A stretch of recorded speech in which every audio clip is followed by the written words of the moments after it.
Juniors under 12s play Lancon under 12s here at the Highbury Stadium at Fleetwood Town, the side town of the north.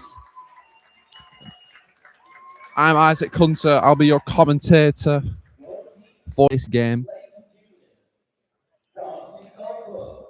Leighton Juniors under 12s are the team in the purple and blue kit. Lancon under 12s pink are the team in the dark blue / light blue with dark blue shorts. Managers for both sides. Leighton Juniors have David Doyle in the dugout with coaches Carl Gearing, Danny Townshend and Oliver Tarpey. Lancon under 12s pink has manager Simon Short in the dugout with coaches Keith Watling and Andrew Turner. It's a great occasion for women's football on live on YouTube here at EFL Professional Football Stadium. I'm sure both teams are filled with nerves, but I bet both teams are both filled with excitement as well. A lot to play for. It is a cup final. They've both done superbly well to get to this point. So should be in for a very competitive game.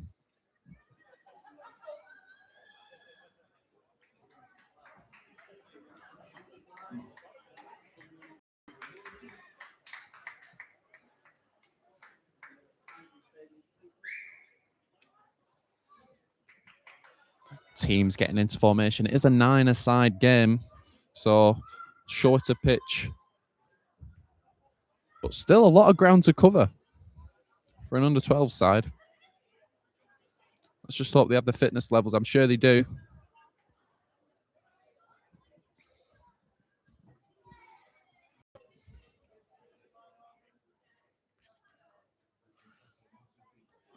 Captain for Lancon has decided to switch sides. Maybe perhaps the sun is not in their eyes for the first half, perhaps. Interesting choice from the skipper, Sophie Andrews. A lot in attendance, a lot of energy in the stands. Hopefully that reflects onto the pitch here today. Millie Cannon kicks it off for Lancon. Driving forward though.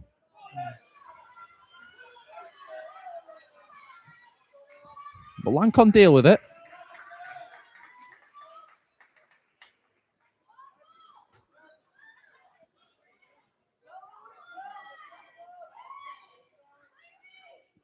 So throwing into the mixer. Can it be dealt with? There's a shot on goal.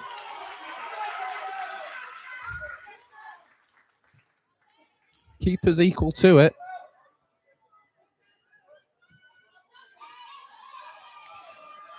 Eva Jones had it covered. It's a long kick. It's Maisie dribbling. Emily Abate. Good little dribble. Pushing into space, but does come into a roadblock. A lot of encouragement in the stands, and Lancon maybe had a chance there to penetrate the Leighton Juniors back line. Just wasn't enough, and it's out for a throw-in.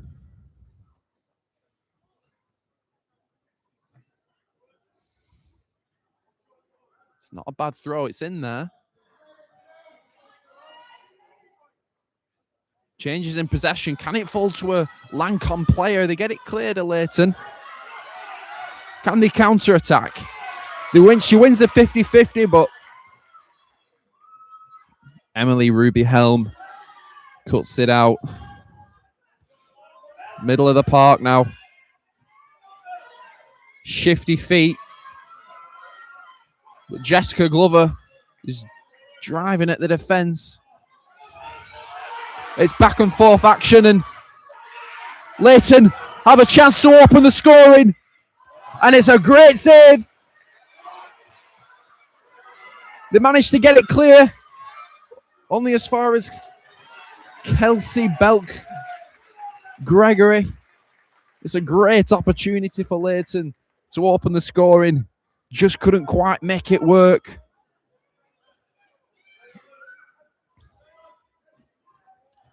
To a very energetic start. And it's a short goal kick. And Leighton are in again. It's fantastic defending. And to help protect that goal. Can they get the shot off? They can. It's just drags wide though. Leighton having two huge chances to draw first blood.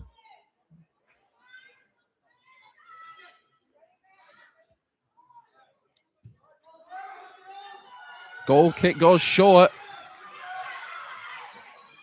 Number 2 tries to keep it in, but Liner says no.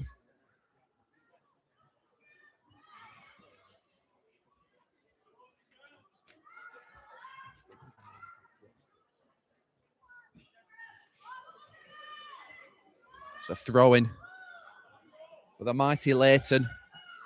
Drops it into a dangerous area. Can she keep it from not going out for a corner? She keeps it in. It's fallen in the penalty area. It's cleared.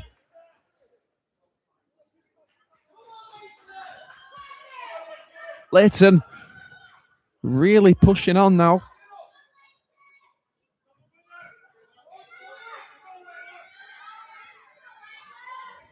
It's another throw-in.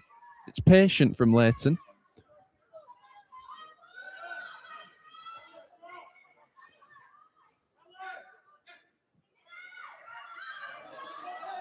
Eliza clears and perhaps a chance to counter-attack. The skipper is just cut out.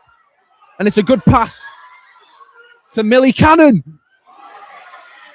And there's another great save to deny Cannon.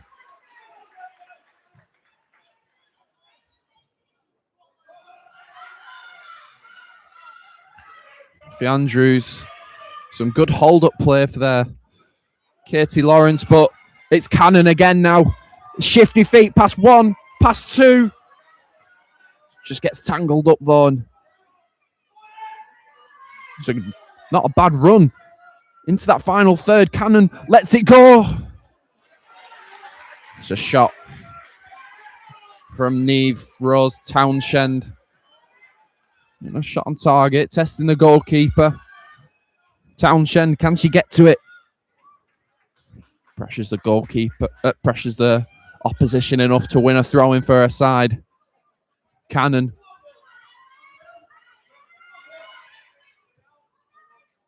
She plays it safe, does Ella Turner.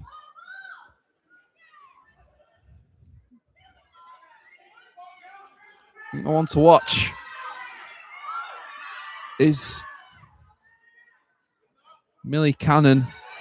She's getting herself some very good areas just like that. She just keeps that up. She'll do more than enough to secure the win for her side today.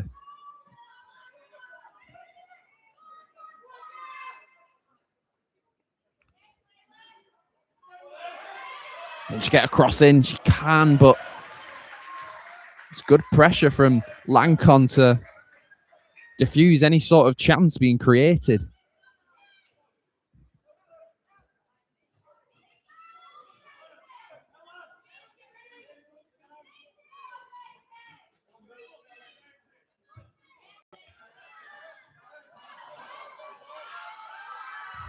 Sweeping up at the back is Emily Moore.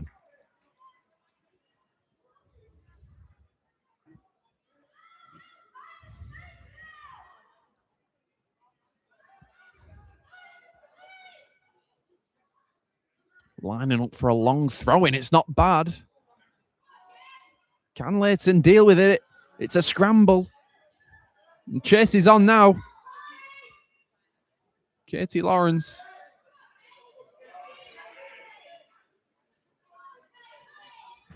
battling with Phoebe. But they come away with it, de Leighton.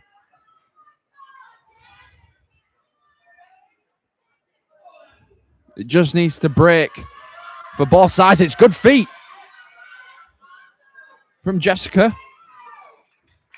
She's won the corner for her side and perhaps a chance to go against a run of play and get a goal.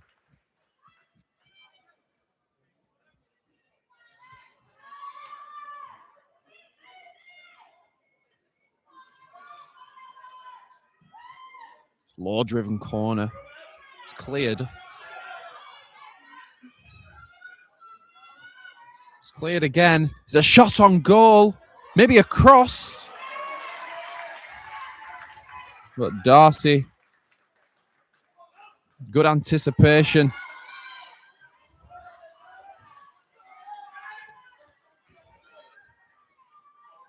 Eliza hoists it forward. Leighton do deal with it.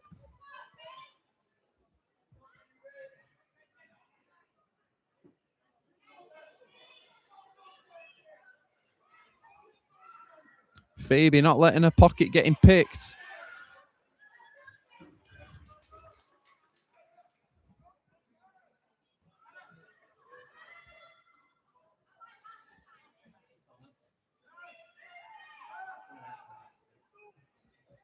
Another long throw in. Cleared again, another chance to launch it into the penalty area.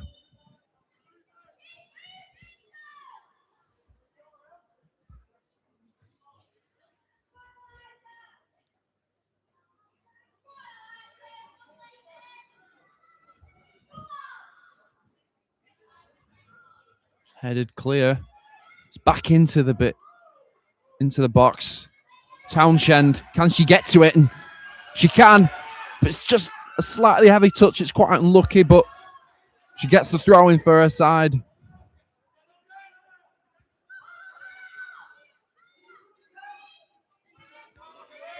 A ball for Millie Cannon to chase.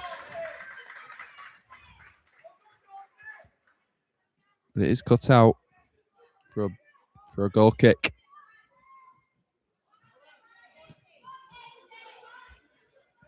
It's been quite energetic. I couldn't tell you which side's going to win this. It's both sides showing signs of promise up top and tight-knit organisation at the back. I think the danger player for Leighton looks to be Millie Cannon. I think she's had maybe two of the biggest chances of the game. But the Lancon keeper was equal to it, I think. Lancon's number 11, Jessica Glover. Very pacey winger. Definitely strikes intimidation into that back line. It's a battle of titans out there.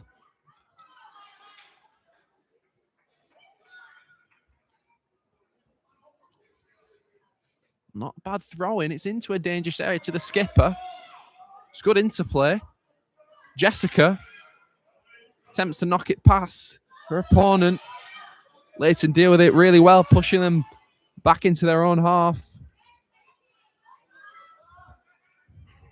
Darcy, Clough pates it in time. Cannon now. Oh. Ella Turner diffuses it. It's good pressure. And she's in now. A fantastic save from Clough. She's not had much to do, but she turned up when her side really needed her.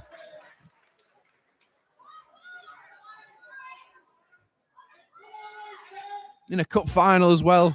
A big occasion. And it's out for a corner kick.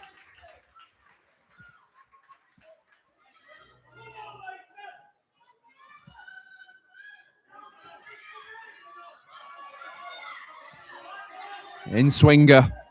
It's dropped into a dangerous area. There's Townshend at the back stick. She can't quite get it under control. She's had the right idea lurking at the back stick.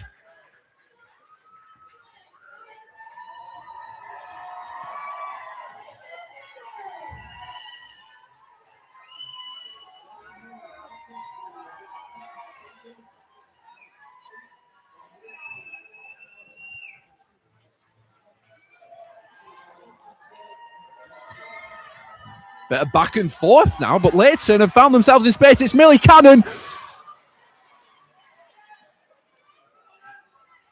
It's fantastic feet.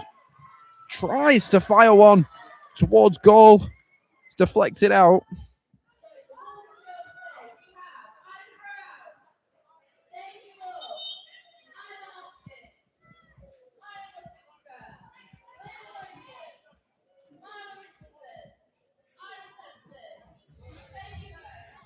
I think the roll-on, roll-off subs is key in a game like this where you want to keep your players fresh and recover pretty well on a big pitch like this. You know, you've got to preserve your best players. Even when the chances aren't happening, you sub off your best players, keep them fresh towards the end of the game when you really, really need them. Still no one has brought the deadlock. Millie Cannon, a chance to let one loose. But the pressure from Lancon is superb. Not letting her breathe.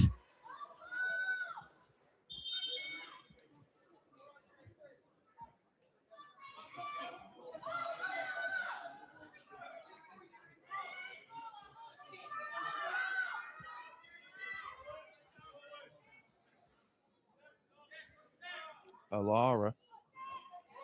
Jessica gets the head to the throw-in. But Millie Cannon, it's fallen to her. She lets one loose and a fantastic save.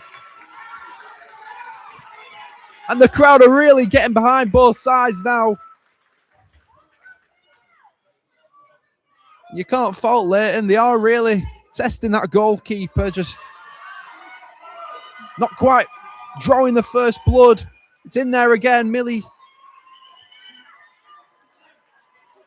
Oh, Jessica. She breaks through. Pass one. Pass two. Can she keep it in play? She can. She's done superbly well to run the length of the pitch to win a corner kick for her side. Despite her size, she's doing more than enough to match the giants out there.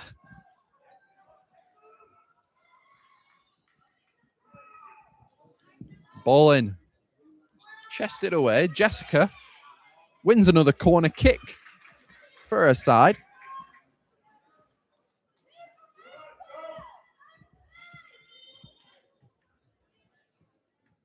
I think going into half-time, David Doyle for Leighton, the manager, and Simon Short for Lancon. I think the sort of team talk you'll give is who wants it more? Who wants it more? Because it's quite equal at the moment. So I think it's down to that mentality side of things rather than quality. It's in there. Just no one lurking. Fantastic delivery, though, might I say. Quite delightful.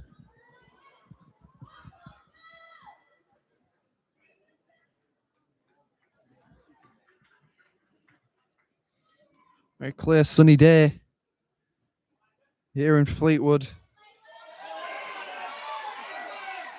And she's in the clear. Tempting ball towards their target woman, Millie Cannon. Another throw-in. Short for Cannon. Cannon gives it back. Still in play, but the liner disagrees.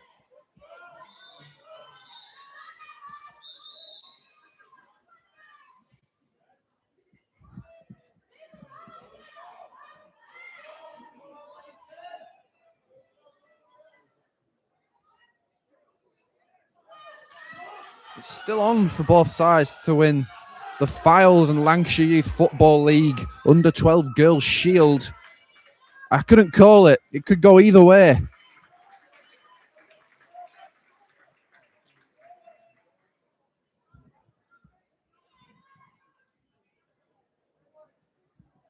Corner kick. Is Lancon gonna capitalise on their set pieces? It's Ella Turner on corner taking duties. They've got quite tall players of Leighton. I just wonder if Lancon have the physicality to deal with it. It's back out to Ella Turner. And again, just over the bar.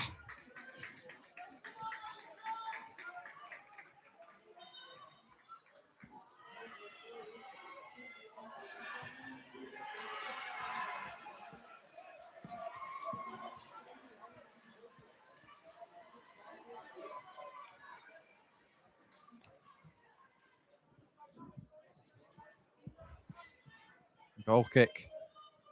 Let's her centre-back take it. It's not a bad launch.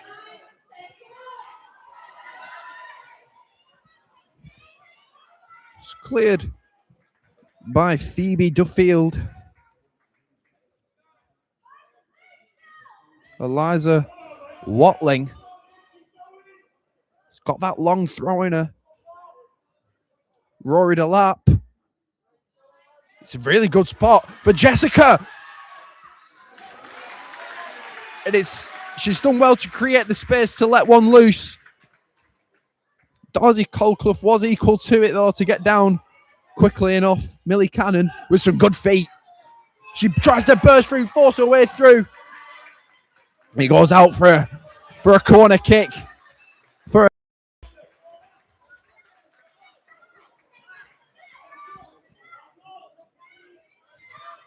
Another corner.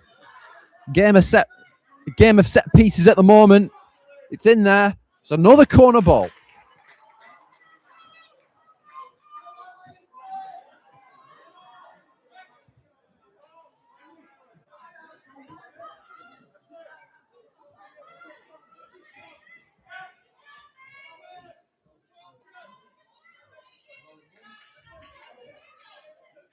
In swinger.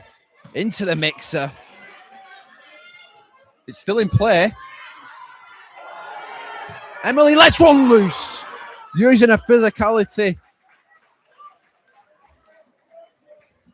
to create space to shoot just wide of that front post.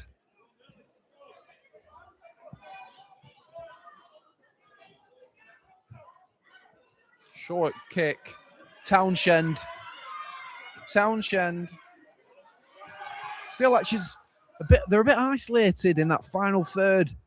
Or Leighton, they're getting forward, but I feel like there's not enough support for the likes of Millie Cannon and Townshend.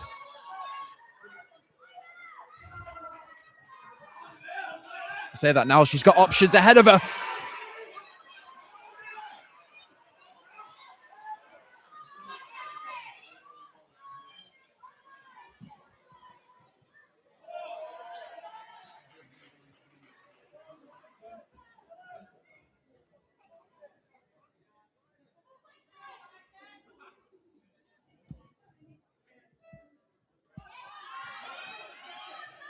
Chance to test Sophia Singleton. She deals with it well.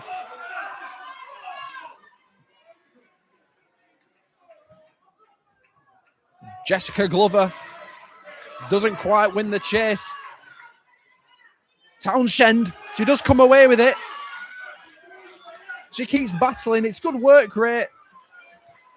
But Layla Broom sweeping things up at the back. Jessica Glover gives it away, but nothing to concern the goalkeeper.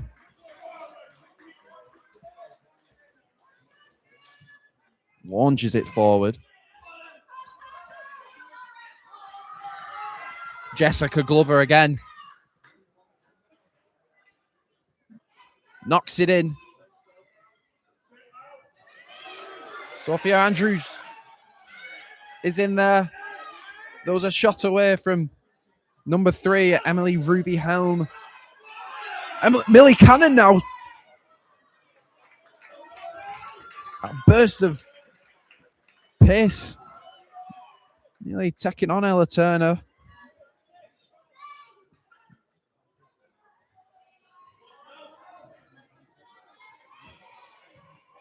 Switch of play for Townshend, and it's quite a magnificent touch.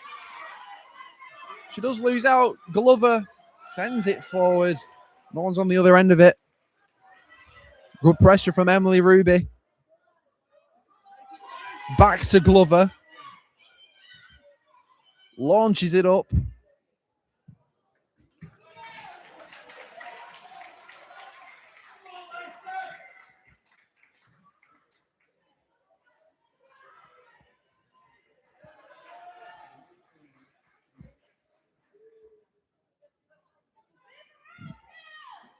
Eliza gives a ball for Glover to try to get onto. But they've gained yards with a throw-in. A chance for Eliza Watlin's dangerous long throws. She can really launch into that mixer.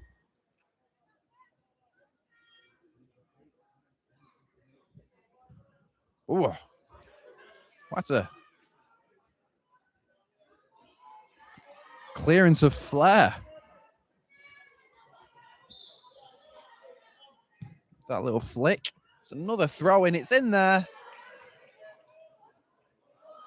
Keeper spills it, but she recovers exceptionally well, does Darcy Colclough.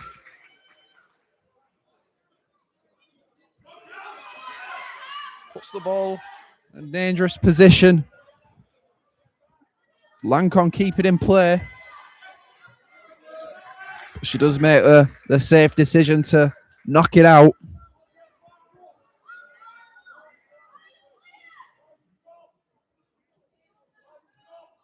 Millie. She takes on her opponent. Rolls back to the keeper. I mean, still looking at a 0-0 here. Still waiting for either side to score in this game.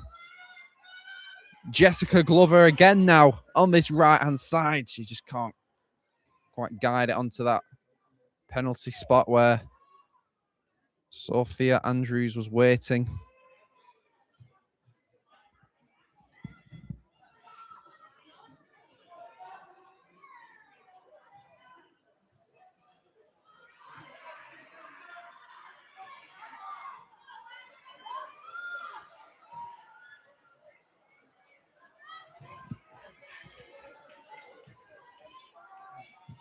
Nearing the end of this first half.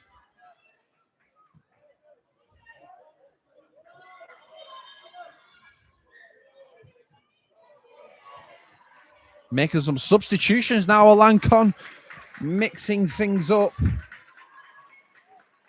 got number 14 for Lancon come in, and who's Poppy Short.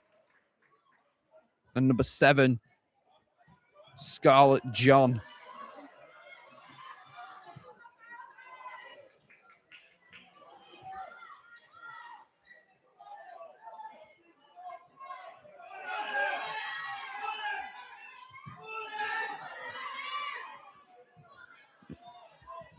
Oh, she does really well to maneuver past her opponent.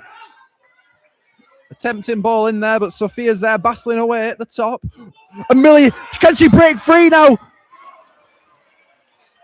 The keeper's there to it. To not let Cannon shoot. Oh, it's fantastic skill. Emily Abate, a bit.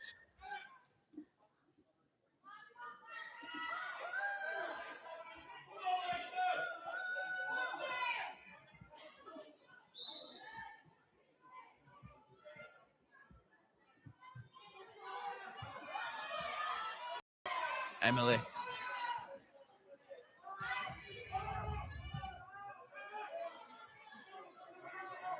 Cleared again now.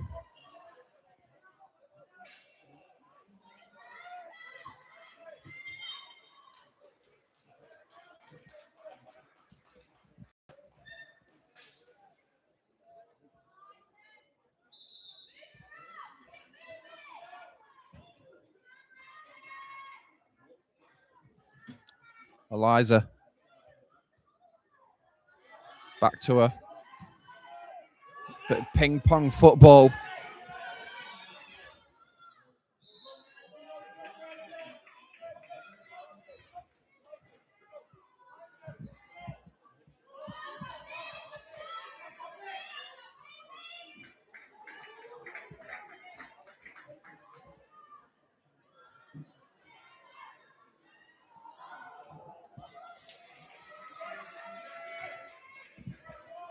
I think either side struggling to get the ball at their feet and play some football.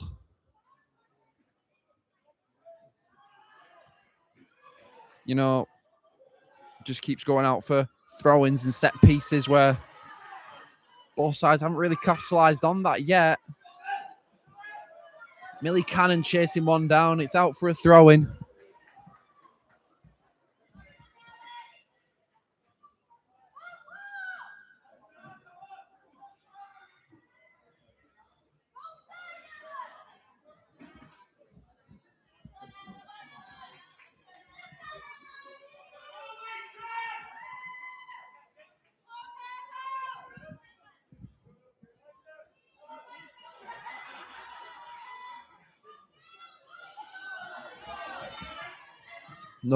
Another throw-in, sorry. Millie Cannon to Townshend. Keeps it in play. She's got Poppy Short closing her down.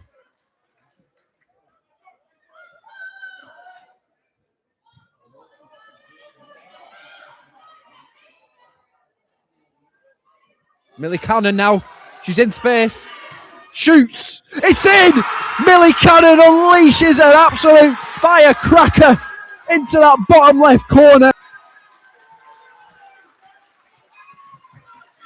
There's finally been a goal.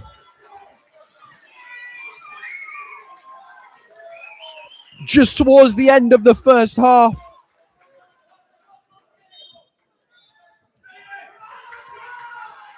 Millie Cannon draws first blood.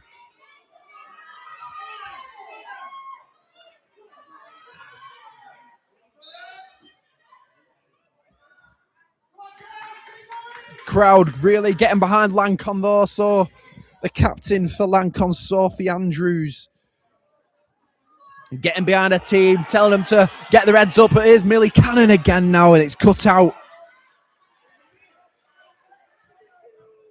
Hoists it forward. Only as far as Phoebe Duffield. What's she going to do with it? She clears it, and she does win a throw-in.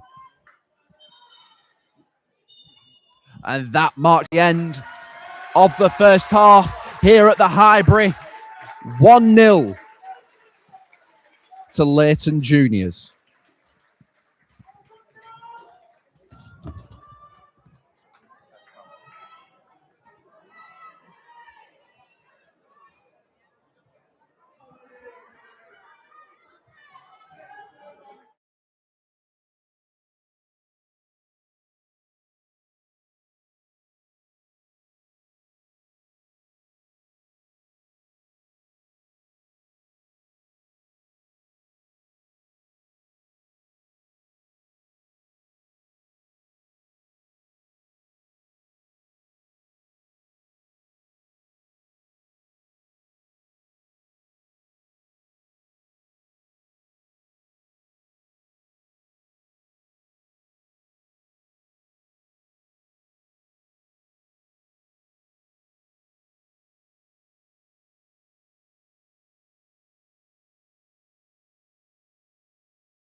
Well, both sides here back out for the second half. Leighton Juniors leading 1-0, and it was a fierce strike from Millie Cannon that gave them that advantage here.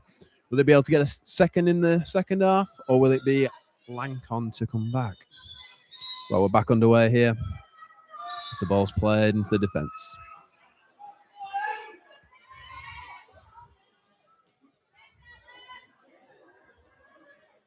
It's a good run by Emily Abbas, swinging it in. Well, it's defended nicely there. Can the counter-attack be on now? Here we go. It's played into the middle of the park.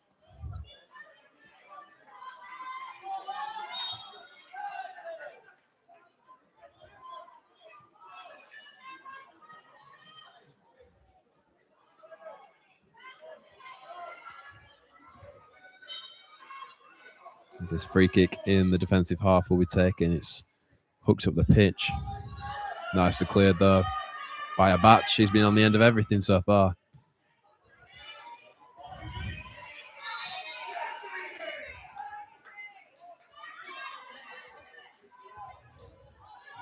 Well won back there by Millie Cannon, the goal scorer of that first goal. It was a great strike. Looks like she wants another here. As her efforts just fires wide. It's been quite an end-to-end encounter thus far, even though there is just one goal in it. It has been both goalmouths have seen action. I think Leighton are deserving of their lead so far.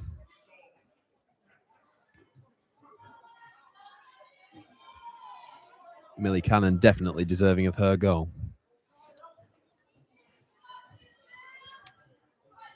There she is to intercept it again. It'll be Lancon to go through here with Sophie Andrews. She just unfortunately gets the cross wrong there, and it'll be out for a Leighton goal kick. Take the pressure off them here.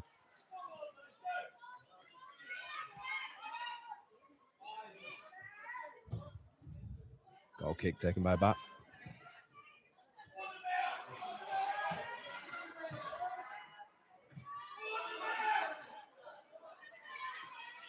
Eve Rose Townsend driving forward here. She's done quite well just to force the ball into that box, although it's cut out nicely by two Lancon players there. A bat shifts it into Cannon. Cannon from range. It's a good save by the goalkeeper there, Eva Jones. She wastes no time getting up that field. It's Lancon who need the goal here. 1-0 to Leighton. A bat doing so well once again. Driving forward through many players there, and she's got it on the right wing. It's a fantastic cross, and it's just not quite anyone on the end of it there, as it will run out for a Lancon throw in.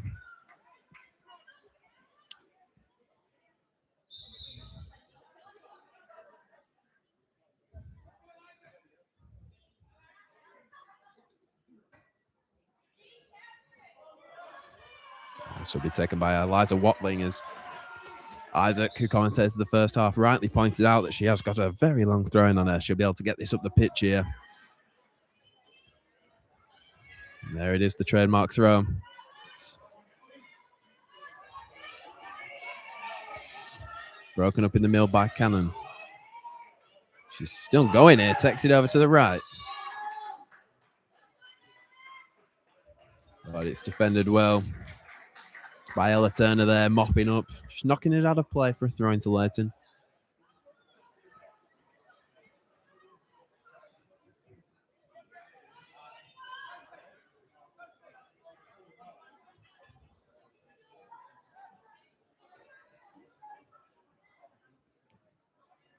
Throw in will reach the box where it's been half cleared away.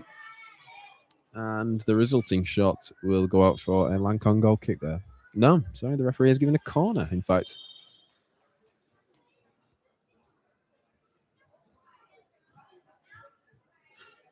Well, the referee has stopped the game here.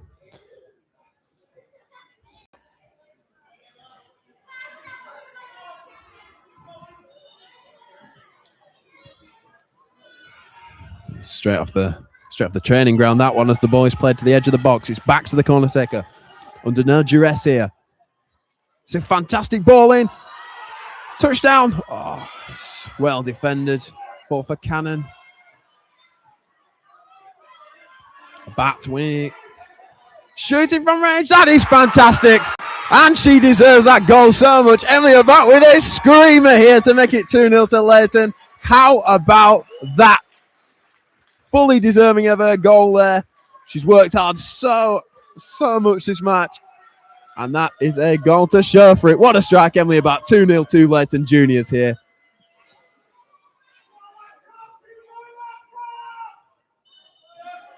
Well, they'll definitely be talking about that for a long time. What a strike that was. Straight into the top left corner. Definitely a talented player there.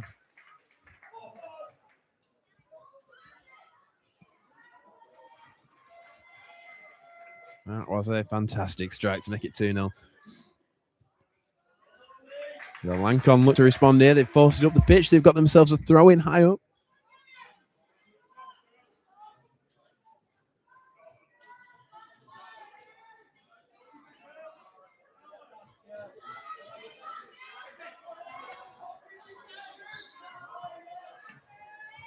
Swan aiming for the edge of the area, although goal scorer of the second era, Bat, will take it away.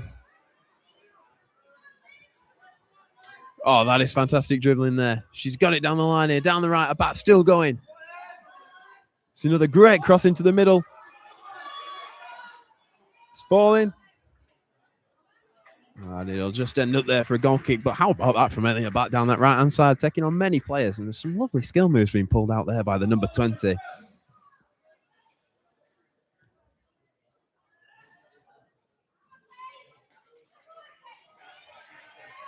Emily Moore wins it high up the pitch. She's just happy to knock that one up the field there. It's picked up by Townsend, who see the ball cleared away. Once again, it's at the feet of Emily Moore. Now here's a Bat. But it's come through for Ruby Helm now. She's playing it through. It's cleared away.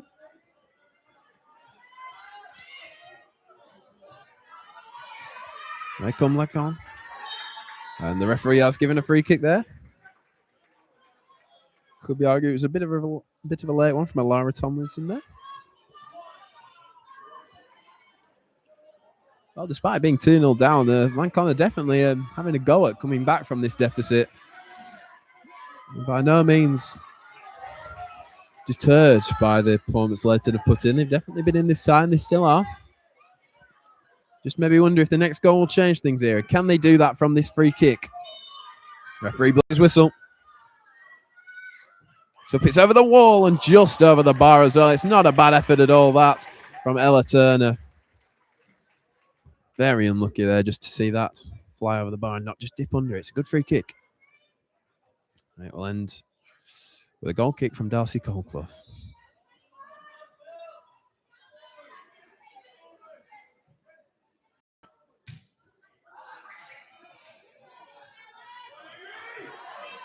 Intercepted in the midfield by Turner. Turner still going. Surging into the area. It's cleared away. Turner prevents it from going out for a throw-in.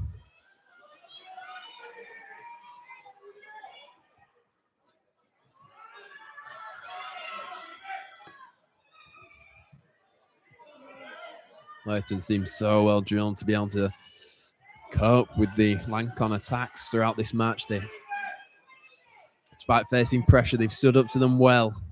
Haven't let them in. That's why they lead 2-0 here. Goals from two very talented players, Millie Cannon and Emily Abat. And that second one is really something to marvel at. We're still talking about it just because of how fantastic that strike was to make it 2-0.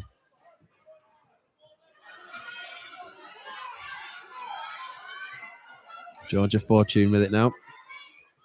Nice little ball inside. It's dealt with well by Singleton.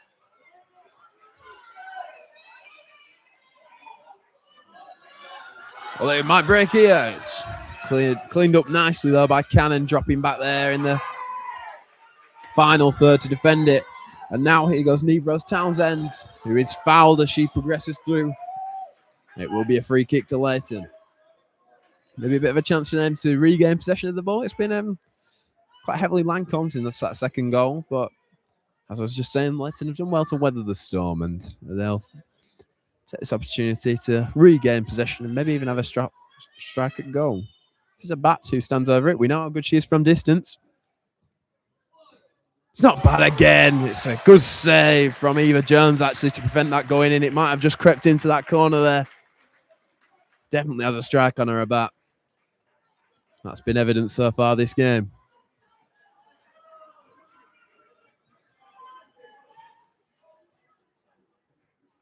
It will be a corner now for Leighton.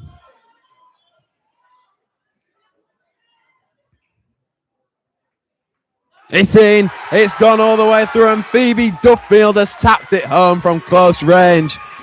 It was a great corner from her bat, and there was Duffield just on hand to poke it past Eva Jones. And Leighton are now 3-0 up here.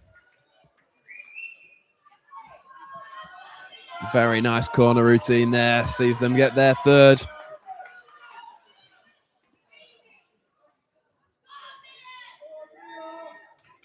Lancon will kick off.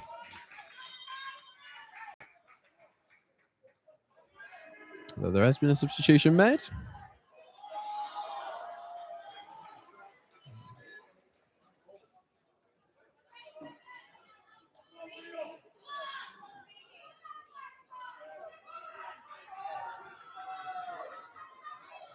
It'll be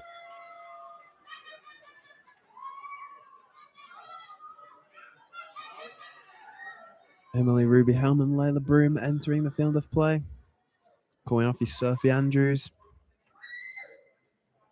And we also see the return here of Jessica Glover, who was quite the bright spark in the first half. Got some excellent dribbling skills, and she returns to the pitch here. As the ball is hooked up, and it will fall comfortably for Darcy Coulclough in that Leighton net.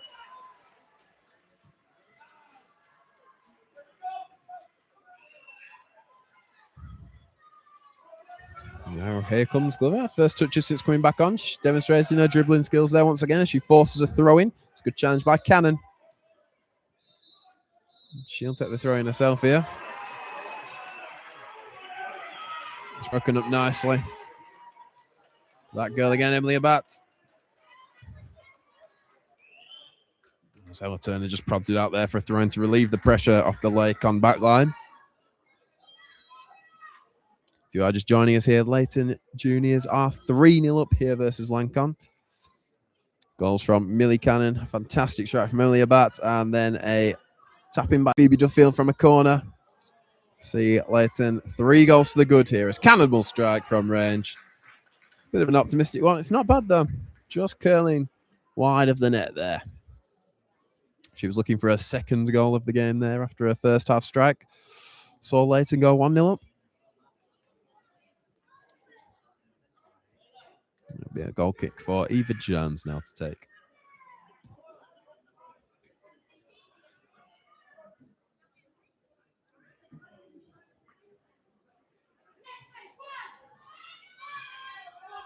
Centre of the park now. It's done quite well. Good battle there as the boys played forward into the Leighton Juniors box, but Darcy Coulclough wastes no time in getting that ball in her hands. She hooks it up the field. Bat breaks things up in the middle. She's challenged well though by Layla Broom, the substitute. It's going forward now. Pokes it into Jessica Glover. Georgia Fortune now breaking into the area, and there is an offside flag up on that near side. That Lancon attack is halted by the linesman.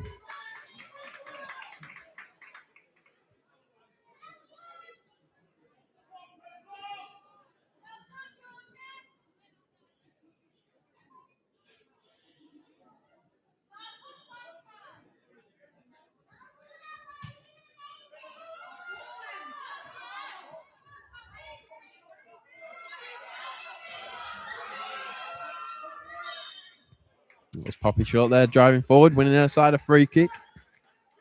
And it was a similar position on the opposite side of the field. That I believe it was Ella Turner had a strike that went just over the bar, and she maybe produced the same sort of magic here. She is the one standing over the ball. And last time she was just victim to it going slightly over the bar, maybe inches further out. Might just see it dip under the crossbar this time if it's on target. Ella Turner. It's on target. It's a good save from Darcy Cornclough. And you can hear the cheer from the fans there as she gathers the ball into her hands.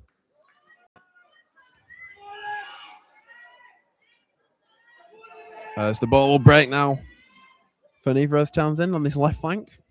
She's done well, forced wide, but still going here as it's a good challenge there. And the ball is in midfield now with a bat who hooks it up the field. Intercepted nicely though. It's dinked upfield.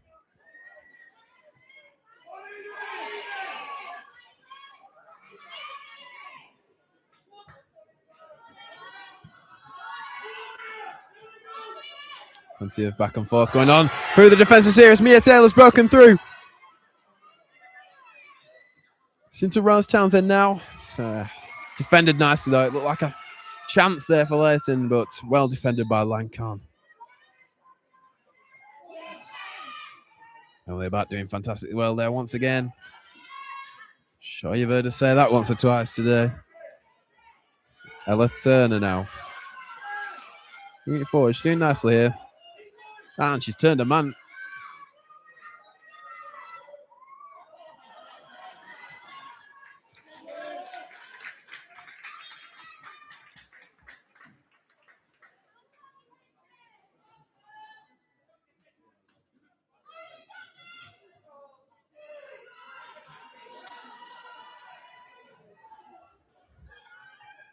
Well, looking to get back underway with a throw in here. Goes the way of Lancon.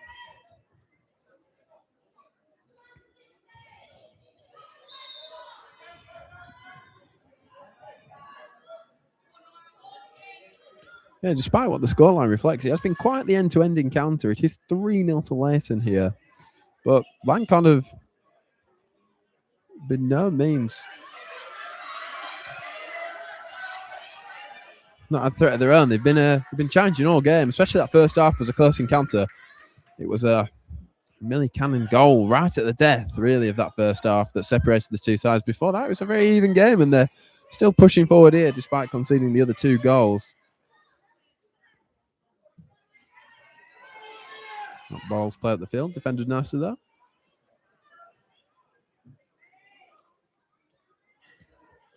A bat knocks it into Townsend there. It's again the strength shown there to just knock her off the ball.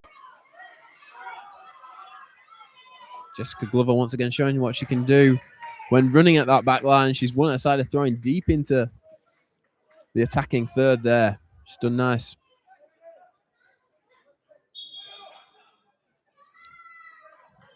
As there will be a substitution being made here. Townsend leaving the fray.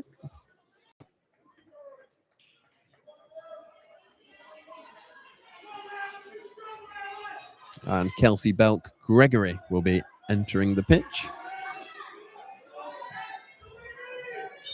To help defend this throw-in. The ball is played back into Jessica Glover. It's a nice little ball into the area. Bouncing around. Can anyone get it under control here? It's knocked down. Still in the area. Although nicely cleared away there. And it will roll out for a Lancon throw-in, this time a bit further down the field. Holding a really nice line here, Leighton. Not really letting anything get through, despite Lancon potentially on the line share the possession this half.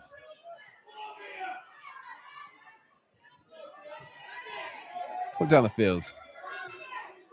I'll tell you what, the substitute, Kelsey Belt Gregory's got in there. It's a challenge, though, to prevent any further yards being gained. Oh, and a bat. Takes on two, beats two. Next turn, maybe have a shot there. It is blocked. Although she received the ball again.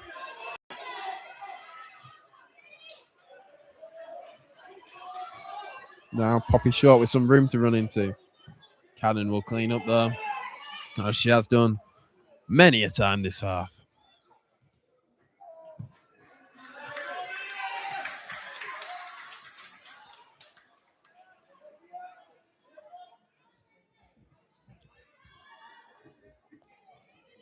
Trying to be taken then.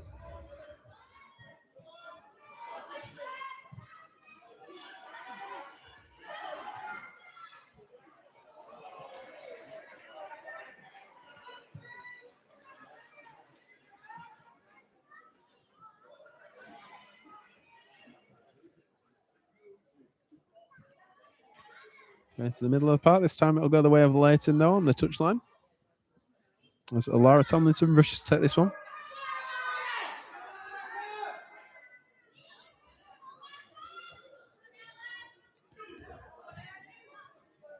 About taking a shot, it'll deflect. It's fallen, though.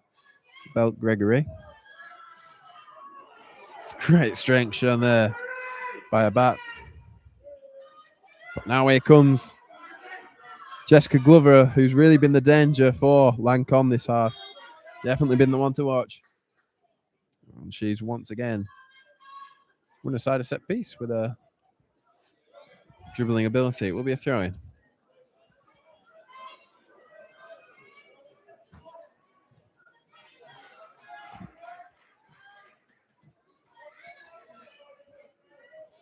Defended well by Cannon.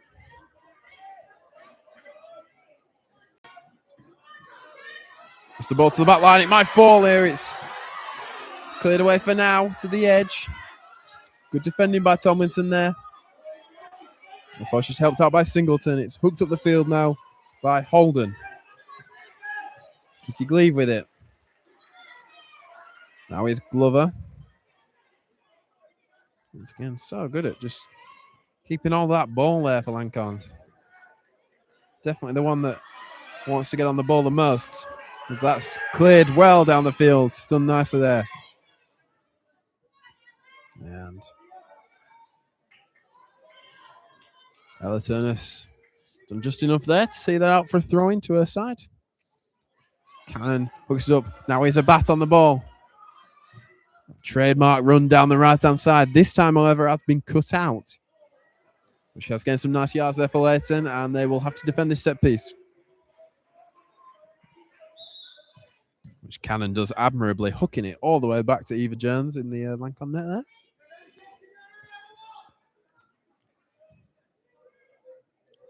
She subsequently clears it up the field where Cannon once again is there to prevent the ball getting into a dangerous area.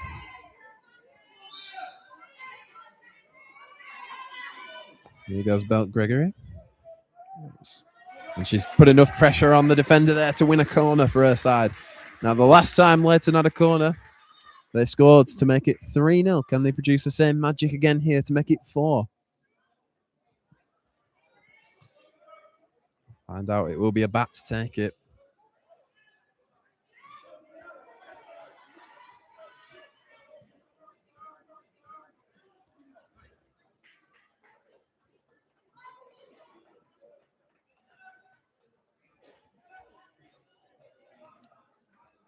Now some substitutions being made.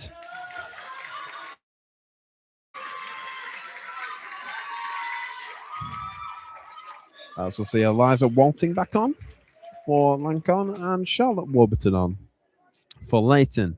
She comes up for this corner. We also see the return here of Sophie Andrews, who was playing up front in the first half. She's back on now. The captain for her side.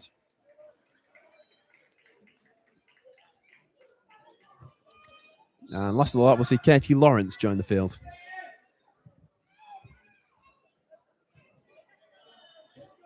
And now this corner will be swung in from Emily Abat. Cannon goes short. Then she'll whip the ball in. It's not tested the Lancon backline there, though.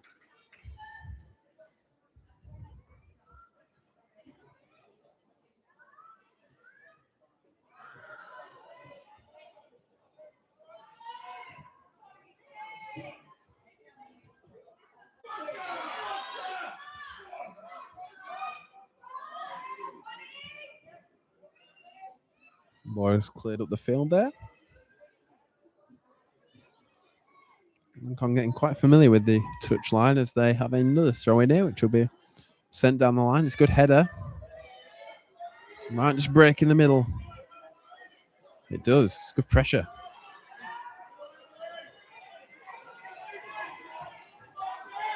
Now here's the substitute, Charlotte Warburton.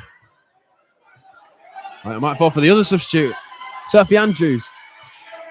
And that passage of play there really sums up the end-to-end nature of this game, as it looked like Leighton might have a break on, and then Lancon will win themselves a corner, which will be taken by Jessica Glover.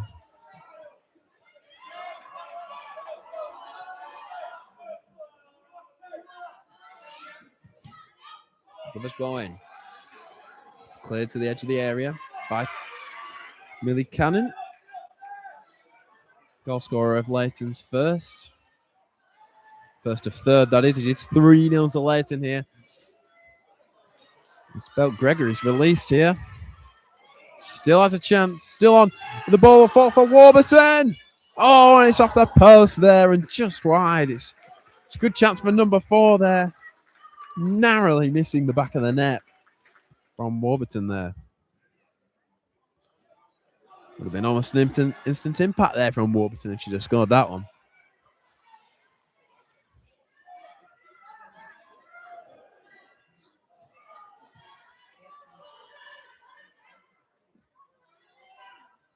The ball's cleared up the field here. Now here goes Sophie Andrews, doing quite well. Now once again, Sophia Singleton's had a fantastic game in that heart of the defence. She's cleaned it up once again. She sees it out nicely for a Lancon throw-in. It's going to be a long one from Eliza Walting.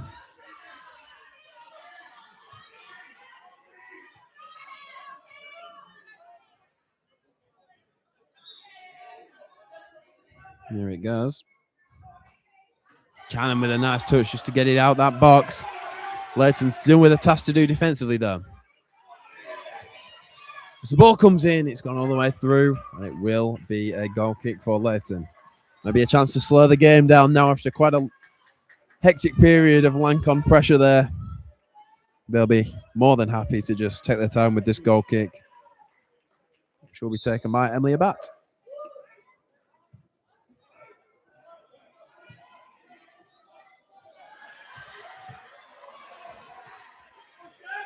It goes all the way through, looking for Warburton there, I think. And after that, ball upfield. The ball returns to the hands of Darcy Colclough. Just could touch that.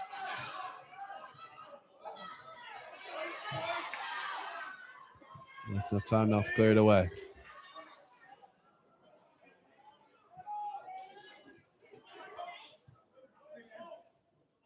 Bit of back and forth going on here. Well, Lancon are the ones that seem to have it under control. Commentator's curse there. It's out for a throw-in for Leighton.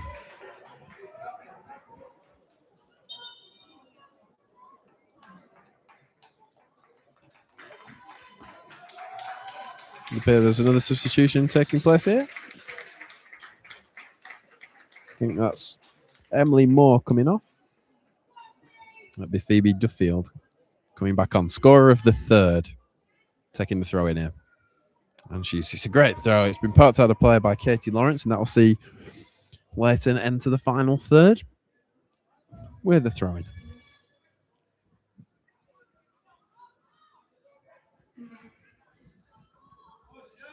Duffield will take it again.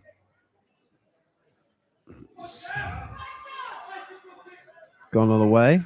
A bat fighting with it on the area. Oh, it's scooped clear. Only to the boot of Millie Cannon. They're under pressure from Jessica Glover there. Although she's won the battle in the end. She wins it back.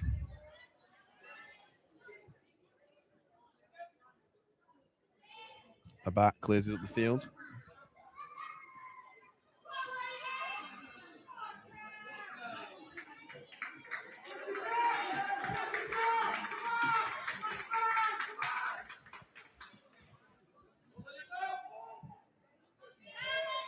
Duffield with it.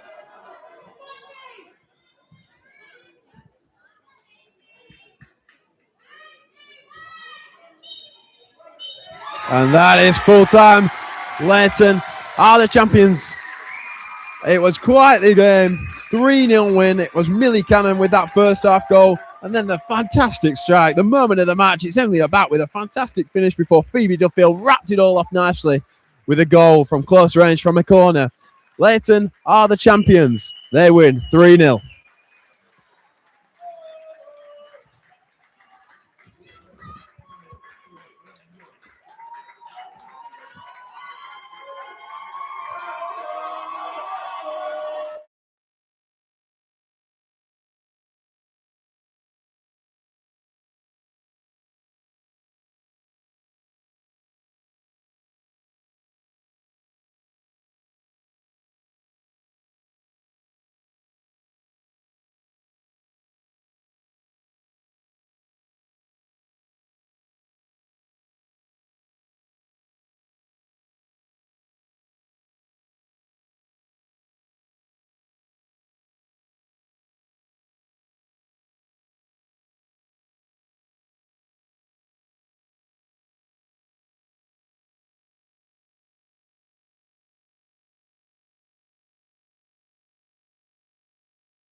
to the Highbury at Fleetwood Town. We've got Ellswick and Inskip under 10 girls versus Cadley girls Reds.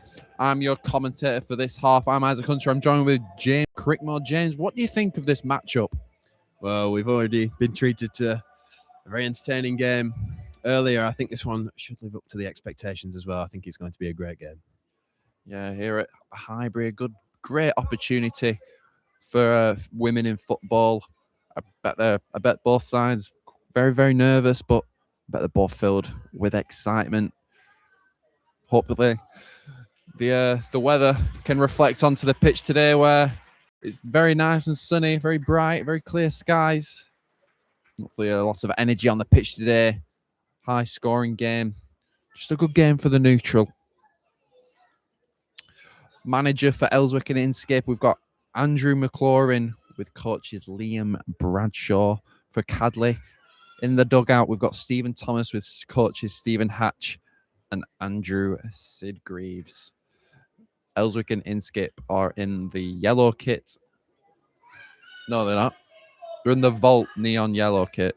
And Cadley Girl Reds are in the white, black, and red kit.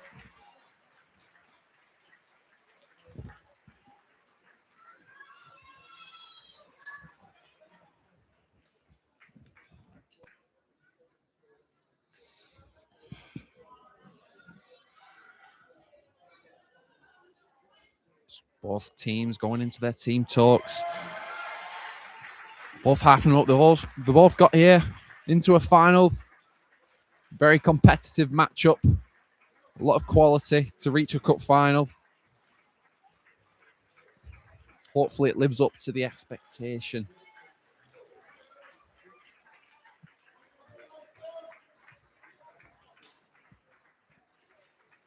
It's a lot of pitch to cover for an under 10 side, James. How do you think they'll manage? Well, I mean, they'll have their energy levels. They'll be ready for it. But you are right. It's quite the large pitch here at Highbury. Obviously, it's not a full pitch job, but yeah, no, it is a big pitch. But I think if their energy levels are right, they'll cope with it well. It'll be a good game. Yeah, they'll have been dreaming about winning this game the night before.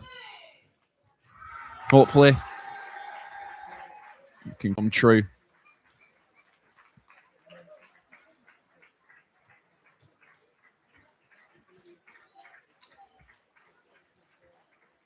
Both keepers got their caps on. Hopefully, the channel their inner Lev Yashin. Dean Henderson, I was thinking. Maybe.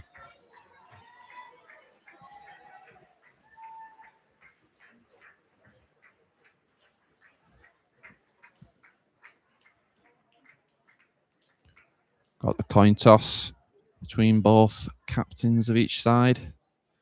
I wonder if they'll switch sides due to the sun being in one side's face. Be interesting to see whoever wins the coin toss, whether they'll choose to kick off first or choose to switch sides.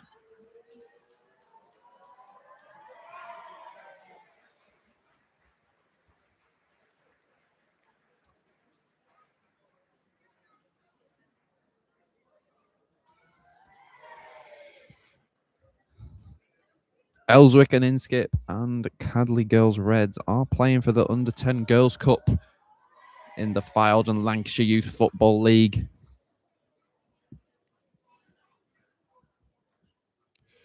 Lot on the line for both sides. Silverware, a chance to go home with. Bit of a delay here. Not sure there's a ball.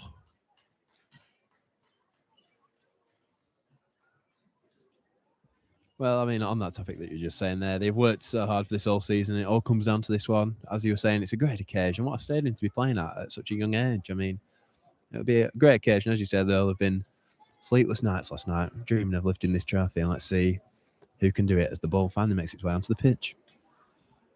Yeah, it's also a great platform for the women's game, playing at a EFL Standard Stadium, also live here on YouTube. They'll be able to look back at this moment for the rest of their lives. And we've kicked off. Ellswick and Inskip have started the game.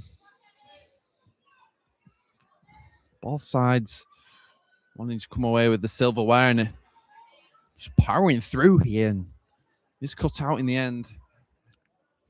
Drop of the shoulder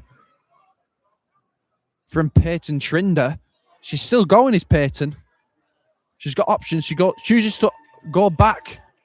Libby Murphy puts a dangerous ball in the box. Choose to regain possession. But so they've been picked their pocket. Olivia Hatch battling well to win the turnover of possession. It's a bit back and forth here in terms of possession. And here's Peyton again.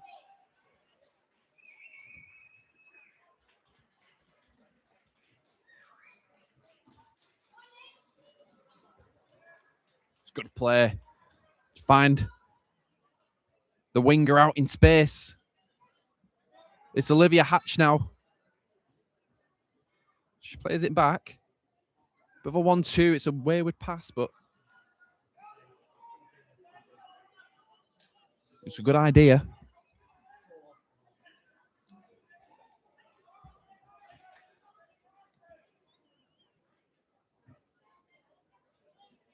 It's a kick in. Not throw-ins at this level. It's not too shabby. Peyton Trinder was lurking in the box, looking to test the keeper, but they've won a corner.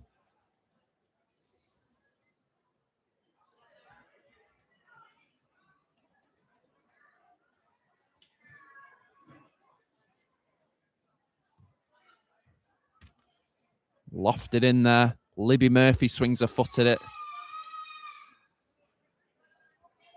Shoulder to shoulder. It's good battling from Libby Murphy and Penny Sidgreaves. It'll be a battle to watch out for the rest of the game.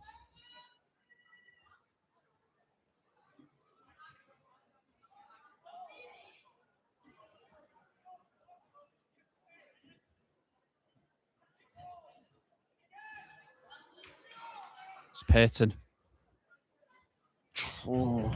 Tries to square it in there. I think the defender just put her off there in the end.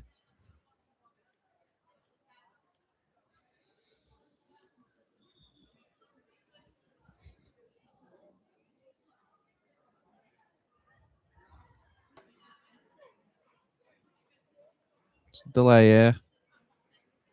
Sienna Stevens just tying up the old shoelace. And we restart with a goal kick. It's good closing down from Ellswick. But Cadley progressed forward, looking to penetrate the back line. It's a lovely little Cruyff turn from Lola McLaurin. She still has the ball here. Trying to burst into the space, but she does win a throw-in for her side.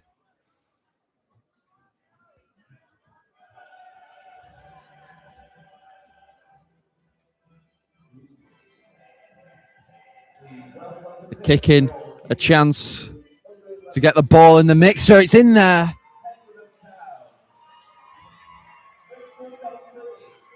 Abigail Thomas tries to keep it in. It's a corner ball. We've just played the opening 5 minutes, James.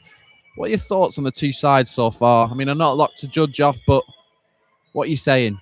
Well, Ellswick and Inskip have definitely had the lion's share of possession, but I've just cut you off. Chance for Cadley to get in there with Olivia Hatch. It was a dangerous ball over the top, in behind, and it was fantastic recovery defending from Darcy Whiteside to deny her of a clear-cut chance. Sorry, James, you were saying? Yeah, so I think I was just saying that although Ellswick and Inskip had quite a lot of the ball so far, Cadley Reds look very convincing coming forward. They've definitely got some players on that wing is where they've looked quite good. Sienna Stevens opts to dribble out from the kick in. It's a lovely ball at the back stick for Peyton Trinder. Sienna Stevens, what a ball that was. Did not see that coming.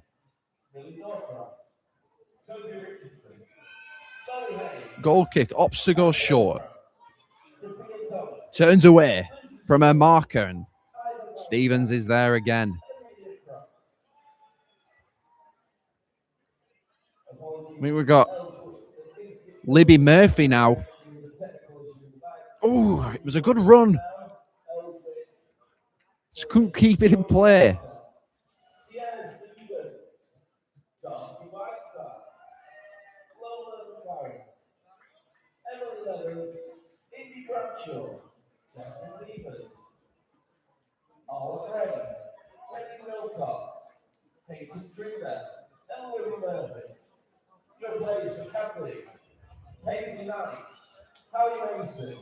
Powering through.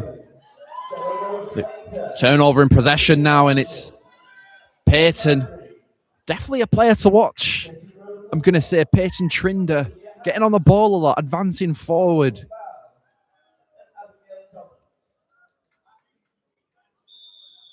I think if there was to be a chance or a goal, it would come through her. She is on the kick-in now, though. Good ball at the back stick, and it's bouncing around in there. Libby gets a shot off, and it's number 8 for Ellswick and Inskip. Indy Bradshaw draws first blood. James, sorry. Thoughts on that goal there to open the scoring? Well, I thought it had been coming. It was definitely them who was going to score that first goal, and it was Libby Murphy involved. She's definitely been the one to watch thus far. But in the end, it was Indy Bradshaw who managed to get that little touch past the goalkeeper. And it is 1-0 now. It was off the rebound. It's all about being in the right place at the right time. And, well, Indy Bradshaw, she was there to send it home.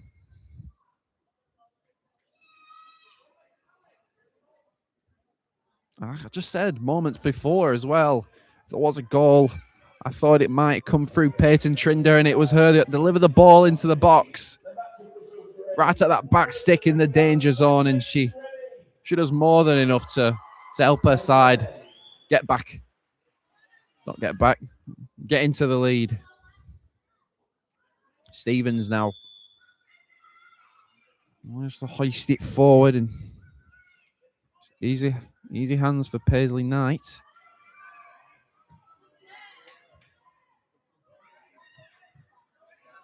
Darcy Whiteside. Getting tested. Stevens. Quick mention on her. I think she's doing quite well at the back. Keeping it nice and tidy and composed. It's Peyton Trinder now. Libby Murphy back to Peyton Trinder, and it's just an outstretched pass to send her in there. Whiteside, no nonsense defending. Nearly works out for Peyton. She's back on the ball. It's back to Lawler. Back and forth between them. It's Peyton now. Tries to drive the ball into the box, and it's the exact same place where they scored the goal from the kick-in. Peyton Trinder maybe looking to put a dangerous ball into the box. Got the likes of Lawler McLaurin towering over her opponents. It's not a bad ball. It's into the keeper's clutches, though.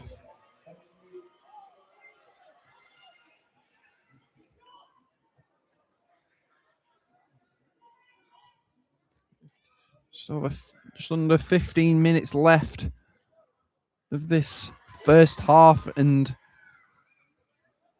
Ellswick and Inskip do lead 1-0. It's been a very one-sided affair. I think that's fair to say. There was a chance for Cadley where Olivia Hatch was through on goal, but some fantastic recovery defending from Ellswick put that to a halt, and it was not long after where Indy Bradshaw opened the scoring after a rebound.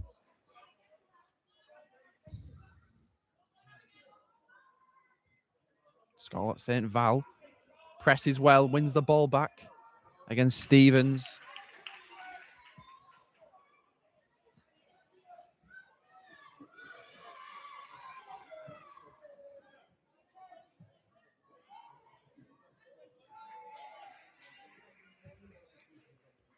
Another beautiful ball into the box, and no one can meet at the end of it. Darcy, more no-nonsense clearance from her. I think it's more Ellswick and Inskip superb defending rather than Cadley Red's attacking threat. Just the simplicity of just clearing the ball when you need it. If in doubt, kick it out. Style of playing, just keeping that front line quiet. On that note, now it might be a commentator's curse. Scarlett St. Valley's in, and Georgia Barker tips it wide for a corner ball. James. It's a great save there. And yeah, it almost was the commentator's curse there. Cadley instantly breaking forward after you'd just been saying that Ellswick deserved their lead, and it was a great save. It certainly was. Ball at the back post. Libby Murphy clears, and it's a goal! Olivia Hatch. It most certainly was a commentator's curse. Cadley girls, Reds, have leveled the scoring. Against the run of play, it was all Ellswick and Inskip, but it only took for one corner ball to be lofted in there to cause trouble for Ellswick. Oh, it's a lovely little chop inside from Stevens. Switches the player, Payton. Now, is it going to be an instant response? Shoulder to shoulder, Payton. It's a battle, and it's out for a throw-in. There has been some really good battles out there on the field to be watching, and it's quite a close encounter, really. I know there's been some more shots for Ellswick and Inskip, but they've both defended admirably, and there's been some really good battles out there to watch. Couldn't agree more.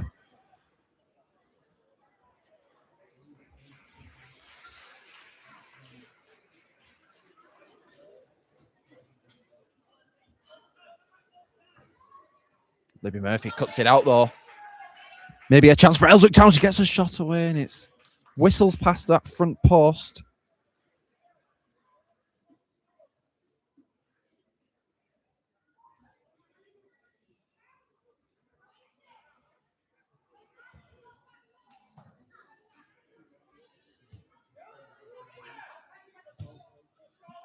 Georgia Barker to Stevens. Little fake shot, sends two players. She's still on the ball, but she does get her pocket picked. Here comes Cadley. It's a shot, and it's into the safe hands of Barker. Penny Sidgreaves.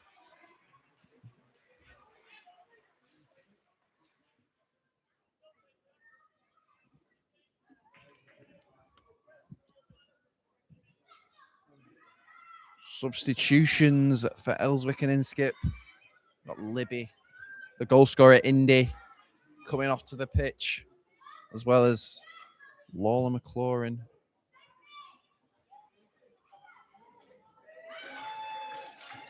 On comes Rennie Wilcox, Emily Leathers, and Arla Frame as she enters the frame of the pitch.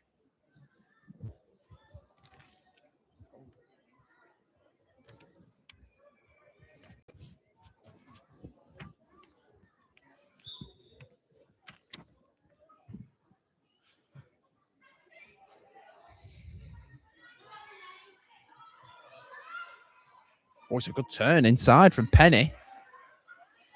Some space now. Cadley to drive into, and maybe a chance to counter-attack now.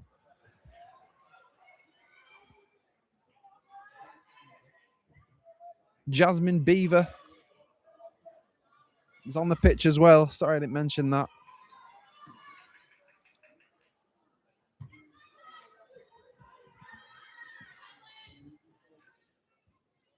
Stevens. Second time of asking, clears it. Not a bad touch from Arla. Stevens wins it back for a side, and she goes for glory. Oh!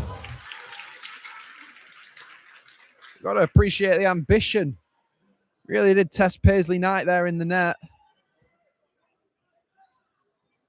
Nearly a fantastic goal.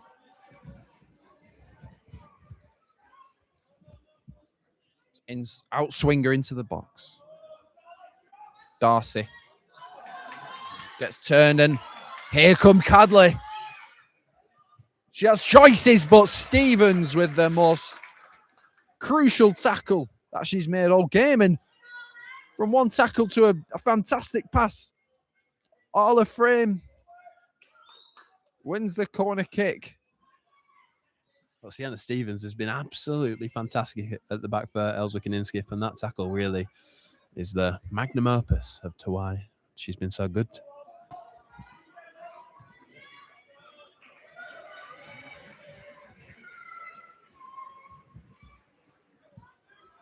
Ball at the back stick, and it goes through for a kick in.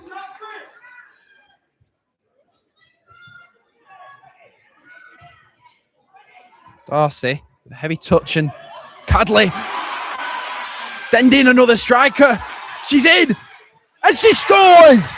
Penny Sid Greaves for Cadley had completed the turnaround. I've been saying all game, Ellswick and Inskip deserve to be ahead, and just like that, this is the game of football where it can just turn on its head just like that. And this game it has. Indeed it has there, and they just look so clinical when they come forward, Cadley. They might not always come forward all the time, but when they do, they look so dangerous. And they've been stopped by Sienna Stevens for quite a while. She couldn't stop that one, and it is 2-1 to Cadley now. Yeah, they absorb so much pressure, and then they just hit them with the counter attack, and they just don't expect it. They just don't see it coming. Stevens, a little knock past her opponent. She's still on the ball. Gets it forward.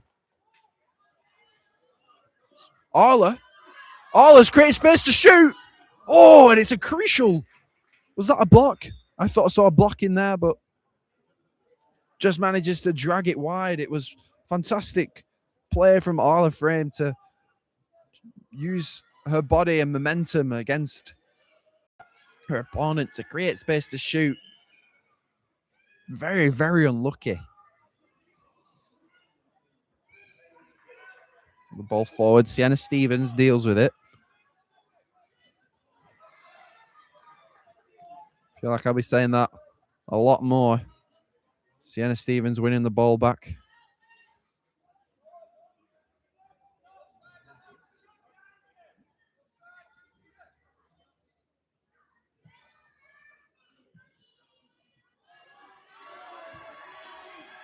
Just drops in now. All the Frame. Ball had a bit too much pace on it. A bit too much top spinning. Just manages to get away from her.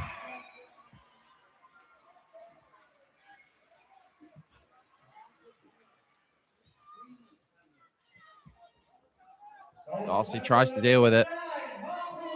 Darcy deals with it again. Arla Frame definitely made an impact coming off the bench.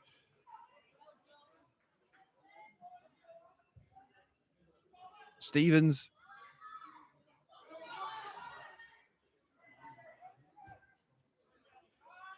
Back and forth in terms of possession, and it's a lovely little turn to go past two people. Jessie Rose tries to switch play. Darcy hoofs it up again in typical Darcy fashion, and Arla Frame now gets a shot away, and it's into the wrong net.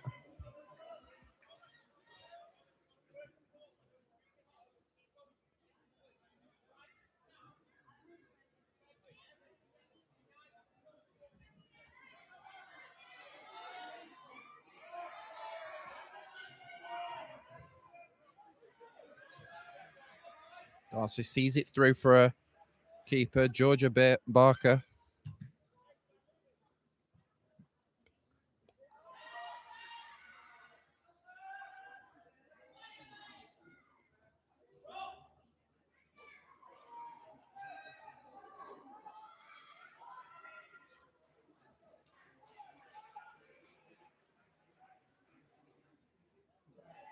In her pocket has been picked, and here come Cadley on another counter attack. Barker did have it covered. Composed from the keeper. Oh, brilliant use of her body. Olivia Hatch and Cadley are coming again. A chance to let it loose. She tries to be unselfish and pass it to her counterpart, Scarlett St. Val, and it is cut out. Isla Frame now. She's got options ahead of her. Jasmine to Rennie Wilcox, and Darcy wins it back. It's Jasmine in the mixer. Isla Frame. Isla Frame. Isla Frame!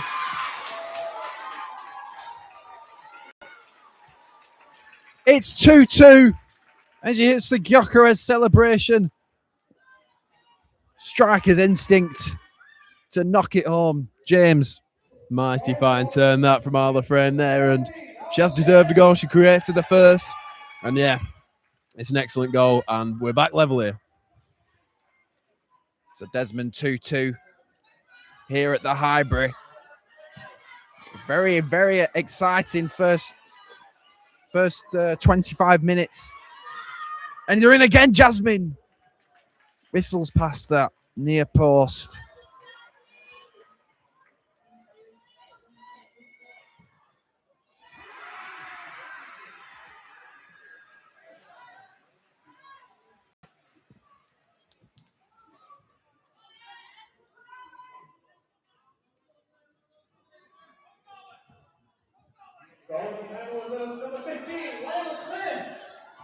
Shot. Quite made it.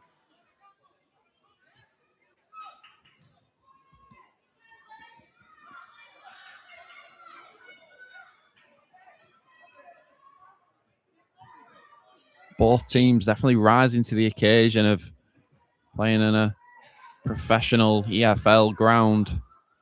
Here comes Jasmine driving into the box. The missed kick, and Paisley Knight was there to clean it up. Scarlett. Both number 10s battling. Rennie.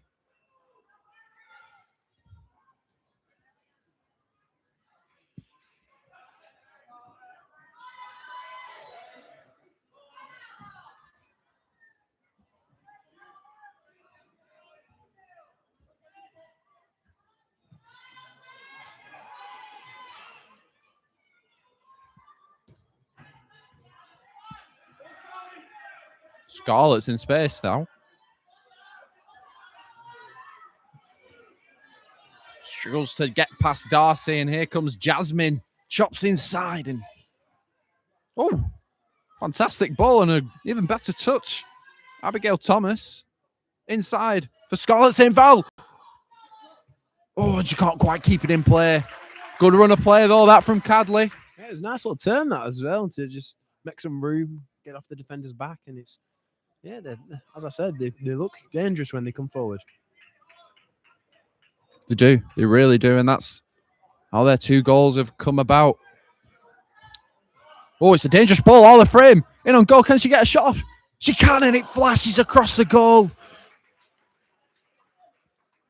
Paisley Knight was grounded. Delightful long ball to get it in that position for Arla.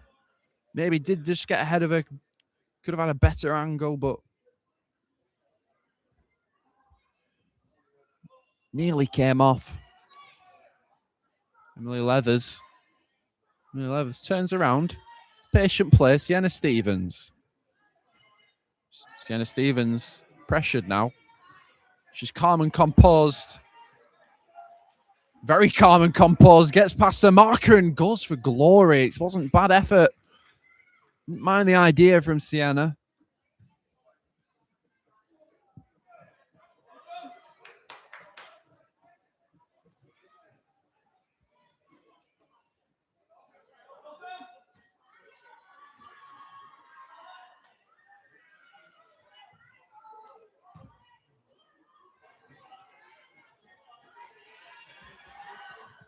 Wilcox out wide for Jasmine. Can she keep it in play? She can. Jasmine. And that marks the end of the first half here at the Highbury. Ellswick Town 2. Ellswick and Inskip 2. Cadley Girl Reds 2.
Hello, everybody. Welcome back to this second half, where we have Ellswick and Inskip versus Cadley Girls. It's 2-2 here. I'm your commentator for this half, James Crickmore, and I have Isaac Hunter sat to my right. Yeah, fantastic first half. Both sides scoring 2. And I tell you what, I couldn't call it. I don't know who's won this one. We're in for a good one here at the Highbury. Absolutely. It has been a very close affair. Cadley looking clinical when they have come forward, but Ellswick have also just been happy to weather their storms, and they've been clinical themselves when they've got forward. We're underway here.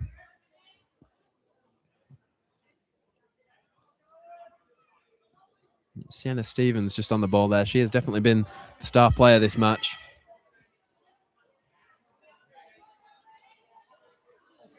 Well, that's not bad at all. It's a great ball in. Yeah, you can already see the glimpses of talent from Peyton Trinder there, who got subbed off, I think, midway through the first half. And yeah, hopefully she can make an impact for Ellswick and Inskip. Absolutely.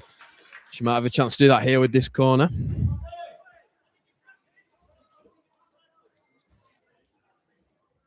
It looks like it's going to be Lola McLaurin to take it. Libby Murphy comes short. Ball swung in. It's cleared away. It looks like there might be a counter-attack here for Cadley. Scarlett St. Val going down on the ball.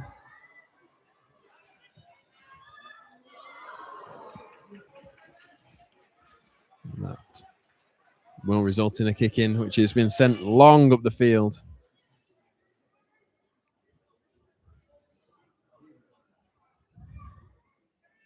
I'll be wanting to take again, though. The ball was moving there, says the referee. It's a fantastic ball up the pitch there. Just gaining Ellswick and Inskip some yards. Lovely turn from Penny Sidgreaves there. She keeps hold of the ball, knocks it forward. Unfortunately, there isn't anyone there. It will end up in the hands of Georgia Barker.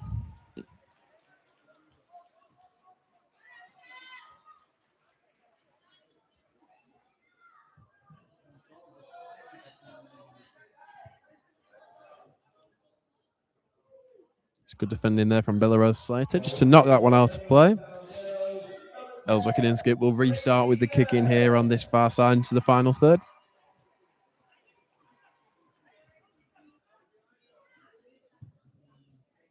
It's not a bad ball at all. It's still bouncing around. It might drop. The shot's there. It's Renee Cox there with the shot. It's gone just wide.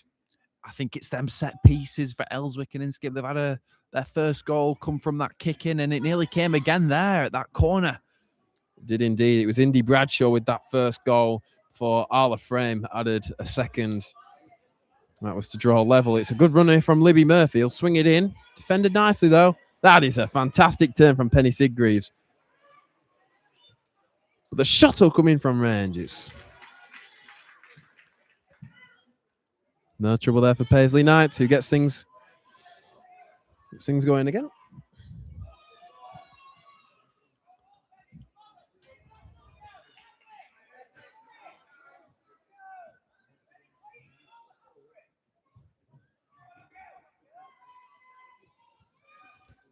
Cut out in the middle of the park there. Good battling going on.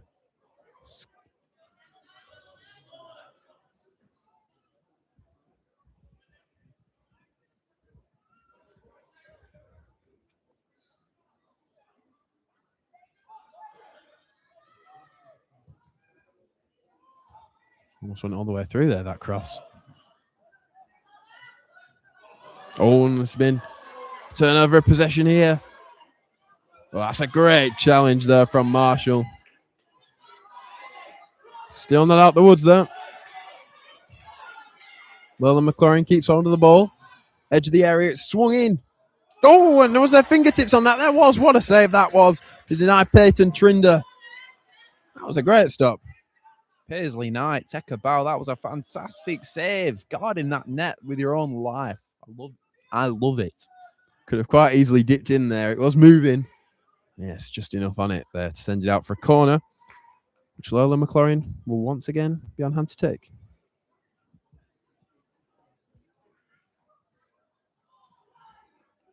Maybe Murphy once again goes short, draws player out. All the frame does well there. Uses all of her frame to make sure that that one goes out for a throw-in.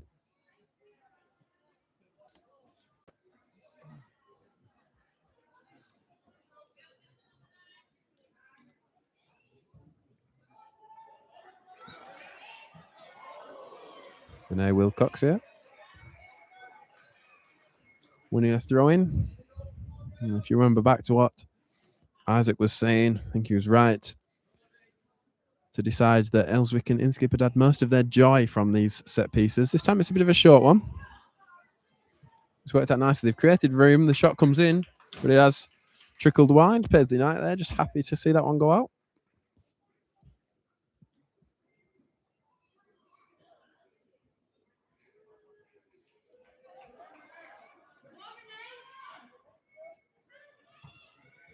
One back in the middle by Libby Murphy there.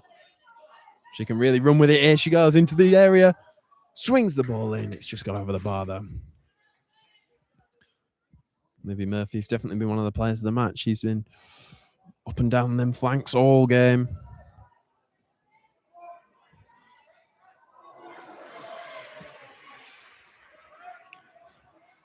Just a reminder, if you are joining us, it's Ellswick and Inskip 2, Cadley Reds 2. Both sets of goals rather coming in the first half.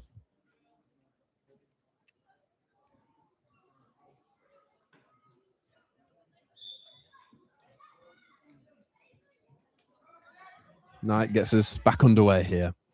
The ball that's hooked up the pitch will end up in the grateful gloves of the opposite number 1 Barker there.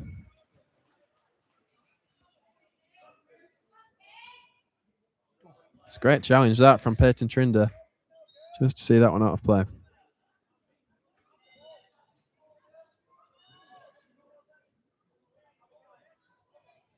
I feel like every time one of the Ellswick and Inskip players gets on the ball, I feel like I'm saying they're the player of the match. Isaac, just how good of a unit do you think they are? Ellswick and yeah, I think every player on that pitch. I think Libby Murphy at the back. I think she's kind of a hidden gem for them, doing the work that doesn't get that much credit, and also Peyton Trinder coming forward. And yeah, there's a lot of stars on that pitch today. Even Darcy with the clearances and the sweeping up, and the keeper. For honestly, it's hard to pick a player of the match. Whoever does decide it, they've got a very tough job today. Absolutely, indeed they do. It's a lovely turn by Trinder. The shot's closed down nicely. No, it's just praising the Ellswick and Inskip lineup, but really the same could be said for the Cadley girls. It's going to be a tough job to pick a player of the match from their bunch as well. There's been some great performances. Olivia Hatch with the goal. Sid Greaves feels like she's been everywhere this match. Definitely some great forms out there. Knight has made a few good saves, and she'll have a chance to get the game restarted with this goal kick here. 2-2 the scores remain.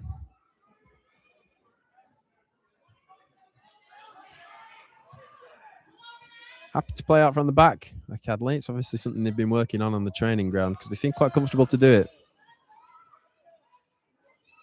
It's a lovely run from goal scorer Hatch. It's a great ball inside as well. It's not gone out of play. It was a St. Val who was challenging there.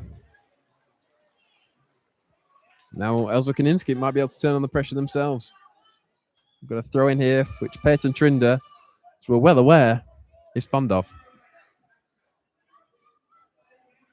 Trinder with the cross. Might go the way, it's palmed out. Oh, it's blocked there. To deny McLaurin, it's gone all the way through. Yeah, Peyton Trinder again at them set pieces. Just like Trent Alexander-Arnold whipping them in. Just not quite working out there for Lola McLaurin. But they're definitely knocking. Definitely.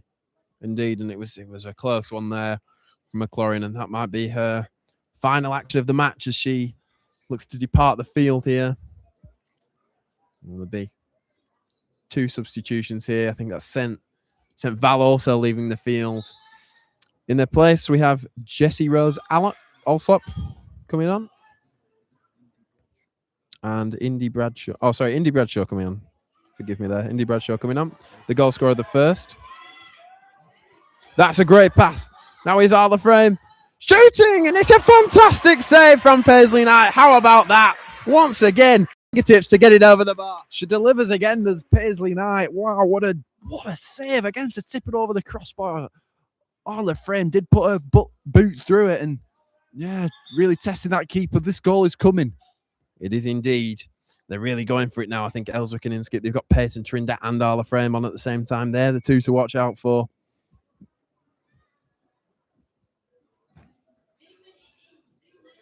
And it will be the former to take the corner here. She casually boots the corner flag away. Swings it in then. Oh, and it's just about across the line. It's Peyton Trinder. It looked like Paisley Knight had it in her grasp, but it's just crept over the line. And it was just them 2 I was prefacing that link up, and it's 3-2 to Ellswick and Inskip. How about that? Oh, I feel for Paisley Knight. She made a tremendous save. There was just too much power at point blank range from Paisley. And yeah, that's what got her in the end. That power, that putting your boot through it. And I said this goal was coming, and it definitely came through a set piece. And Paisley Trinder was there. I think keeping her on the pitch is key for Ellswick and Inskip and winning this game in this cup final. Absolutely, and they are on their way to lifting that trophy now. 3-2 their lead after they were locked in together at 2-2 since that first half. But Cadley aren't going to give up. You have to remember in all this, they have been fierce when they come forward. They've been resolute at the back. And they won't be giving up just yet.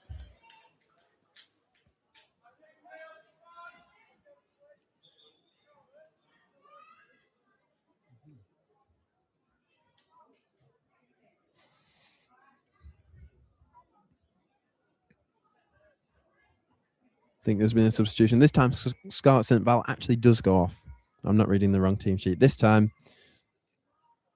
I believe it's Abigail Thomas who's come on in her place.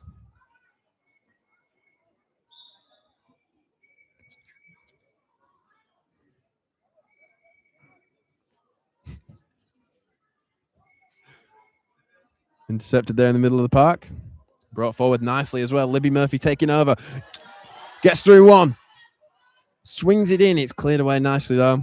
Jessie Rose Allsop, the substitute. Although the referee has decided to stop the game after there's a little coming together there. Murphy is down and so is Abigail Thomas.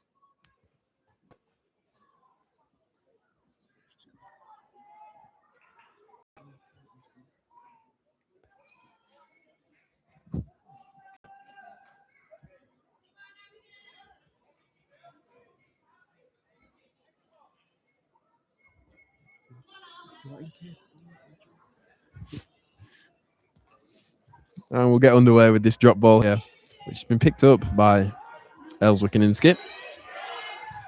Captain takes it through from range and it's another great save. It took a deflection.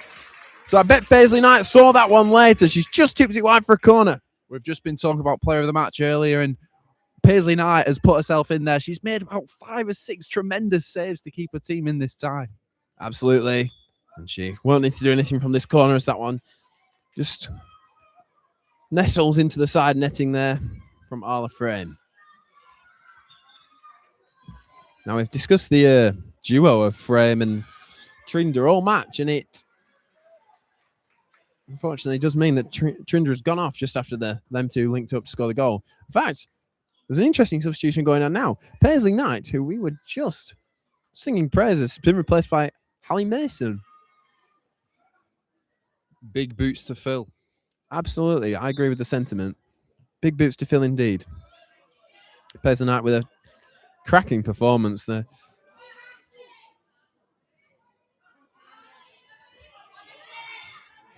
The ball's through here.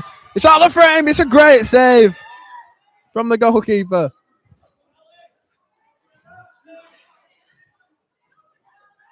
Frame. Saved by the number 1 there, Hal Mason.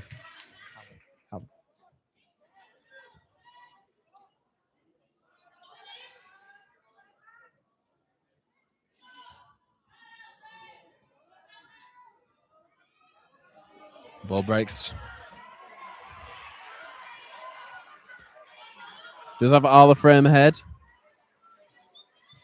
picked up by the captain, and it was Arla Frame who ended up getting in the way of that one, and it fell nicely for Hallie Mason there in the Cadley net. If you are just joining us, it's Ellswick and Inskip 3, Cadley Girls 2 here in this thrilling encounter. It's been end-to-end. It truly has. Both sides putting in an absolute great performance. Every player has been fantastic. We are struggling to pick a player of the match ourselves. That is fantastic work, though.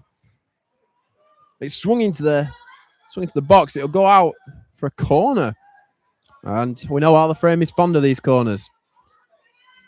It was from one of her in-swingers that Ellswick and Inskip scored their third, and that was the one that got them back in front after being locked tightly together at 2-2 for quite some time. Frame standing over this one then. Puts it in the area. It's pushed down by Mason, held. And she's quick to get it going again. That clearance will be hooked out for a throw-in, which Bella Rose Slater looks set to be taking.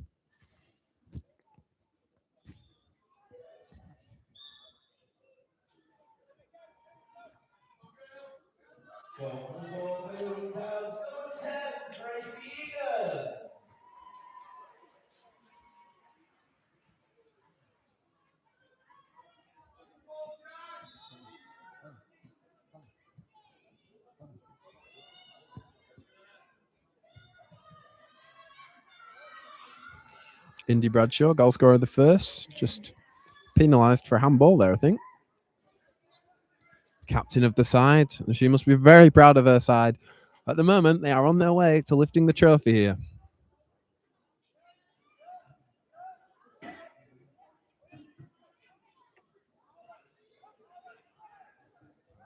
It's going to be Penny Sidgreaves with this free kick that came from the Indy Bradshaw handball. It's not bad at all. It's just over the bar. Cadley still searching for that equaliser and having a very good go at it. It's harsh to say that one of these sides won't be lifting the trophy today, unfortunately.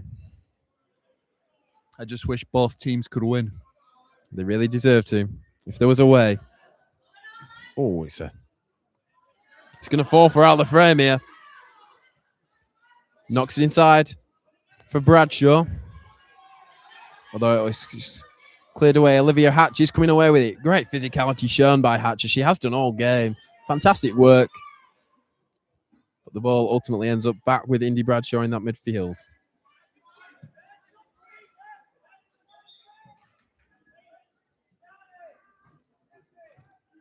There's going to be a couple of substitutions here. For both sides, it would seem. Jasmine Beaver off.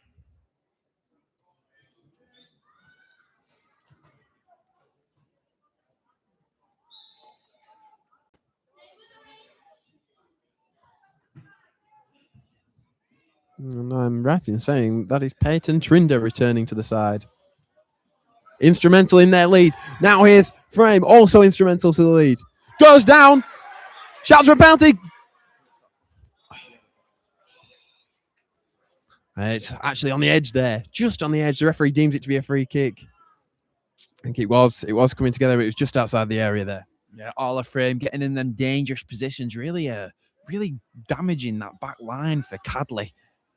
Indeed, she has been, as I was saying, yes, thorn in the side, instrumental to the lead we are seeing here from Ellswick and Inskip Town. Definitely another player of the match contender. 100%. As we've been saying throughout this one, it's going to be an impossible job for those decision makers.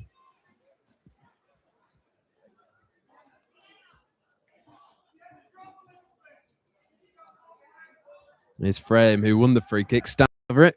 She's eager to take it. On her toes there. Plays it to the edge. It's a clever one. It's a great instep, and it's a good save by Mason.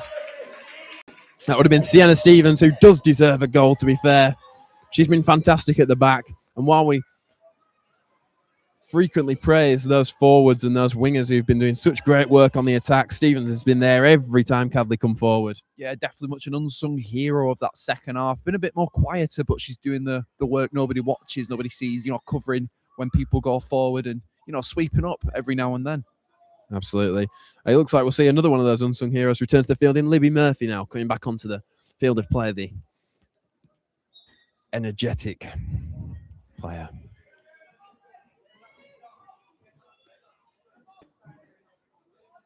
It's going to be Sig Greaves with this free kick. There can't be long left now. Now it's Murphy, fresh off the bench. She's coming. She's ran off the field. Plays the ball in behind. It's a Peyton Trinder who puts the ball across, unfortunately. She's been closed down very well by Sid Greaves, and it does end up going out for a goal kick, which Mason will take. It's into the goal scorer, Olivia Hatch. She looks hungry for another, is she? Drives through half the pitch, but she's been picked by Peyton Trinder. I mean, it's a story of the first half, really, where Cadley, they absorb a lot of pressure. And, Ellswick and Inskip, they attack a lot, but it only takes a few counter-attacks for Cadley to get back in this. They were battered all the first half, but it ended 2-2, so I would not count Cadley Reds out yet. No, neither would I. I think you'd be a fool to do so. 3-2 it is here to Ellswick and Inskip versus Cadley girls. Both teams fighting for the chance to lift the trophy today. And it's going right down to the wire. Such a close encounter. Some real quality on display here, honestly. Really great match so far. You do just wonder if there's another goal in it. Feels like there's been one coming. It's just for who it goes. Swung in now. Oh, and Mason didn't come in time. This frame. Oh, and it's into the side netting. Yeah, she's definitely filling them boots of Paisley Knight. Ali Mason, what a fantastic save. Made herself look big. Closed down the gap from Arla Frame, to keep it at 3-2. Yeah, indeed. It was a bit of a gamble, really. I don't know how much she knew about that ball. Just sort of got herself in a position in no man's land. She did really well there. So Hatch is doing really well to fight through that midfield as she has been doing all game. Really good work rate. The ball stayed in, but it will just roll out for a goal kick there. Georgia Barker, who hasn't seen much action this second half, despite the close nature of the game. She hasn't had all that much to do. She takes a short goal kick now, though. As the ball's hooked up to frame, she might get in behind her. Hallie Mason does well to stop it going out for a corner there and prevent Arla Frame from getting a toe on it. Hooked up the pitch now. She goes under the boot of Peyton Trinder, and Libby Murphy will happily see that one go out.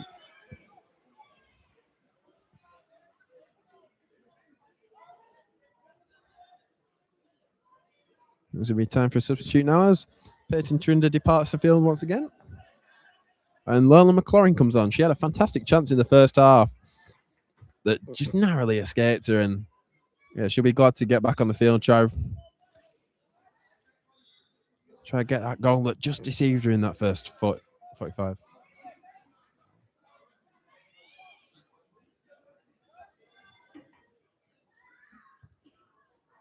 It's a flat ball that's intercepted by Libby Murphy.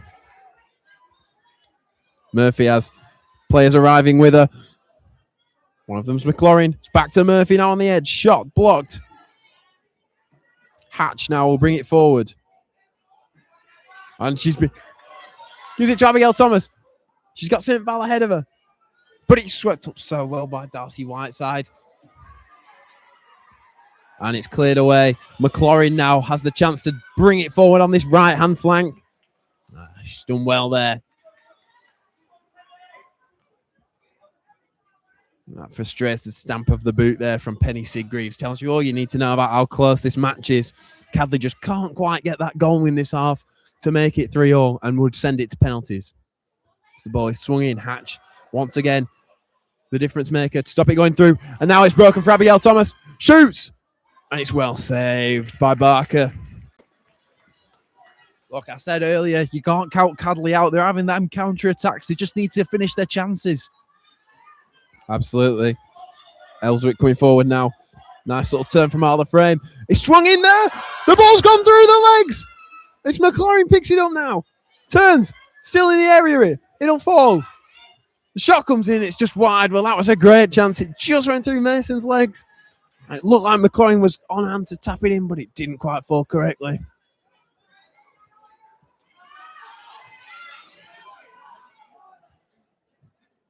Butlerfield's intercepted by Libby Murphy.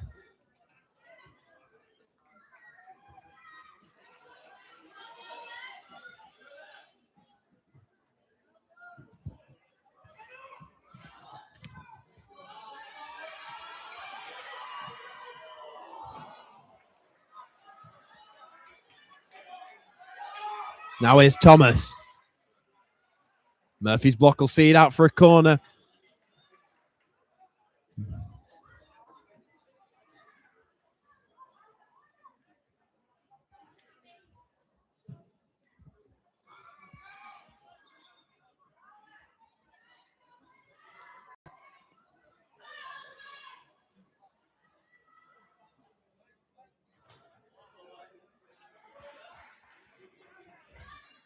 Indy Bradshaw returning to the field, the captain there. She'll get involved in this corner defending. Swung in. Here is Bradshaw just knocking it far enough away for now. Thomas turns on the ball. Sent Val.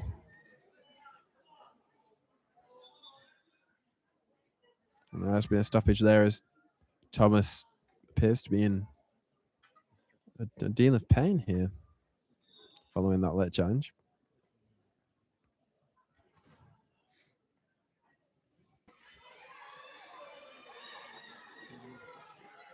Although she does appear okay to continue.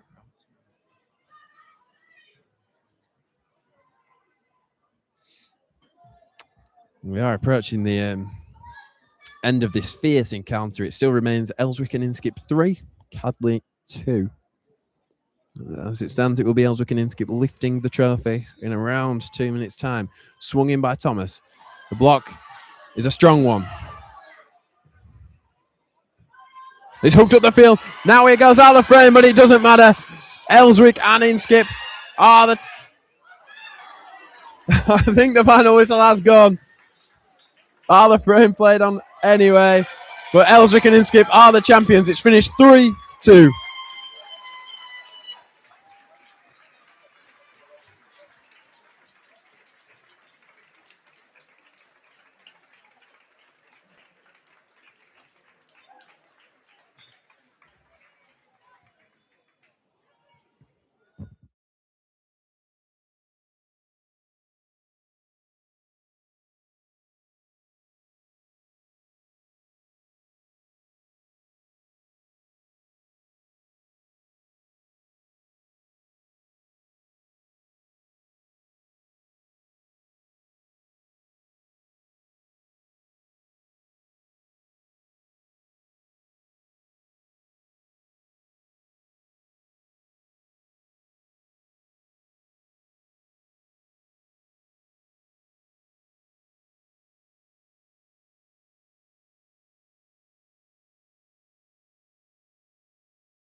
And look, she's sitting on the floor. Wait, I need to get. Respect the vote.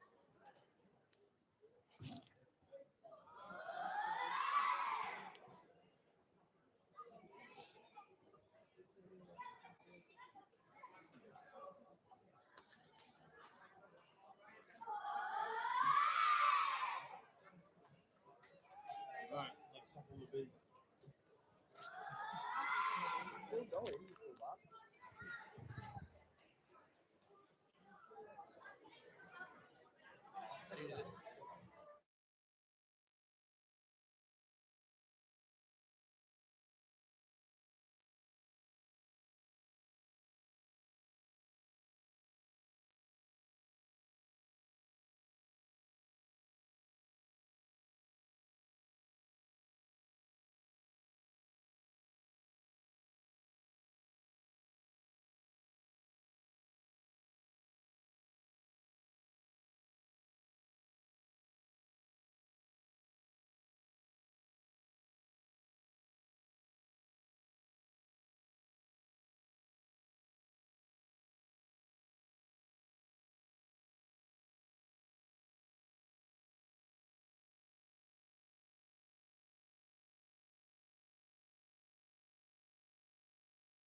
Hello and welcome to Fleetwood Town at the Highbury Stadium. Today we've got Clifton Rangers under 11s girls Wasps versus Bisbon Juniors under 11s Tiempos girls in today's under 11s girls Shield Plate Cup final. I'm Isaac Cunchard. I'm joined with James Crickmore. James, we're in for a good one today, aren't we? Absolutely. Well, two games we've been watching this morning have left absolutely nothing to the imagination. Two absolutely brilliant matchups.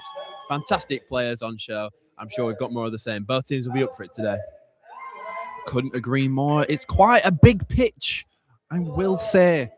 And it's a lot of ground for these girls to cover. Do you think they've got the fitness levels for this?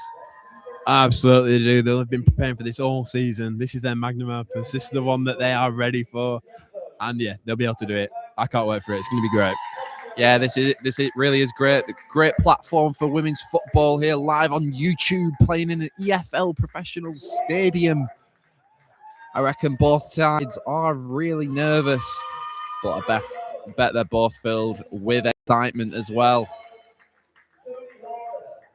Clifton Rangers under 11 girls Wasps are in the yellow kit, unsurprisingly, and Bisbon Juniors under 11s Tiempos girls are in the white shirt and the blue shorts. Managers for both sides for the Wasps, we've got Paul Hindman with coaches Alex Gear and Gemma Shunya. The manager for Bisbon is Michael Mallon with coaches Dave Preston, Paul Going and Rob Green.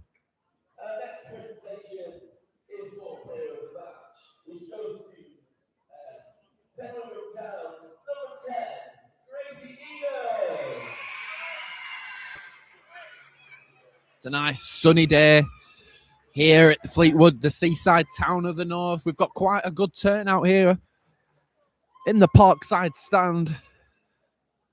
Hopefully the energy in the stands reflects on the pitch and we're in for a good high scoring game, a good game for the neutral.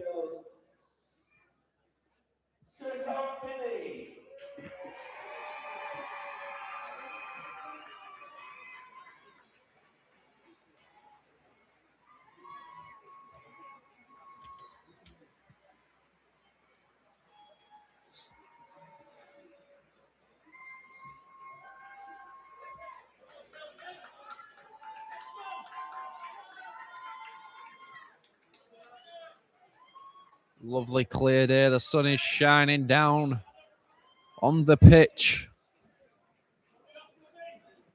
It's a fantastic advert for the seaside as well. Obviously the women's game, but for the day, you can see Blackpool Tower off in the distance here. And it's a gorgeous day. It just makes you want to go frolic on the beach, really, doesn't it? It does. It really does.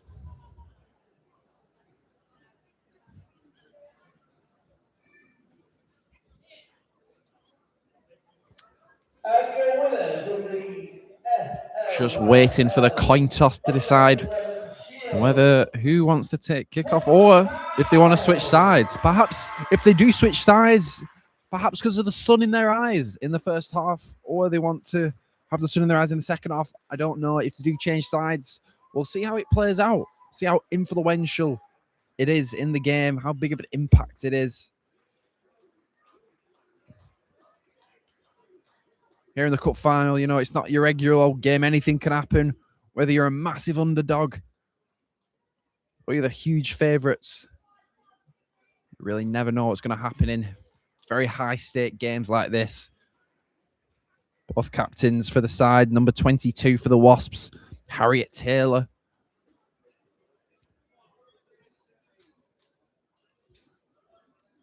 Deciding heads or tails, whether they want to kick off the first half or switch sides.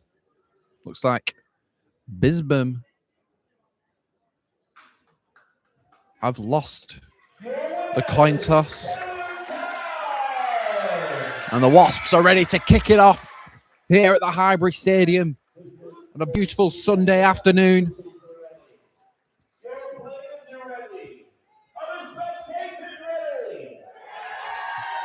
The spectators are certainly ready for this matchup. We're about to kick off. And we start with Willow Hargreaves and Ava Booker linking up.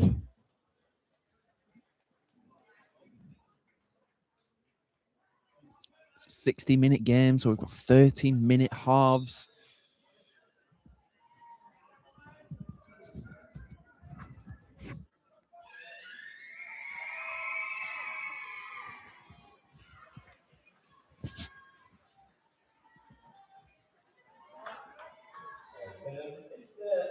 Launching it up top. Just go out for a throw-in. Willow Hargreaves.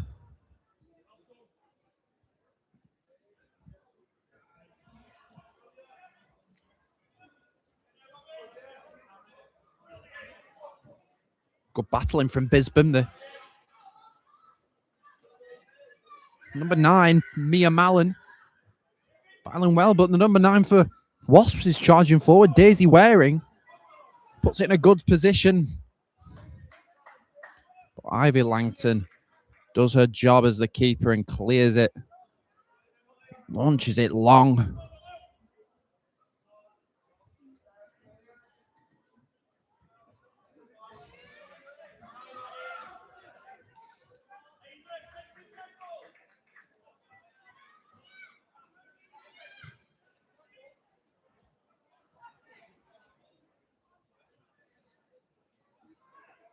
Number 48, Ava Booker wins the throw-in. Doesn't keep it in. She thought she did, but referee does pull it back.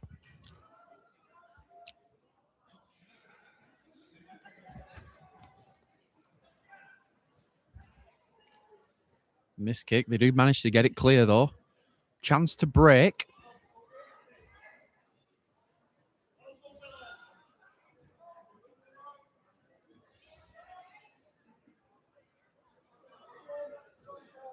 Oh, it's an interception, and Bisbon come forward.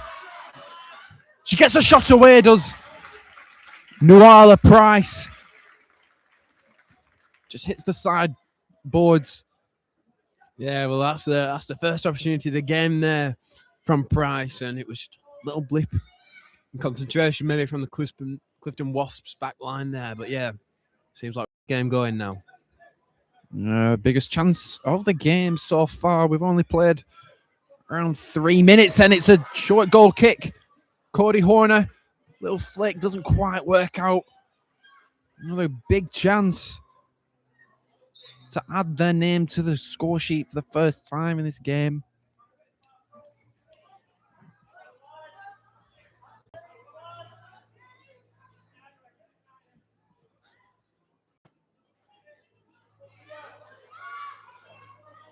Pushes herself forward. It's a shot on goal.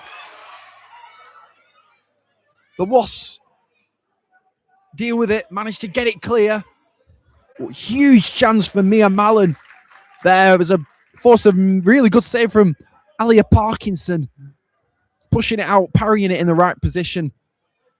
It's huge that if she parried it wrong, then could have given Mia Mallon another chance to shoot on goal.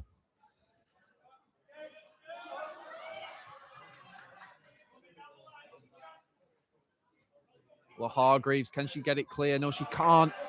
Bisbon. It's a really good cross at the back stick. Touch forward isn't enough, and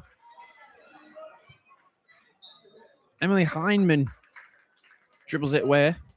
Yeah, that was a great cross from that right-hand side there. Unfortunately, it didn't quite sit correctly in the end, but it was a fantastic opportunity, and what a good cross that was. Yeah, it seems to be all Bisbon at the moment.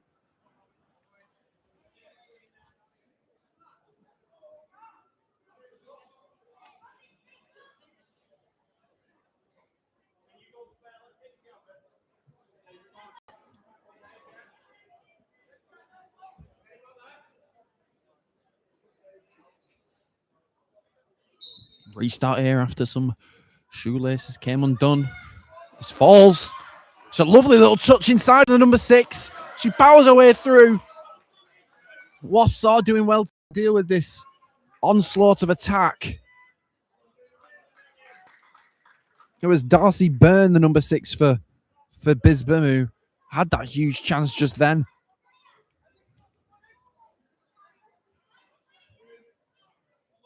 It's a corner ball. Are Bisbon the sort of side to capitalise on set pieces, or a bit more clinical from open play? This is the first set piece of the game.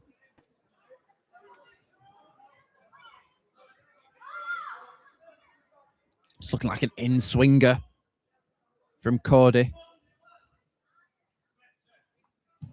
Not a bad ball. Only Wasp bodies on the end of it, though. And here comes Willow.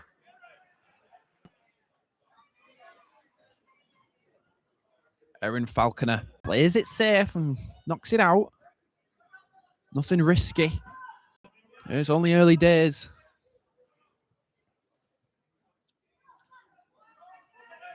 Is he wearing? Pushed into space, and it's a chase between her and Freya Mallon. And the Bisbon girls come out on top. Oh, a little Gareth Bale run just there. And she manages to push her side into that final third.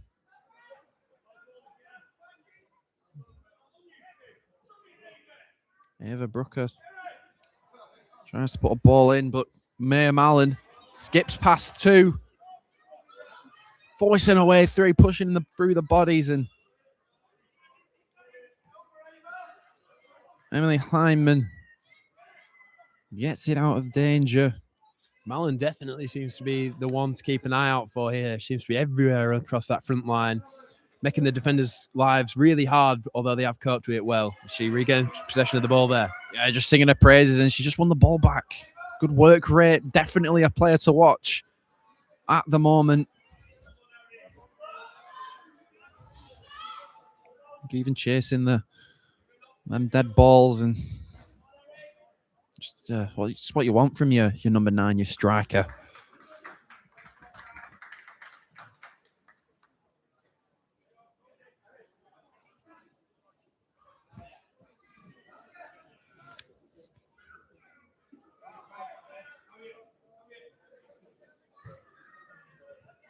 Mia Mallon cuts out the goal kick.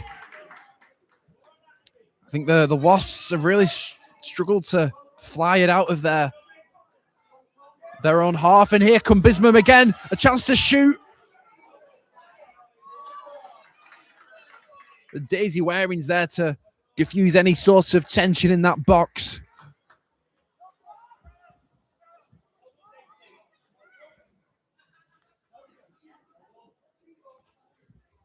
Ball's hanging in the air.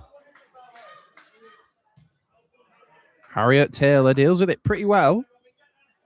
Bisbon are on the attack again.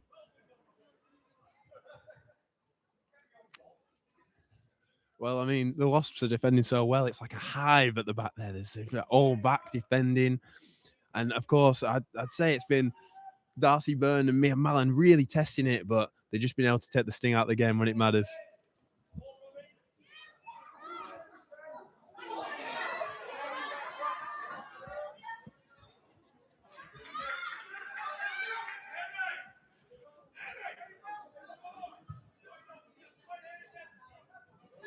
Touched it down quite brilliantly, and Mia Mallon's waiting. She's lurking.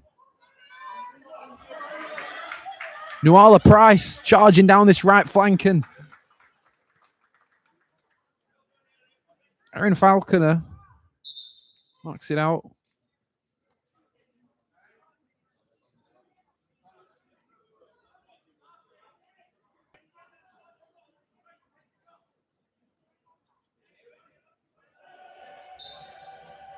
Restarting play here. It's out play again. They'll restart.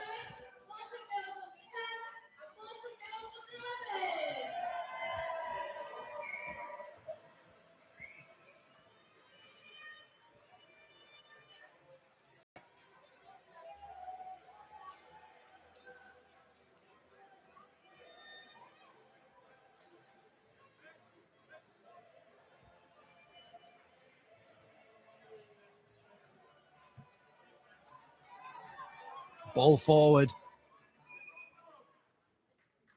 Bisbon give nothing. They give them nothing to the Wasps. Bisbon pushing on now, and it's a good tackle. Just out for a throw-in next to the corner flag.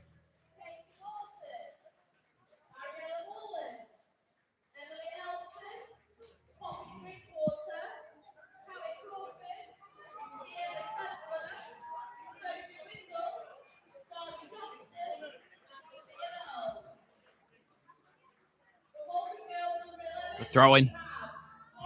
Squared across the box, and Robin Cram deals with it well. Can the Wasps get it out? And it's good pressure from Freya Mallon. She's still battling. Tries to swing it in. Well, to say how the game's been going with so much of the ball being with Bisbon, I think if you're the Wasps manager, you'll be buzzing with how it's going. The defending has just been excellent to see, and they've really contained them when it's come down to it.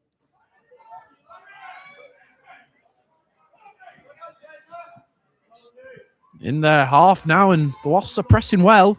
Can they swarm that penalty area?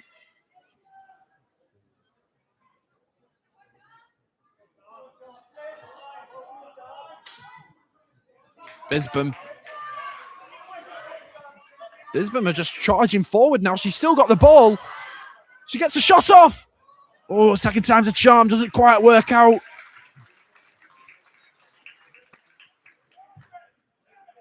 Doesn't quite work out for Darcy Byrne. But here come the Wasps. They've got a throw in a good area.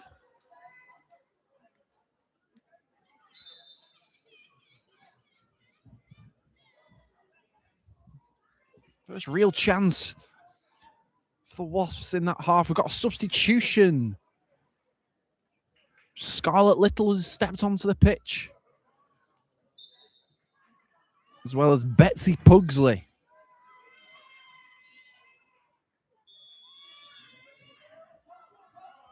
Not a bad throw at all, and Scarlett Little met on the end of it before Wells. Lovely turns there. Just runs out of play. It's good play from the Wasps.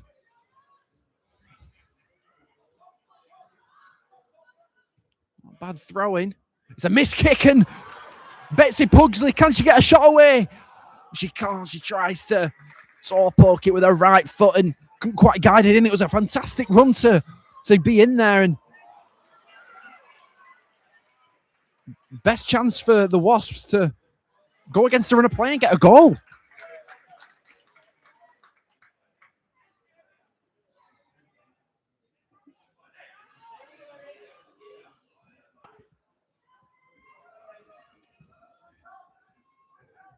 She just needed that venom in her shot there. Did Betsy Pugsley.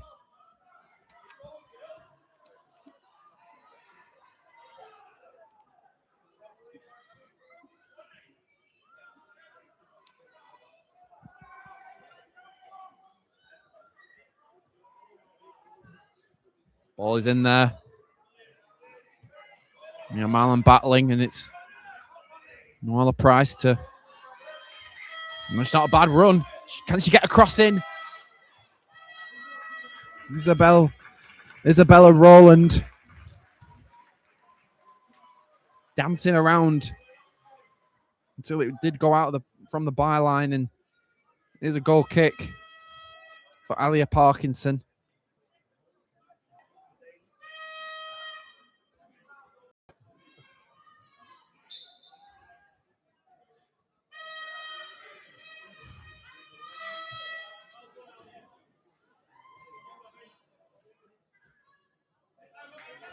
Go again, and it's going to restart again with a goal kick.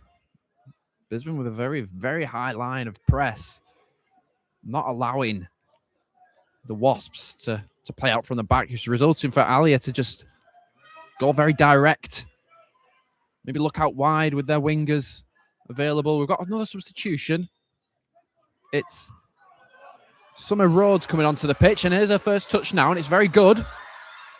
They've put into the box. It's a shot, and it's an important shot from Harriet Taylor still out there for Bisbon. Show it's catching practice for Alia Parkinson.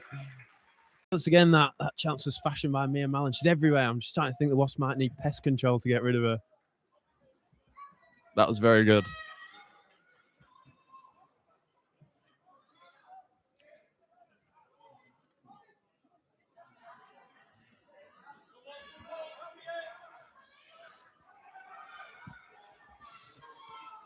Look, setting up for a long throw in here. It's definitely in there, and no Wasp bodies meet it. And Bisbon counter-attack.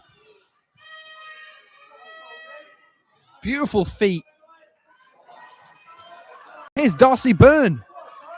Darcy Byrne! What a save from Alia Parkinson. Her outstretched foot manages to knock it clear. Well, that was a great save there. And Parker has been absolutely everywhere as well. She's deserving of a goal. I thought she'd got it there, but it was a great outstretched leg to prevent it. Absolutely. Definitely the biggest chance of the game so far. Cody Horner on the corner taking duties. It's an in-swinger. Doesn't get past the first player. Harriet Taylor clears it, but Horner keeps it in, and Mia Mallon, she's there. Oh, and it just drags wide of that far post. Right place, right time, just not the executing finish. That goal is surely coming for Mia Mallon. She keeps getting in there every time. It seems to be coming through her. Yeah, she's getting in the right spaces for the goals. It's just that finishing touch, and it's a lovely little touch to Cody Horner. And Alia Parkinson is equal to it. Playing very well is Parkinson, doing what she needs to do. It's hoofed up, it's hanging in the air. Shot. It's a payroller for Parkinson.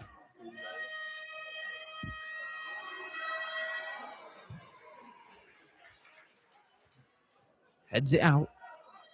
Freya Mallon, she does what she needed to do.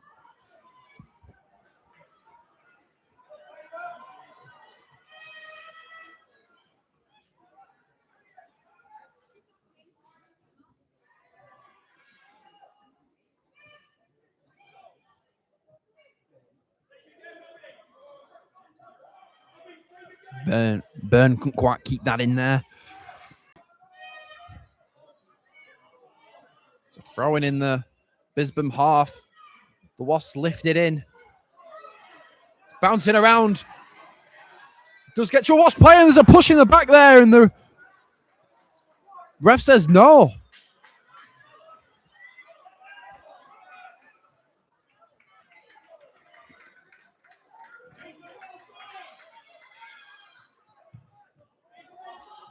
Thought that was quite blatant, but the ref does have a better view than me.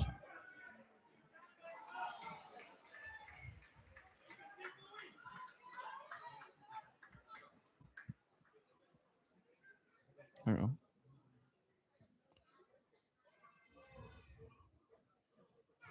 Continue with the drop ball.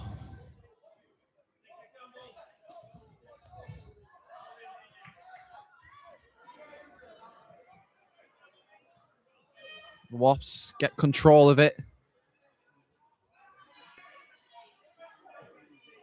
Betsy's still going. Not doing too bad. Wasps regain possession. Trying to force it forward.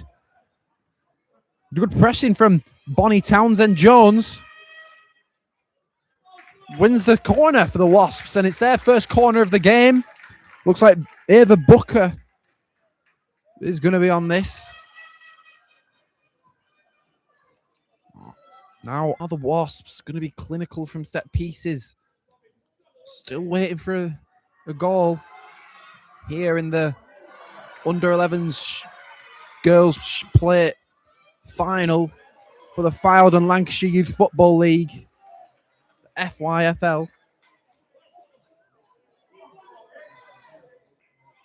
Oh, it's good feet from Emily Heineman to wriggle her way out of danger. It's good feet again. She's very good, technically gifted. And just Freya Mallon tips it wide. Good spell of possession this for the Wasps.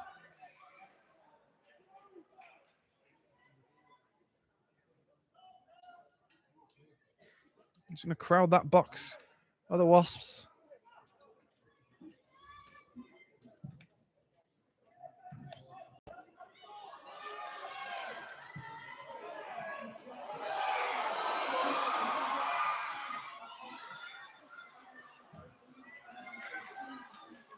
Just going to delay a substitution for Bisbon.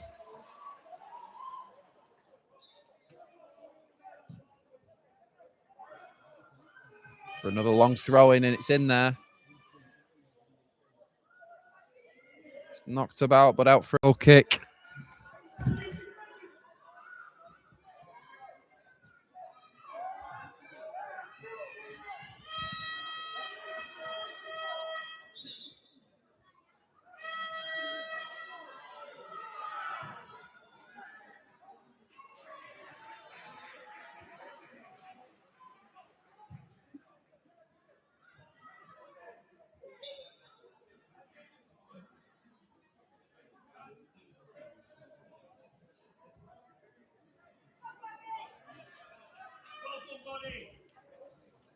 Bonnie wins it, but then again loses it. And here come Bisbon. Charging forward did Summer Rhodes.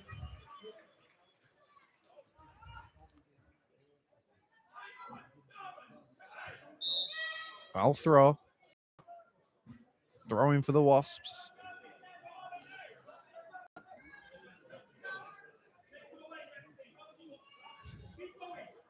Harriet Taylor launches it. Bisbon do well to pass to each other, and a little run of passes there, and it's back into the Bisbon back line. I think although the game hasn't quite ebbed and flowed in the way that's demonstrated players' individual quality, I'd just like to give a shout out to Freya Mallon. I think's cut out everything in that middle of the park so well for Bisbon. I think you're right there. She has been doing the hard work. She's been in that engine room, bossing around that midfield.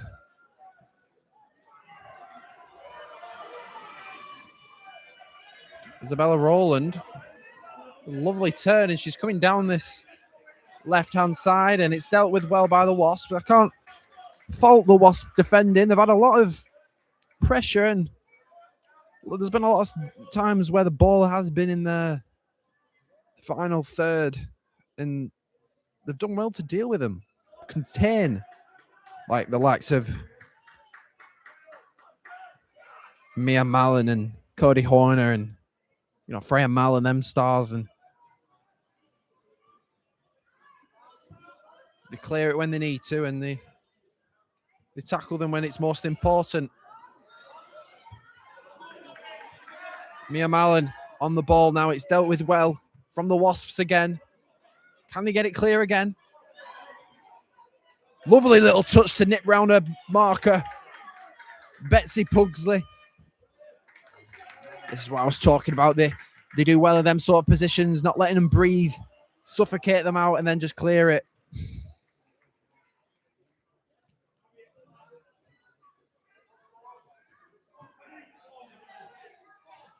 Emily just manages to lose out, and Bisbon in space again. It was Summer Rose making the charge forward. Penny to Isabella, and it's a bit of a collision with both number 11s, but they're making a really good charge forward. Ref does blow it for a collision that happened with Isabella Rowland and Emily Heineman.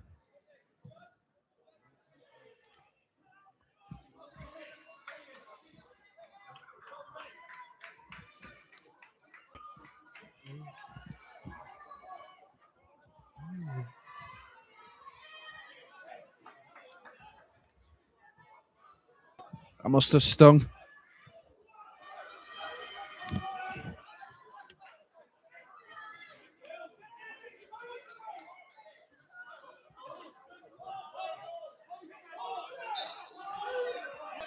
Space to shoot. Can the ball fall to a Bisbon player? Swings a foot at it. Does Lottie O'Hare. Still fighting for a chance. Penny Bowman.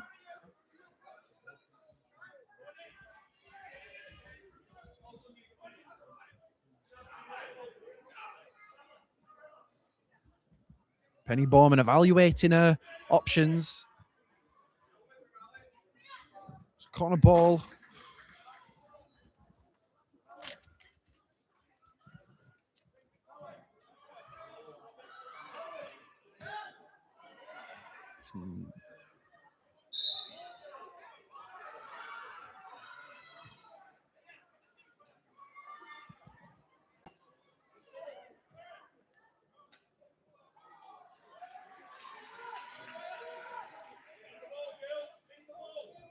In swinger.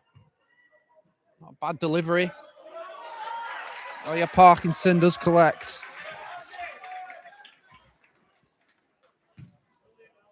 Parkinson.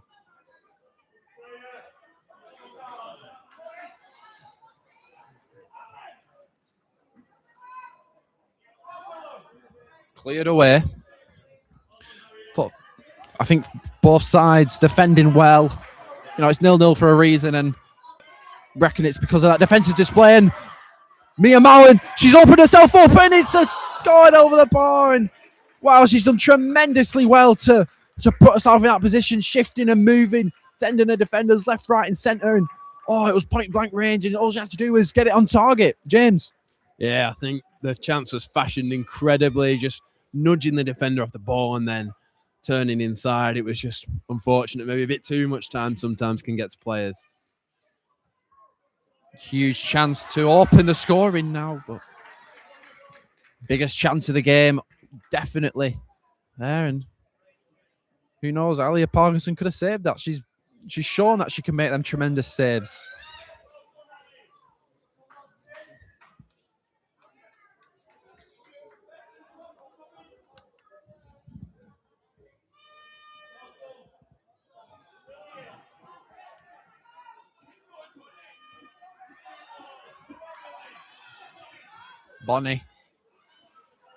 Bonnie. She's doing well to force her way through, and the Wasps under a bit of pressure, and Jasmine Griffin does the best thing she could and just tips it wide. It's, if in doubt, just kick it out.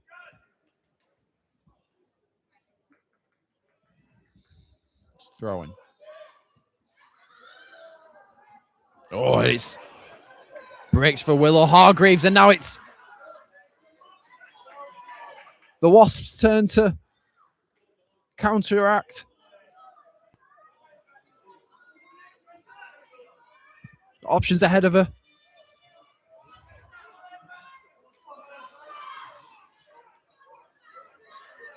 Jasmine Griffin not letting Summer Rhodes get past. It's Penny Bowman. Penny Bowman with some shifty feet. But Harriet Taylor's like, no. Not so fast.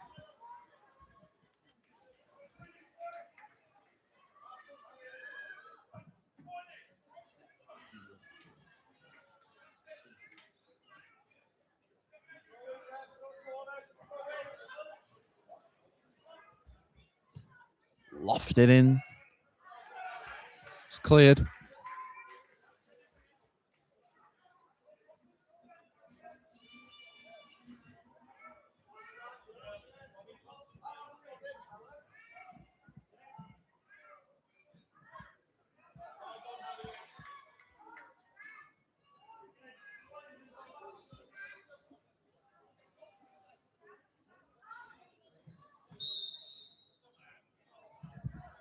Pulls it back for a foul throw. Both legs were off the ground.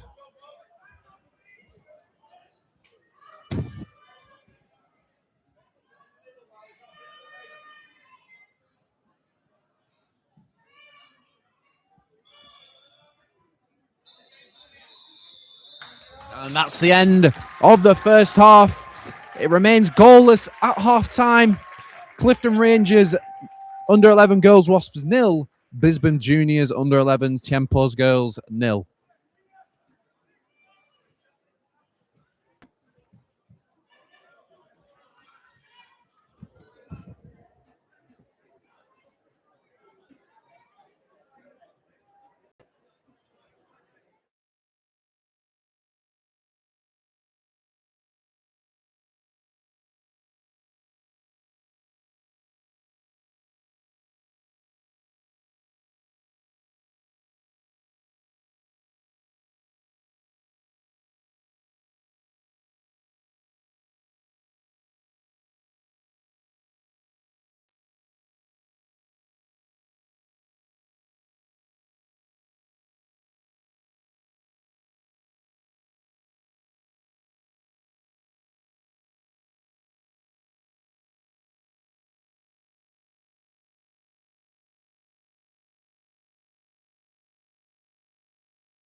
Well, welcome back to Highbury. We're here at Fleetwood Town. Currently 0-0 here. Clifton Wasp versus Bisbon in this cup final. I'm your commentator this half, James, and I'm joined by Isaac Hunter, who was with you for the first half. We're about to get back underway here. It's going to be Bisbon to kick us off. They've definitely been the favourites so far. They've had the most chances, the most of the ball, but it has to be said that Clifton Wasps have been so resolute in defence. They haven't let anything get through at all.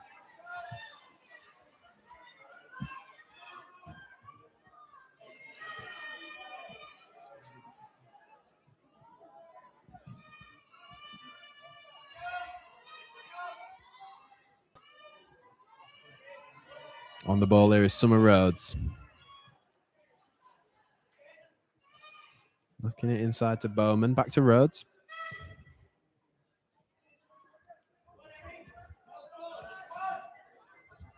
There's an example there of the Wasps just happy to sit back and clear it away when it comes to him. As they fly forward here.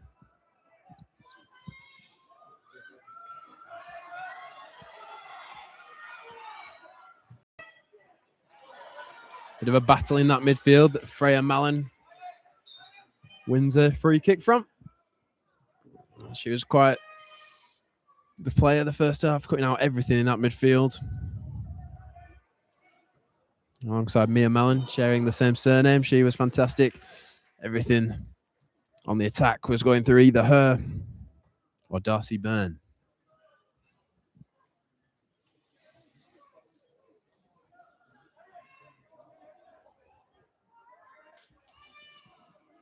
Bisbon will get us back underway then with this free kick. To be taken by Freya Mallon.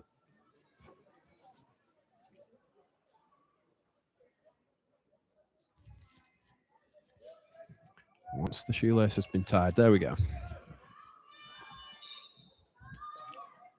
Mallon then swinging it in.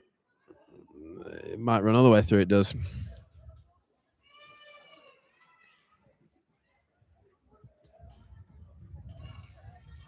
Isaac, having a commentator on that first half, do you reckon it is Bisbon who will be lifting the trophy today? What are your predictions for this second half? 0-0 at the moment. Yeah, I mean, Bisbon, it was all them in that first half, and you know, they had them chances. The Wasps defended absolutely brilliant, might I add. They never gave Bisbon a chance to really get a shot off. They had them few chances when Mia Mallon went through on goal with a bit of individual brilliance, but I think that's all they've had. So I couldn't say, but if Bisbon carry on creating chances, I'm sure they'll make a breakthrough. Yeah, absolutely. So a bit of a scrappy affair so far. Both sides happy to get the ball away when it's been in their final third.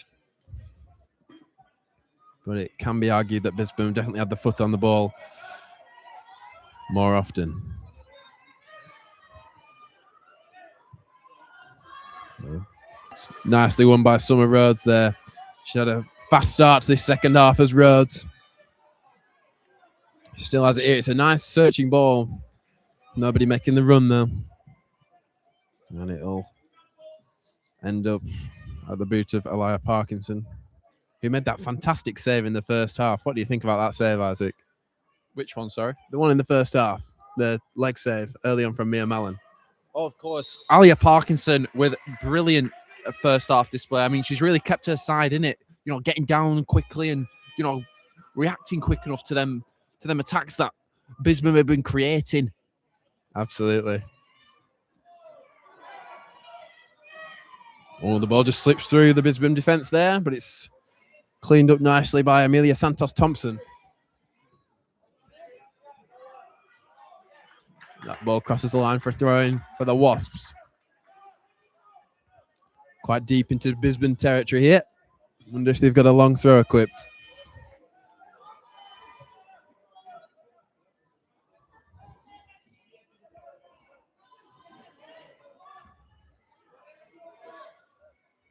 Now, I'm not sure if you mentioned it, Isaac, in the first half, but shout out to the Wasps hairdresser. I mean, they've all got the same hair with the gold in there. I think it looks excellent. They've put a true shift in. Yeah, real shine of togetherness and tribalism. Indeed, indeed. Wonder if it'll be the Wasps together lifting the trophy in half an hour's time. Not if Bisbon have anything to do with it. Mia Mallon making the channel run now. It's defended well by Emily Hindman, who has evidently recovered from that injury in the first half. She is back on the field of play now. Rhodes now challenged well. For Freya Mallon makes a challenge, but the run is still on here. Powered through lots of players there. Willow Hargreaves on the ball. She has been the main player for the Wasps.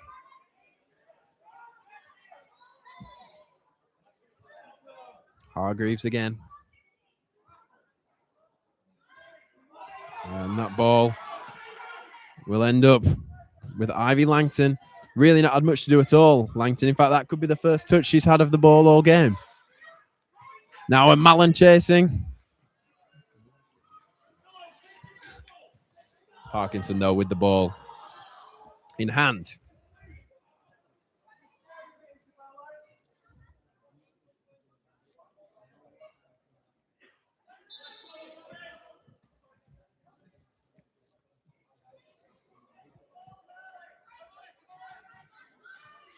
Substitution being made here for the Wasps.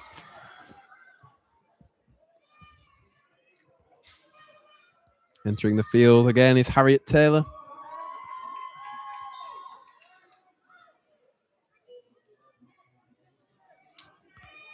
Throw-in is taken by Bella Rowland.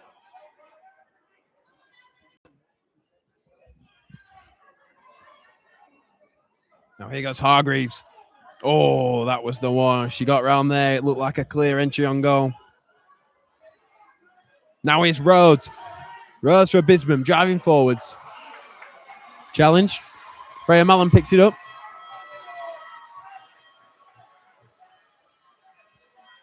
Hargreaves.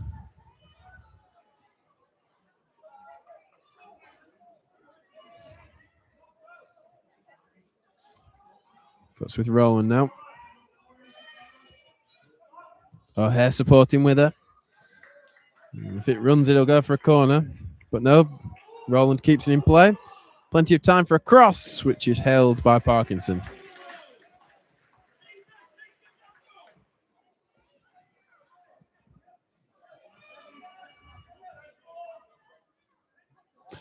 Well, Isaac, if it is level after this half, it goes straight to penalties, doesn't it? Is that something you'd be excited to see? It's something we've not seen yet today. I would be very excited to see it, but I'm not sure the players on the pitch would be too excited taking a penalty in a cup final. Especially not here at Highbury. What an occasion it is to be playing at such a prestigious stadium, EFL Stadium, of course.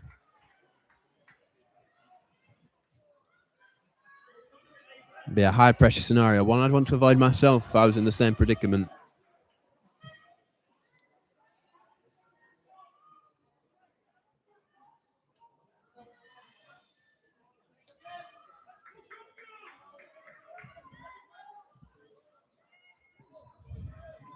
Throwing for the Wasps then.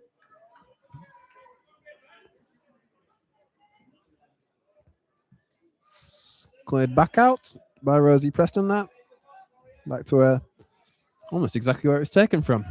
We'll have an exact repeat, but not before substitutions are made. Lottie O'Hare leaving the field, as is Penny Bowman, as is Summer Rhodes.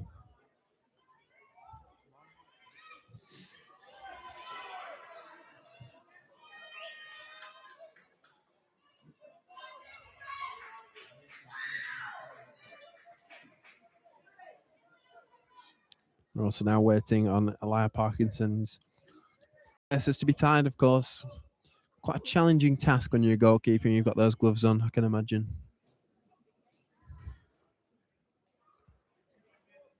And with everyone present on the field, it looks like we're going to get back underway.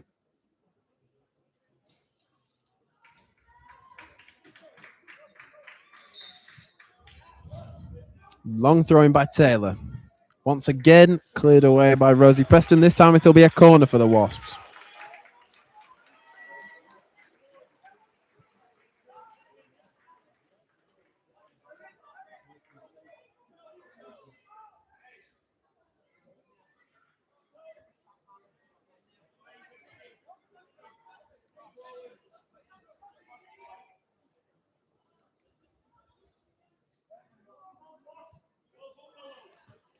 Good ball by Hargreaves. It'll come back to her. That one's a bit of a hit. And it will go out for a goal kick to Bisbon. Time for them to get back on the ball, relieve some pressure that's definitely been building from the Wasps.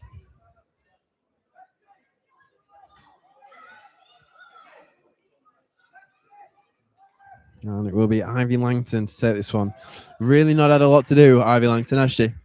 No, not been very busy in this second, well, in the game, really. I mean, it only takes one chance for the Wasps to test her and perhaps even score. We'll see if she's up to the task. Should a dangerous enough shot pass by her net. Mia Mallon making the channel run now. Will she get there? Yes, she will. Now, she's got a history of this game of taking on players. She's got it round two, but the third proves to be too tough an ask. And she did well just getting round two. Third have been unreal. As the ball's played into no man's land there. Cleaned up by Isabella Rowland. Rowland still going here.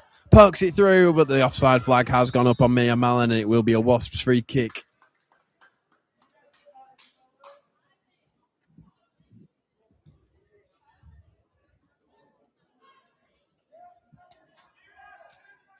If you are just joining us, it remains 0-0 here in this cup final between Clifton Wasps and Bisbon Juniors.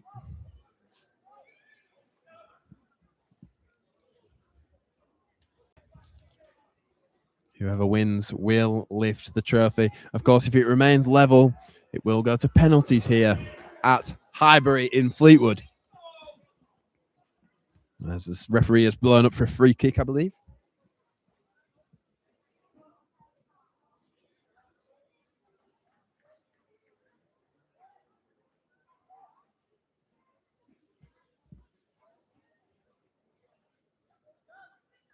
And substitution going to be made from the back of it. Going to be Jasmine Griffin entering the field of play.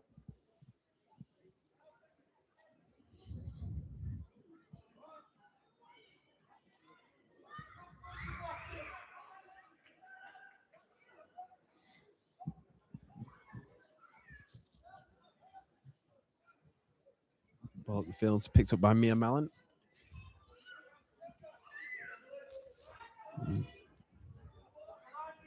Controlled in defence by Rosie Preston, who just knocks it down the line.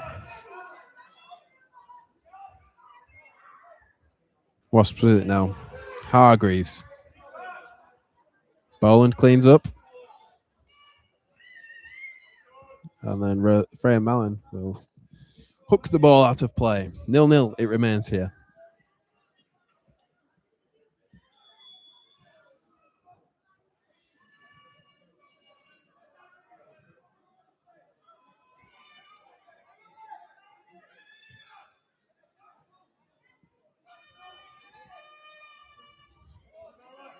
Eva Brooker. Back to goal. A four for Cody Horner there. But once again, the Wasps very good at just taking the sting out of their attacks. They once again defend.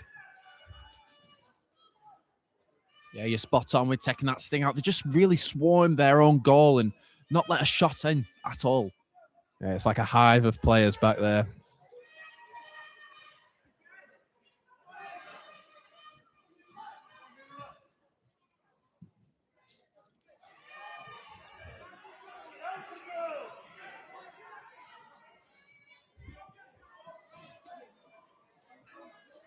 Freya Mallon, bit of a late challenge. The referee waves play on.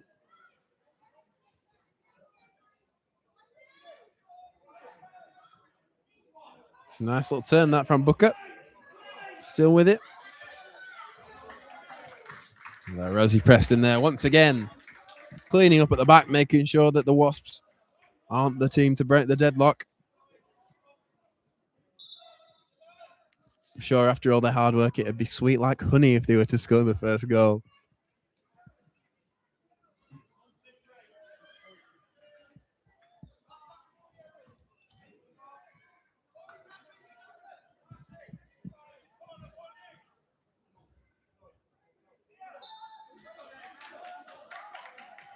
Throw-in to come then.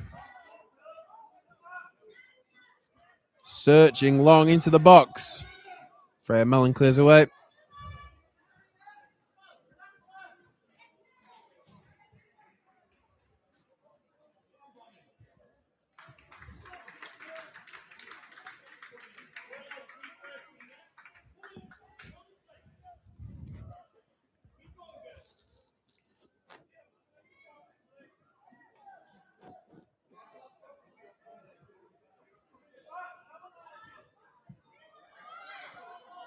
The ball's just floating around in the Bisbon area. But they have won a throw. And we'll give them the chance to take some pressure off.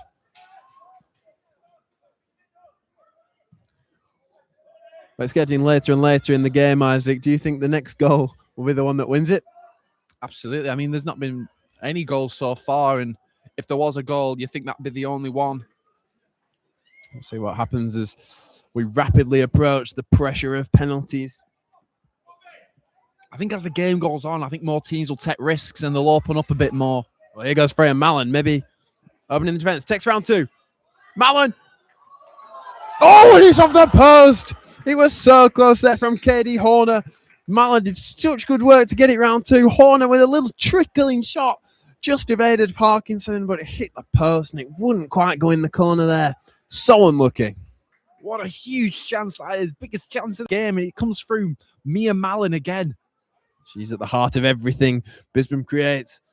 And she's intercepted that goal kick, took the sting out of it, picked up by Freya Mallon. Mia Mallon now. Freya Mallon. The two Mallons really going at it to try and get that goal. Freya Mallon remains with it. Mia Mallon into the area. She got a bit unlucky there, maybe. Noella Price. Also challenging for the ball, but they have won a corner off the back. Can this be the one? They've just come close, hit the post. It's 0-0 though still.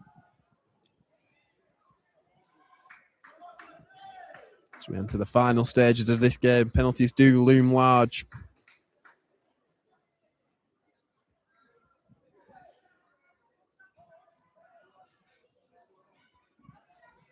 Mallon with a foot on the ball.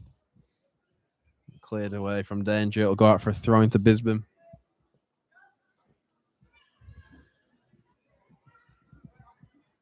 I think there's going to be a substitution here. It looks like Alice Payne is getting ready to come on. And here she does for the Wasps.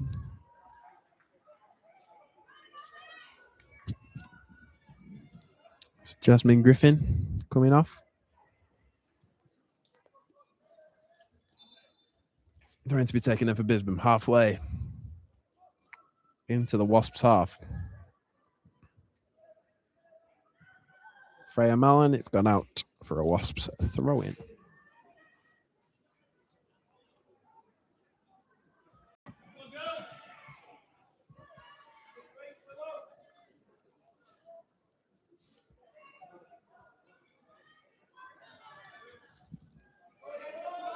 Well, Isabella Rowland finding herself in a bit of room here. Quite an empty right flank for her to run into. It's defended nicely, though, by Scarlett Little. Rowland still going at it.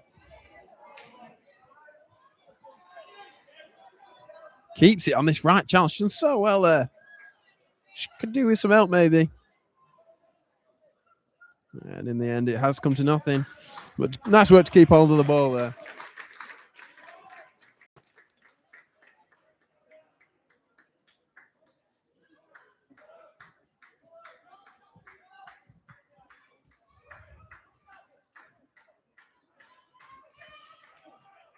That goal kick has been intercepted there by Cody Horner. Horner still. It's Harriet Taylor there to defend it. One back by Mia Mallon. The target. Referee has to do something there. It's just on the edge of the box as Cody Horner was dragged down. Dragged down on the edge of the box there. It gives them a free kick and a very promising opportunity.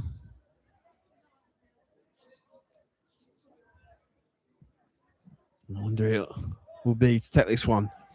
It's getting late in the game. It's still 0-0 here between Clifton Wasps and Bisbon Juniors.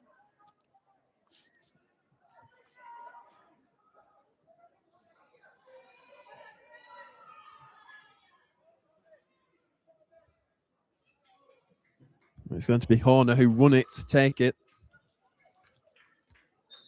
She got placed to him in the middle. She might go it alone. Does go it alone. It's straight into the wall. A fall for Freya Mallon. It'll be a throw-in on the far right side now.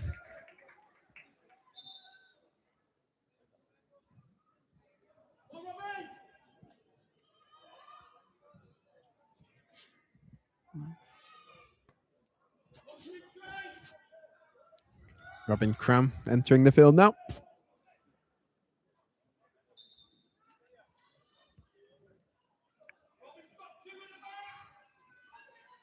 Throw-in comes in into Mia Mallon.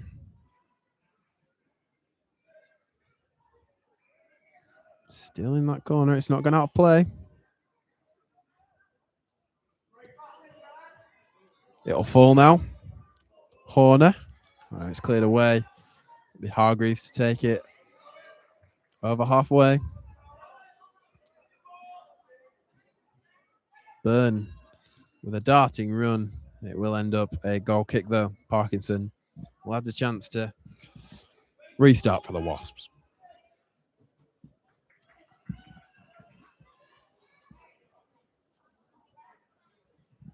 Isaac, what are your thoughts on the occasion? Obviously playing at Fleetwood. We're live on YouTube right now. What would it mean to these players if they were to win this trophy today?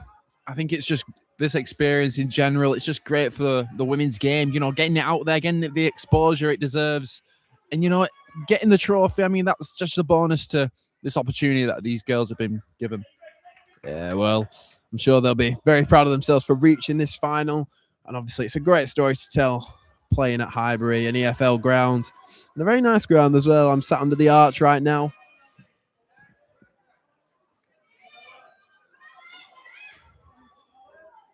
Watching as the ball comes in, and it's been put over the bar by Price. And what a golden chance that was for Bisbon to go one up.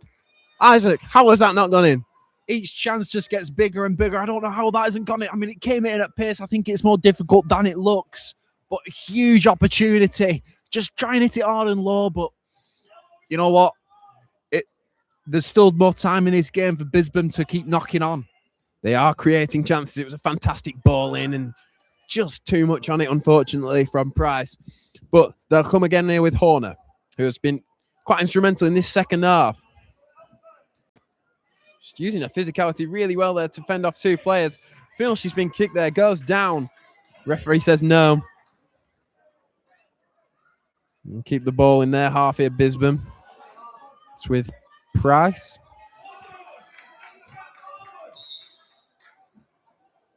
And he will go back to that earlier altercation. Horner's remained down after feeling she got kicked. The referee still didn't give a free kick, though.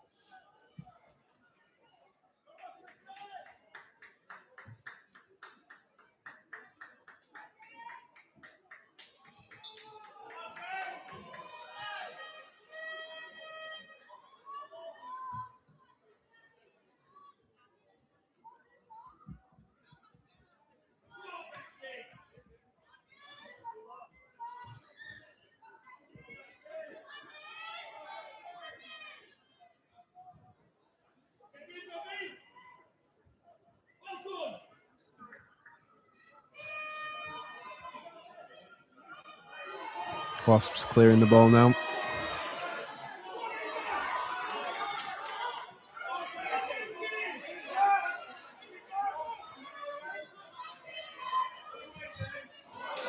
And that will cross the line. I think that's a throw in there for the Wasps. Deep into Bisbon territory. And as we enter the final stages of this game, you are left wondering, will it be yellow and black stripes on that trophy or the blue and white? And will it be decided by a penalty shootout? As this corner comes in, it's almost gone all the way. That'll be cleared away by Rowland. Horner fighting hard to win it. Now here goes Mia Mallon. She's been central to everything, as we've already alluded to. Mallon going forward. And it's cleared away there by Harriet Taylor. It'll be picked up by Price. Swung in. It's patted down by Parkinson and held.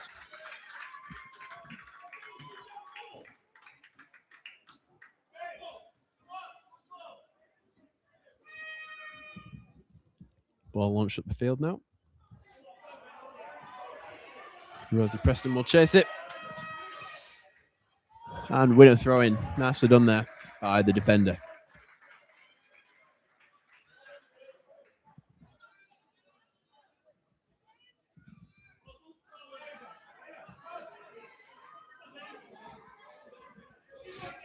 Rowland dropping back. Help out defensively, and she's won a free kick.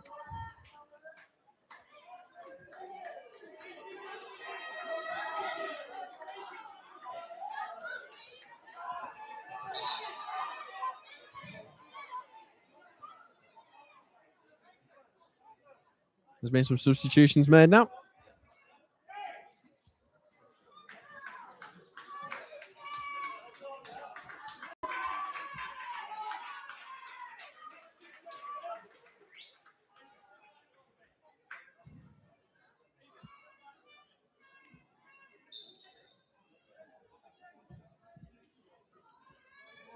Well, there's around 7 minutes left of this match.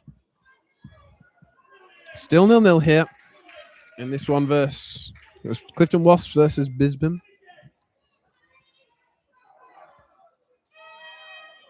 Mia Mallon. Striking a goal. It's in the post. Has it gone in? The crowd seem to think so. I don't think the referee does.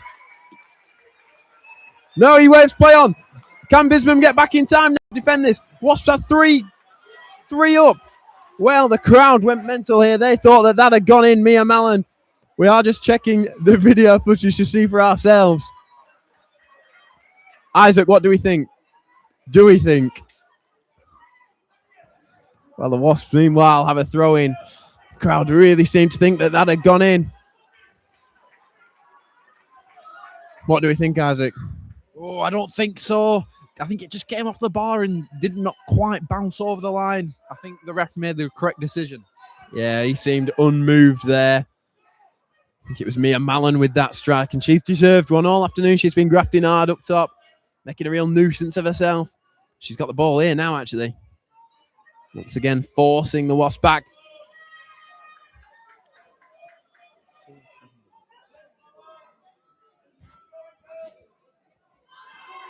Mallon chasing it.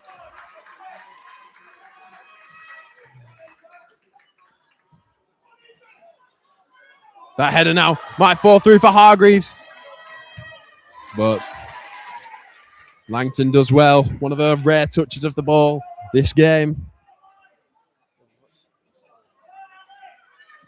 It's a good challenge there to stop Roland from progressing any further.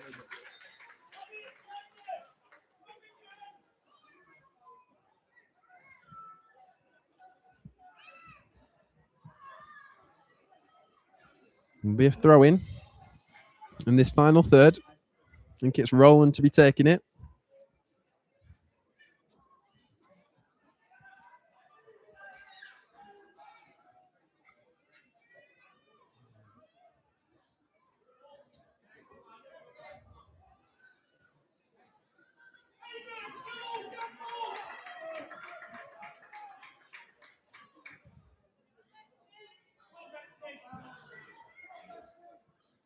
Pugsy will chase it, but it will go out for a Bisbon throw-in in their own territory.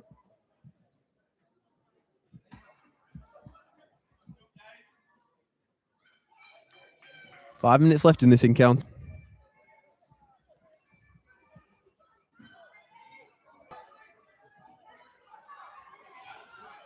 Oh, it's fallen through here on this left side. Some nice ball rolls, but ultimately it has cut out by Roland there, who has been up and down this field. She's been good attacking, back to help the side defensively as well. Freya Mallon hooks it. Amelia Santos Thompson has some room to run forward. The through ball, probably searching for Mia Mallon. She's not there though. Well, that is full time. It's finished 0-0 here at Highbury. Clifton Rangers 0, Bisbon Juniors 0.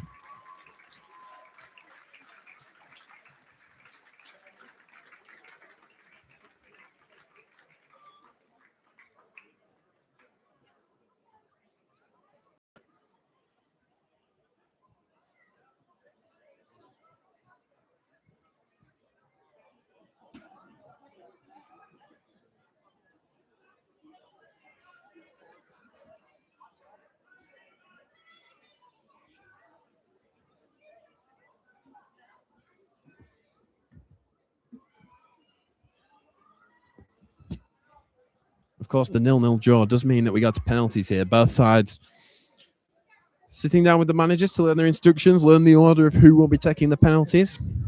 Isaac, from what you've seen, who do you reckon will take the trophy today?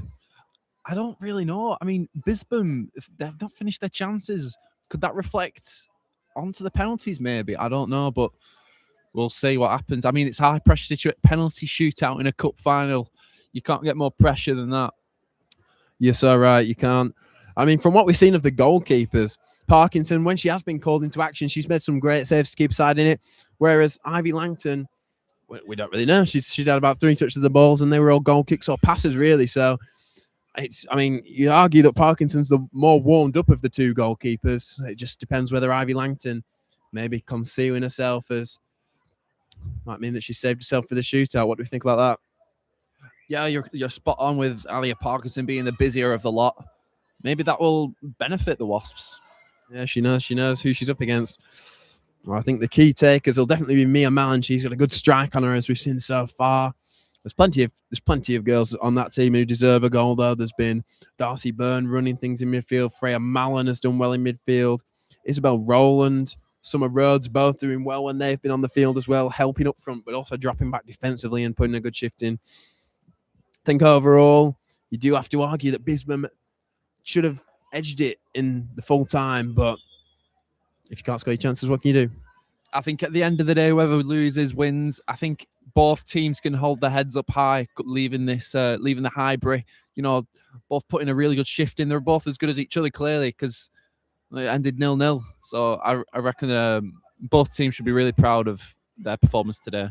You're right. That's the right word to use. Pride. I mean, to play on this stage at Highbury here in Fleetwood, it's such a lovely day as well. It's almost a win itself. I mean, it's not a trophy, but it's a great memory. And the teams that we have seen thus far who have come second in the tournament, I've received a lovely ovation, and they seem to have enjoyed themselves. I think everyone has.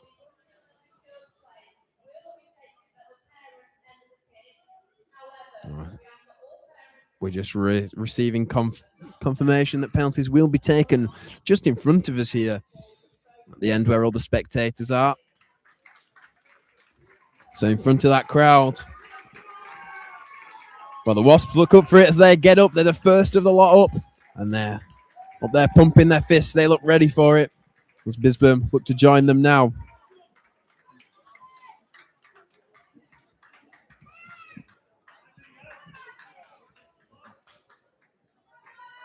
Ivy Langton coming to clap the fans. Just the fans saying, "Come on, Ivy." Both goalkeepers look pretty confident, as Alia Parkinson also makes the walk down to the net. And the referee joining them now to decide who will take the first, as the two teams line up on the halfway line to watch the side take the penalty. This is Willow Hargreaves to take the penalty for the Wasps when we get a ball.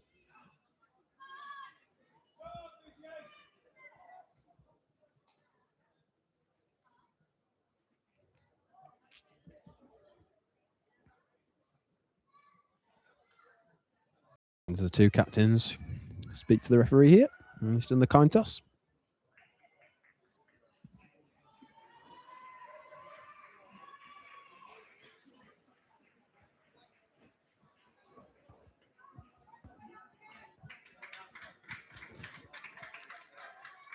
It would appear that Wasps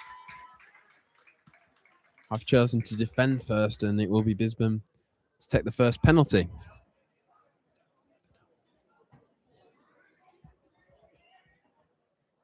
The referee's just after a ball here.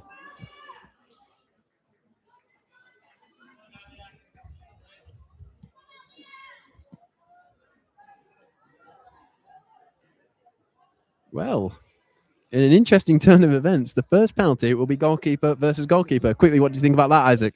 That's quite unorthodox, but we'll see what Ivy can bring to the table. Absolutely, Ivy Langton. We were just saying how she's not had much of the ball this half. She will step up to take the first penalty. Well, how brave. And it's a great penalty as well.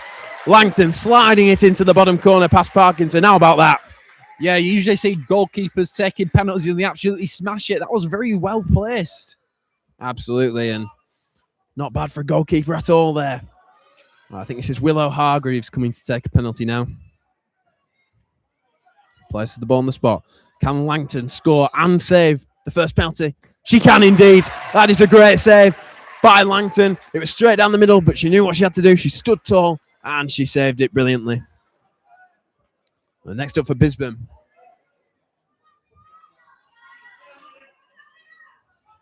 I think this is Cody Horner. Horner then from the spot.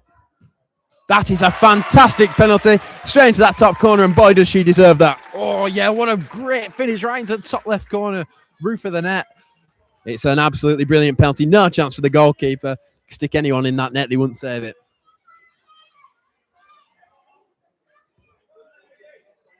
Next up, the Wasps to make it 2-1. It's straight down the middle again. It's saved. That was Harriet Taylor with that penalty. And it is saved. Bisbon taking a 2-0 lead into this third penalty. And it will be Nuala Price to take it. Can she hold her nerve?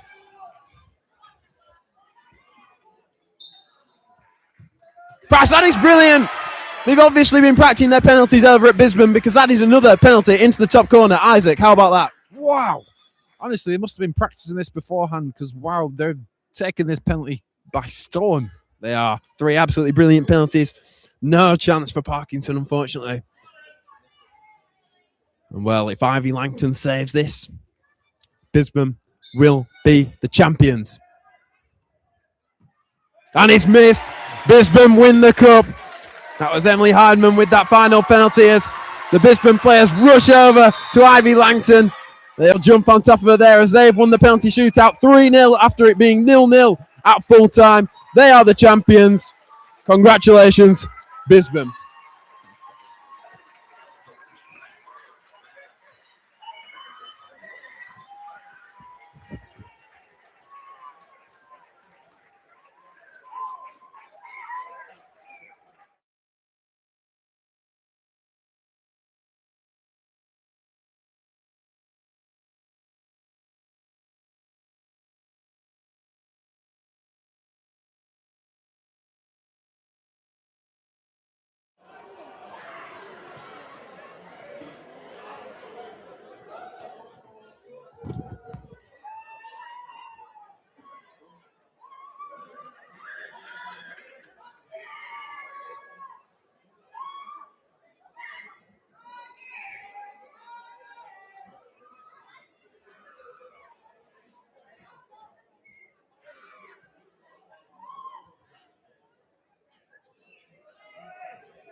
managed by Ryan Willets, assisted by his coach John Bonney. And St Anne's FC are managed by Tom Cadley with coaches Phil Lee and John Maverick.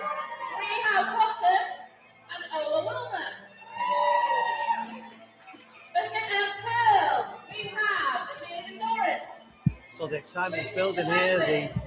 The atmosphere is crackling. We've got friends and family, parents, grandparents of both teams out here on show, and the main stand here at Falco Town. We're playing on the full pitch today. We've got full pitch of officials, including the fourth official. The pitch is looking in great condition. The sun is out, and we're all set for a great match, Connor. Yeah, I can't wait for this one. I mean, like you say, the ground's filling up below us there. Music's getting going as well to get the atmosphere going. You just get the feeling this is going to be a cracking game. Like you said, we've got the full pitch to go out now, so 11 aside, it's going to be a belter. Just these moments before kick-off in a big cup final, this is when the players will be really feeling those nerves, those butterflies. As soon as the referee blows the first whistle and they get the first touches, I'm sure all that will be put to one side and they'll be able to concentrate on the football. Yeah, you kind of settle into the game, but don't you, after the first few minutes? Obviously, quite nervous in the build-up, but especially at a ground like this, an occasion like this. But you just get the feeling after a few minutes they'll settle. Yeah, and I think you think a long time waiting around for these players. We've got the morning's festivities out the way, and on for the 11-a-side cup finals now in the afternoon. So Falco Soccer are going to get us underway, taking kick-off down the black and white kit, kicking from left to right, with St Anne's FC in the green and purple, kicking from right to left. Are the spectators ready? Into the game. So the ref blows his whistle and opens up this final for the U13 Girls Shield. And straight away, Falco Soccer on the attack. She lays it back. That's some nice feet. Cuts inside, cuts in field. But that's dispossessed by St Anne's FC in the middle of the pitch. It's a clearance by Lucinda Madrick for St Anne's. Poked forward. Both teams trying to imprint themselves on this game from the first whistle. Trying to impose themselves on the opposition. We'll see which team gets the first chance to score.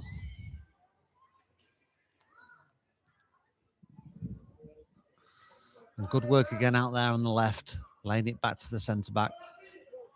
Yeah, neither team can just quite get a foothold of possession in these opening minutes. But the centre half. And it's good play. It's great defending. Great defender. From a really awkward position. And that's cleared by Scarlett McNamara. But it just falls for Falco Soccer, who get a chance to come forward, and that's a ball sprayed out to the right with Mia Matthews chasing after it. And she's got on the end of it. And the referee deems it a corner, so good piece of battling there from Falco Soccer, Connor. Yeah, fantastic work for Mia Matthews there, never giving up, and to win the corner from that position. I think, yeah, she's done really well there, and she's going to take it as well. So the first corner of the match will come in from Falco Soccer. Are they going to go short? Is she going to do a long one straight into that penalty box? It's a long one. And need clear. It's a good clearance from St Anne's, but put back into the danger area. Keeper's a bit hesitant. And that's the first shot on goal, and it's in. It's in by Maisie Lee McLean from Falco Soccer. And that's a great start just a few minutes in. 2.5 minutes. And Falco Soccer break the deadlock and make it 1-0. Yeah, I think she's done really well there. It was just kind of bounding around the danger area, wasn't it? But she stuck her foot out and really made it awkward for the goalkeeper because it just bounced with quite some pace into that far corner. St Anne's had a couple of chances to clear it, but Falco Soccer got the pressure on. They kept it in that danger area and they got their reward. Falco Soccer girls, number 7, Maisie Lee McLean.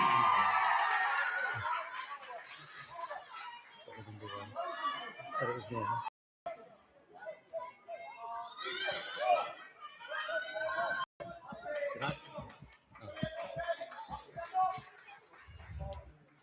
So that'll be thrown to St Anne's, just in front of their management team, just by the dugout.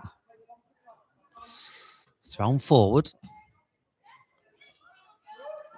Here comes St Anne's, trying to find some spaces. Minnie Mae Thompson collected it and turned, but unfortunately she was just in an offside position. The assistant referee raised his flag straight away. And it's an offside. It'll be a free kick to Falco Soccer. Yeah, St Anne's looking for that immediate response. It was a good little move there. Just unfortunate, the run was a little bit too early. It's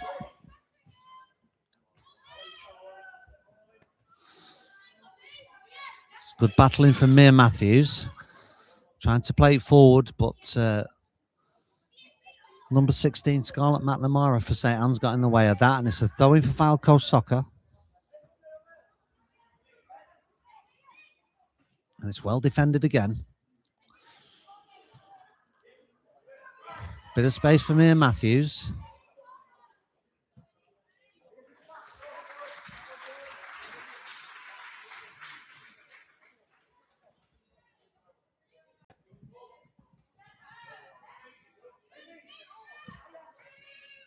Throwing for Sophie Davis. Cleared again by St Anne's. And now a little bit of space. Can she find a pass?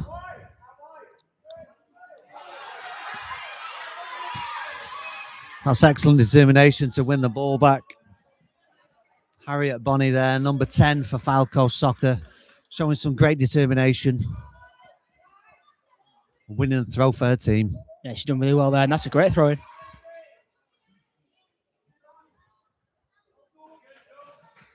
Again, safety first for St Anne's, just putting it out for a throw-in. Falco Soccer just gaining some yards.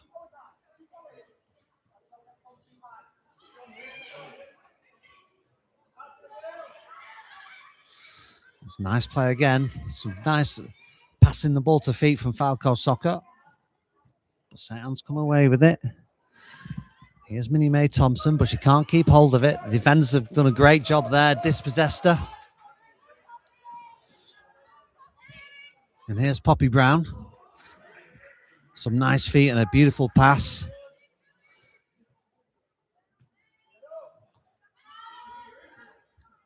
Another ball through, a little bit of a hopeful ball, but cut out by St Anne's. But she's pursuing into the box. Mia Matthews, but cleared again by St Anne's. That's a great ball forward. But they can't capitalise on it. It's the throw to Falco Soccer. Yeah, it's really good work, though. Defensive work from Isabel McKelvey, rather. Amelia Smith is chasing this one down in defence for St Anne's. Trying to clear the danger if she can. She's not quite achieved that, and it's still just on the edge of the box, outside of the box. It's a good cross in. No takers in the middle, though, and St Anne's will be able to clear. Lucinda Madwick. I think she just got a bit of a trip there. She's going for that ball, so the referee calls for a foul. A little bit of a collision of the legs there, but overall, really good attacking play once again from Falco Soccer, making themselves a nuisance up front. And St Anne's FC are just struggling to get out their own half, you feel. They need to get some pressure on this Falco Soccer goal to try and even up these scores.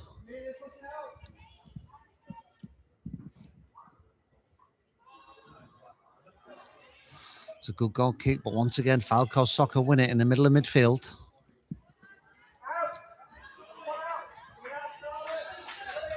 Again, that's a strong challenge. Poppy Brown getting stuck in midfield.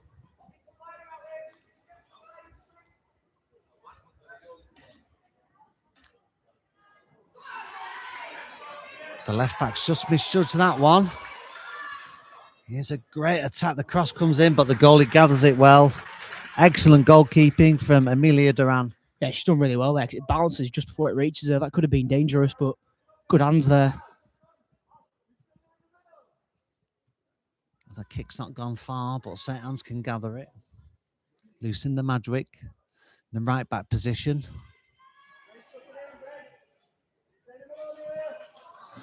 Amazing McLean's dispossessed her, and Falco Soccer got it again in a dangerous position.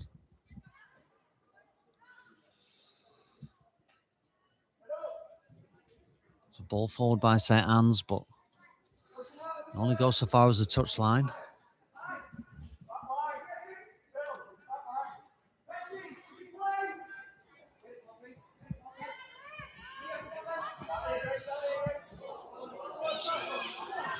Risky little pass across the back line of defence, but Poppy Brown gets her foot on the ball and stops the danger. It's a good ball forward. Keeper should come out and collect. And that's well played by Isabel Cooper. Yeah, both Poppy Brown and Isabel Cooper there doing really well under quite some significant pressure from the Falco Soccer attack. The St. Anne's attack, rather. Another good ball forward for Falco Soccer. And they've not dealt with that.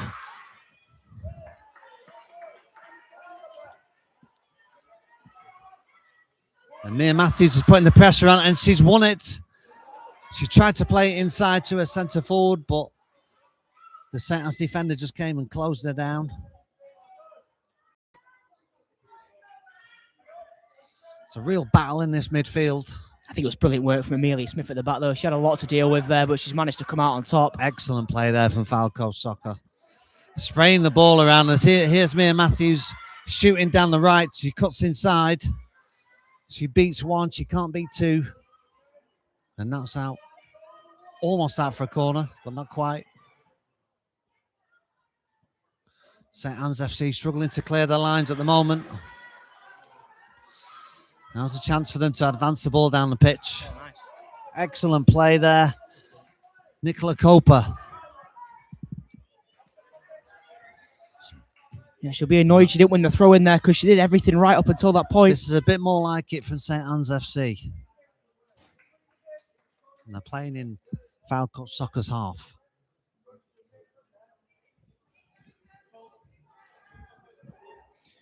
It was really good work there, though. Nicola Coper did really well to put the pressure Throw in on. by Poppy Brown. Playing it across the back line. Taking the time, they've got plenty of space. They're going to use that space. Nice ball into midfield. This really is an excellent move so far.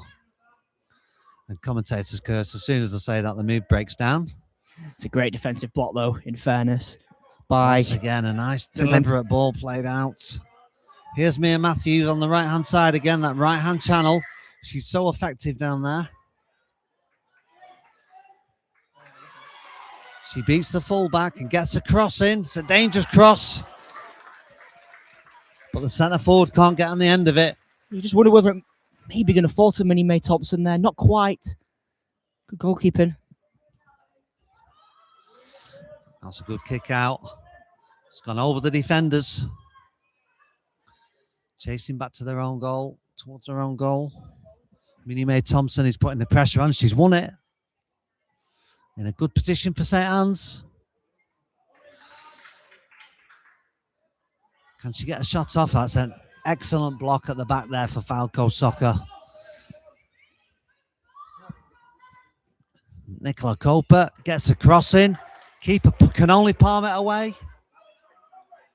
But it's fallen to Falco Soccer, and you wonder now if they can get a break on with so many of St. Anne's FC players stuck upfield from the earlier attack. Here's Mia Matthews. It'll be a foot race, and she will get there first.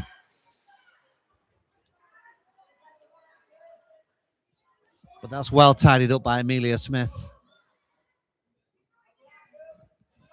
Got to deal with it at the corner now, though.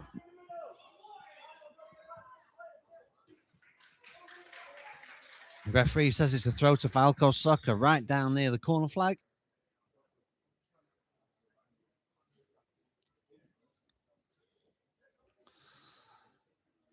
As two of the Falco substitutions just go down the touchline to do their warm-ups.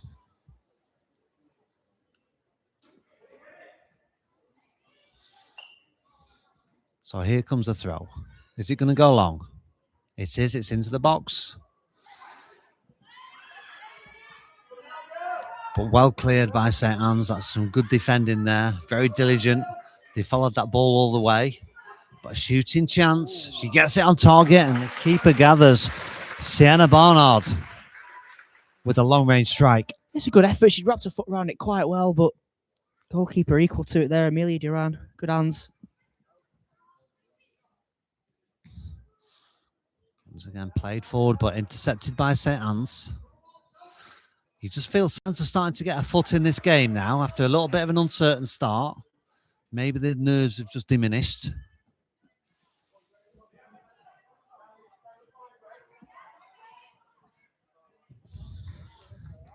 It's good play by Grace Lee there from St. Anne's.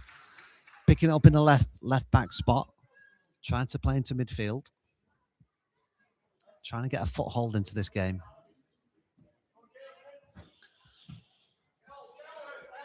"14 minutes played. It's 1-0 to Falco Soccer. This under-13 Girls Shield final against St. Anne's FC. Isabel McKelvey with the knock there. It wasn't a bad one. Little ball forward there. That could have landed at any attacker. Not quite, though.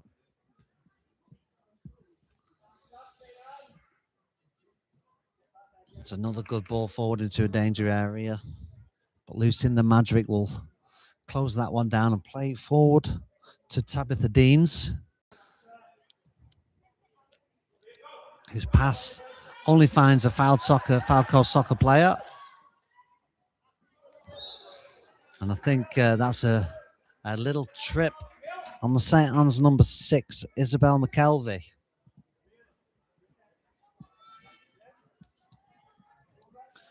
Substitutions to Falco Soccer. We've got number 6, Alina Loki coming on. And 29, Ola Willema.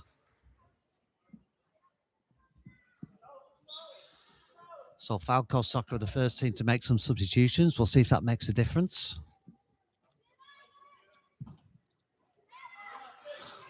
It's a good block by Harriet Bonney. Stops that through ball coming through. But once again, it's St. Anne's playing that ball through. And that's an excellent header back by Violet Fogg. Absolutely expertly done there. Finding her old goalkeeper. That was really classy, wasn't it? Really just perfect weight on that to work it back into a goalkeeper.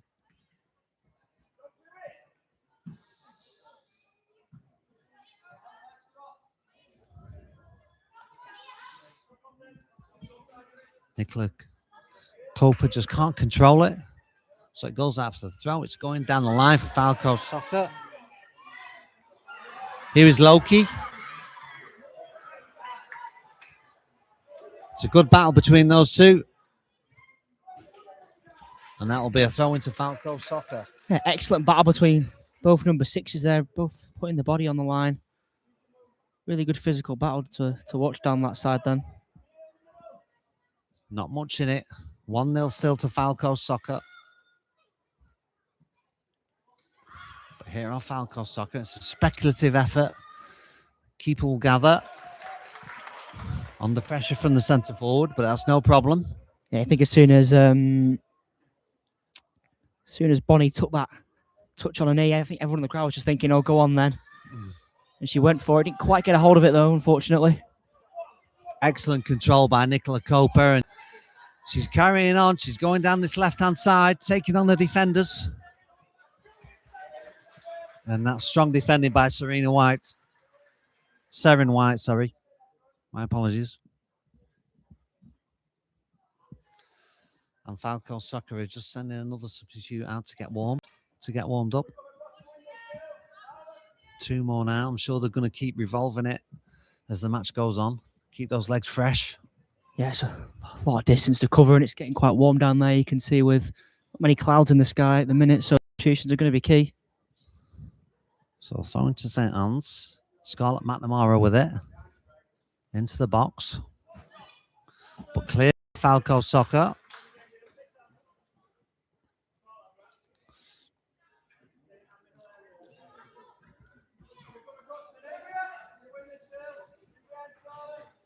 Again, Scarlett McNamara with the throw. It's a good one. It's reached the penalty box, but cleared away first time by Falco Soccer. And there's a bit of space here for Alina Loki. advancing forward, but fantastic closing down by St. Anne's number 4, Amelia Smith. Plays it forward. Onside. She's onside. She's bearing down on goal. She strikes it early, but the keeper's equal to it. I think she did really well to take the shot on early there because the defender was bearing down on her with some pace. Yeah, Willimer did really well to break 3 of those defenders and steaming on goal and almost get a shot on target. Well saved by the keeper. Yeah, keeper had to be sure. You just never know which side of the post that's going to drop, so it's a good save. I think that's gone straight out, so it'll be a goal kick to St. Anne's. And for now, the danger is averted. So Amelia Duran with the goal kick for St. Anne's. It's a good one. Almost finds the halfway line. Some nice play now from St. Anne's. Some good one-touch play. They're trying to find each other. Unfortunately, that one doesn't work out, and they've played Mia Matthews again down this right-hand side. But once again, Isabel McKelvey comes across and just puts it out for a throw. Clears the danger. Brilliant little knock that. Played forward. Excellent control by Loki.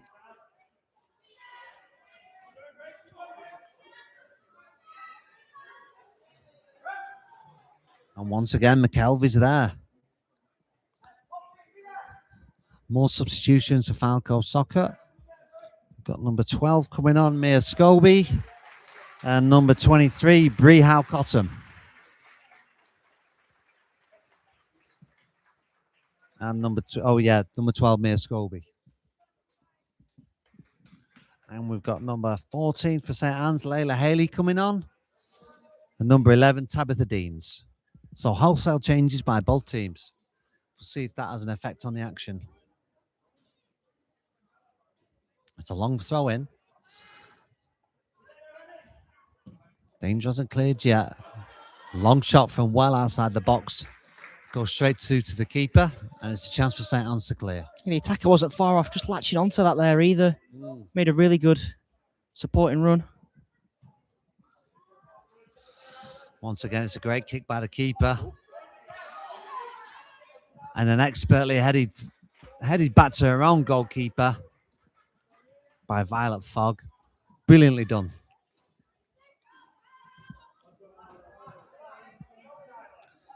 Here's Sophie Davis for Falco Soccer. But McKelvey comes in.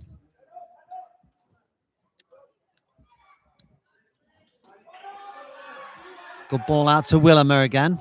Same position as previously. She's trying to beat a defender one-on-one. Gets a shot in, but just wide down to that goalkeeper's right-hand post. Falco Soccer posing most of the threat so far, though, Connor. Yeah, 100%. I mean, like you say, Willimer down that left-hand side, she did really well to just shift it back onto her left foot under the pressure of the defender and get the shot off. It's not far wide either. Oh, that ball's fallen straight to Willimer from the goal kick. She tried to go around the keeper, but she made a great save. She recovered well and makes another good save.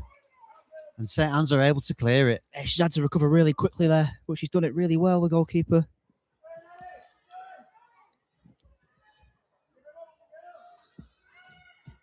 That was Lucinda Madrick just advancing down the right, but dispossessed and played forward by Falco Soccer. And here's Loki going through. Held off by the defender. Did really well. Amelia Smith. Some strong play there. Excellent defending by Smith. Yeah, she's done that really well there. She had to hold off a pretty strong challenge as well.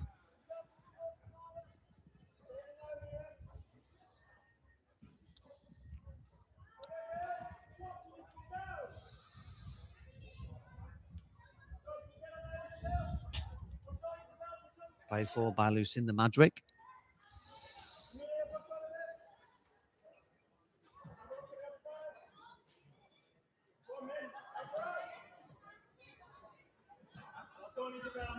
McKelvey plays it forward. Just a little delicate chip forward there. Almost set the centre forward free, but not quite. It's Manchwick again with a good clearance. Nice ball out wide, but she can't gather it. And Betsy Wilkinson does a good job for Falco Soccer.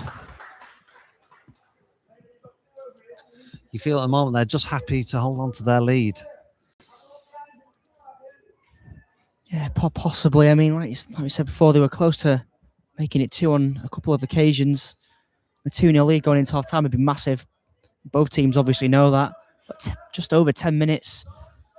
Next goal is crucial. McKelvey with the throw.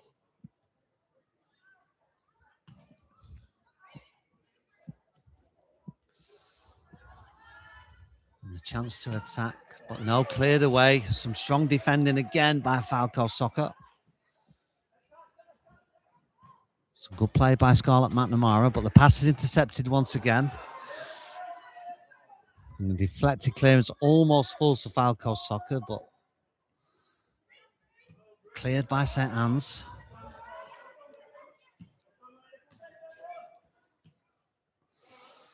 Nice ball inside, and another one out to the right Really to well Loki. Not sure if that was a cross or a shot, but either way, the keeper gathered it. I think she was trying to look for Willimer there. He was coming in from the left. Either way, the get on the keeper end had of to that. get hands on that because it was heading into that near post.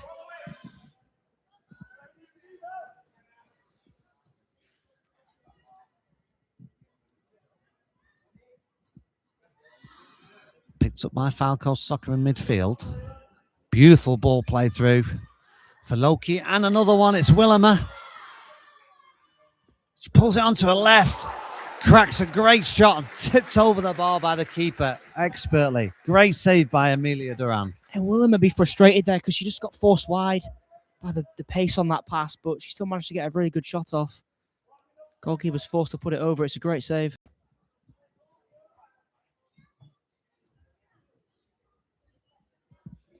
Yeah, they've got threats from both sides. Falco Soccer. They've got Willimer on this left-hand side, and they've got Loki or Mia Matthews on this right-hand side, just causing massive problems for this St. Anne's defence. Yeah, the wing play is crucial at the minute.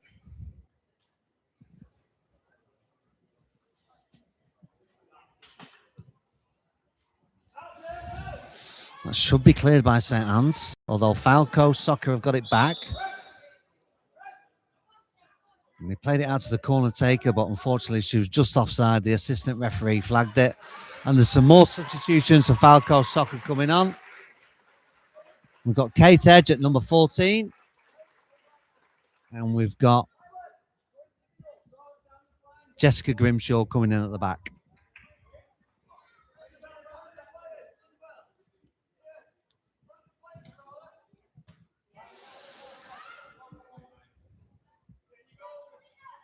Loki wins the ball from the goal kick. Fires it across, but it hits the St. Anne's defender.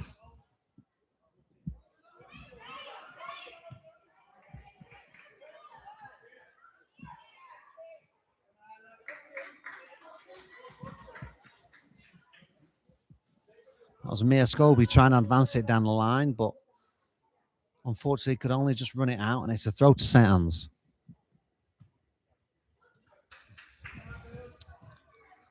McKelvey plays it forward.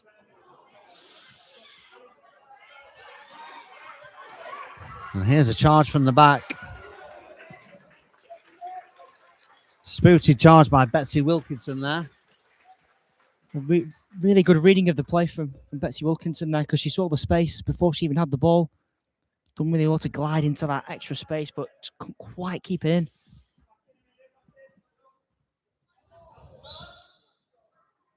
Referee deems it to be a handball. And it's a free kick to Falco Soccer.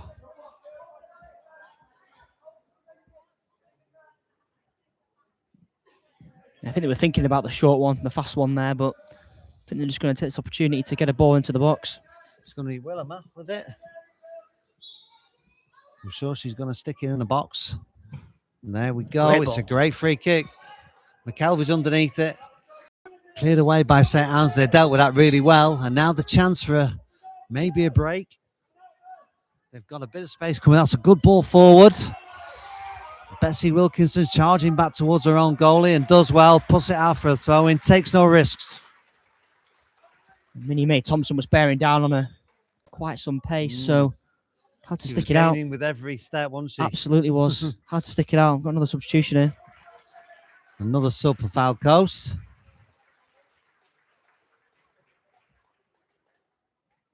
And coming on the pitch, we've got Florence Diver, number 9 for Falco Soccer. So number 6, McKelvey with the throwing for St. Anne's. Goes down the line.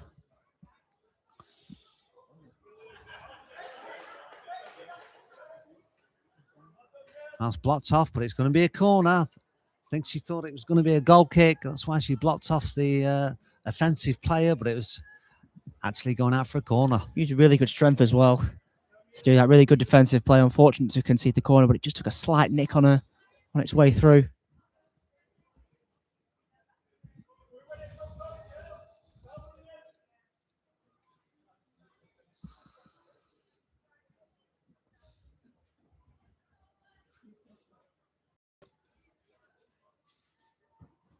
So the corner comes in. Left-hand corner of the penalty box, but Falco's got a foot in. Long-range effort by St. Anne's. Scarlett McNamara takes one from probably all 35, 40 yards, but it just goes wide of the goal, and it's a chance for Falco's to have the goal kick. Yeah, why not go for that as well? Because it dropped just in the sweet spot of the 18-yard box. If there was a green shirt there, that could have been huge.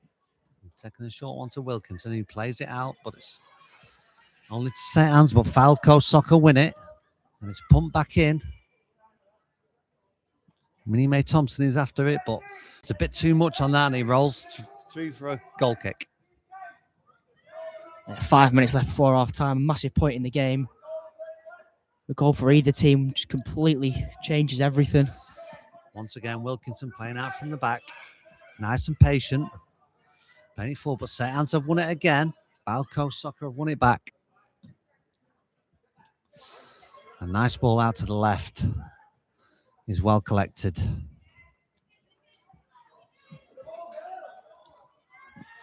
And they've just got the centre forward right on the shoulder of the St. Anne's back line, but they can't play that forward, that ball forward to set her free.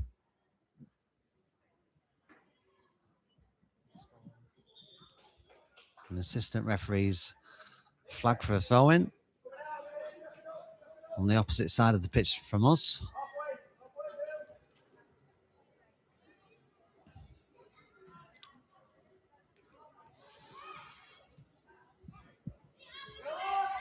And that move just breaks down for St. Anne's FC, and Falco Soccer have the initiative once again.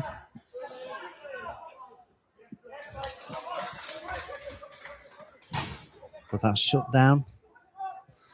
My St. Anne's just about on the halfway line. Fantastic work from Layla Haley there. Kate Edge with a throw for Falco Soccer. She decides to go back to Wilkinson. You can only put it out for a throw to St. Anne's. Great pressure from Minnie May Thompson there. Just forces the throw in. That's all it takes, a bit of pressure to put off these defenders. And she's in, Minnie May Thompson. Scooting down the left. The ball is still in. Can she get it across? There's somebody on the far post. Can't quite finish it. And that was a huge chance right at the end of this first half for St. Anne's, Connor. Yeah, it just drops a little bit awkwardly for Annie Horrocks at the back post. Just bounced rather awkwardly, but she did well to get onto it. But yeah, the ball was in the air. It just wouldn't come down for her, would it? no, not quite.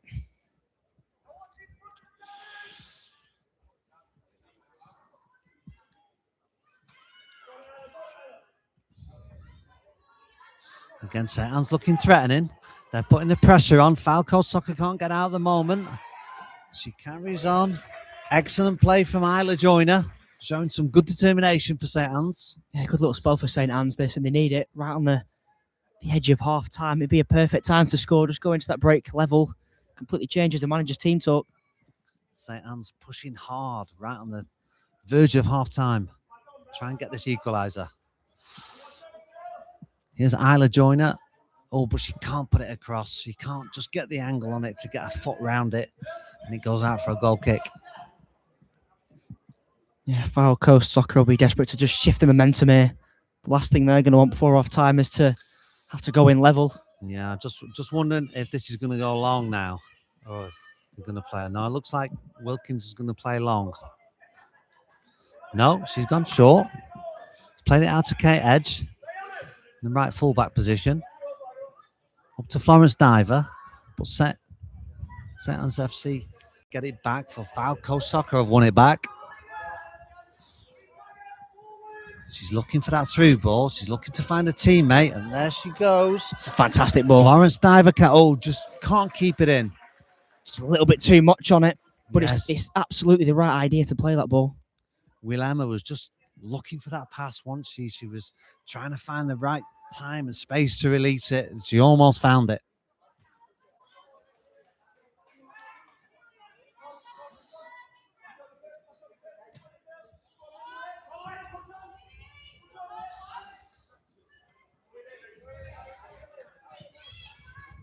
And that's just seen out by Falco Soccer for more pressure for St Anne's. Just coming up to the halfway mark. Can they get an effort on goal before the referee blows for half time? I'll be hoping so. There's really not long left. 30 seconds of normal time. Isla joining with the throw, and it's a good one. She won't get the chance to do it again because the referee says that's a Falco Soccer throw. And the instructions are down the line. Take no risks at this stage for Falco Soccer. They want to go into the halftime break with this 1-0 lead intact. It's going to stay in.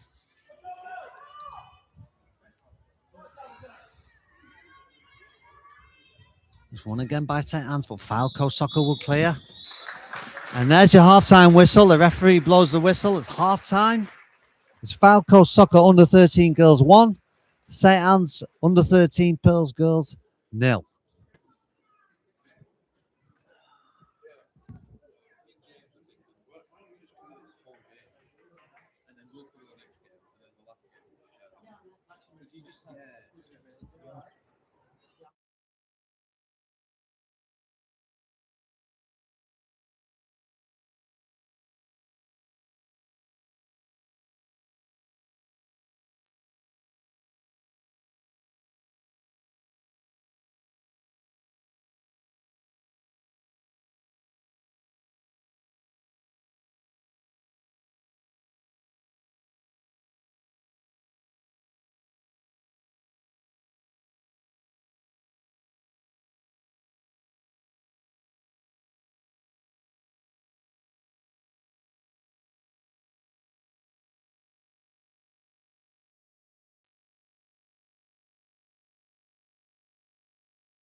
So we just look to get this second half underway. It's 1-0 at the break to Falco Soccer under-13s girls. St Andrews under-13s Pearls had a very good spell towards the end of that half though, didn't they, Nick?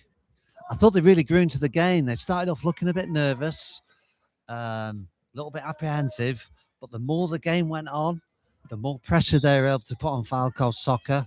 And at the end of the first half, it was all St Anne's. So it'll be interesting to see how this second half plays out. 100%. They actually kicked the game off St Anne's, but it's going to be Falco Soccer to come away with the ball, and it's a lovely little slip ball towards Florence Diver. Just works away into the penalty area. Couldn't quite get past the ferocious challenge of Amelia Smith. Just stopped the winger in her tracks. And then it knocks down the line and out for a throw into St Anne's under-13s Pearls. There's a very good half chance there for Florence Diver, which couldn't quite get the shot away. Good defending though from Manny Smith. And again, I think substitutions are going to be so important in the second half. Obviously, it's possibly much bigger pitch than these girls are used to playing on week to week. It's a hot day. And of course, the nervous tension of playing in a final will take extra energy out of the ladies. So substitutions will be absolute paramount today. It's a nice little run here from St Anne's. Comes surging down this left-hand side. It's in field. Nicola Kay to get on it, but the shot's going to come in. It's going to hit the post. The rebound. Oh, it's a fantastic save, but another rebound is slotted into the back of the net. It's Nicola Coper with the equalising goal, and St Anne's Pearls will feel that's nothing less than they deserve. Well, that's what we said at the end of the first half. It was all St Anne's. They came out on fire at the start of the second half. And as you say, kind of got their just rewards with a deserved equaliser. There was all kinds of shenanigans going on in the penalty box. There were shots, there were saves. I think it was third time lucky. The keeper did two magnificent saves, but it just fell to Coper, and she dispatched it and makes it 1-1. So we had the opening goal after a minute into the first half. We've had the equaliser a minute into the second. Both teams come flying out of the blocks of the game here. But it is going to be Falco Soccer who are back on the front foot, but let them say Anne's have won it back well, and potentially a chance of a counter-attack on here down this right-hand side. And it was Amelia Duran who's come out field in this second half. She's done really well to win the corner. What a cameo. She had an excellent half in goals in the first half, and now she's on the attack in the second. She did, yeah. You've got to rate that. And she's going to take the corner here as well. She's got a person in support here. But it looks like she's going to go for the outswinging delivery, and she is. It was into the near post, but it's cleared away by Falco Soccer. But she's won it back here as Duran, and the cross is into the penalty area. The attacker couldn't quite get a toe on it. It might just drop here on the edge of the area. Second chance on goal here. And the effort came in from Scarlett McNamara, but it was well held by Isabel Cooper. Yeah, but again, excellent play by St Anne's FC. Really trying to capitalise on these moments and creating dangerous scenarios in that Falco Soccer penalty area.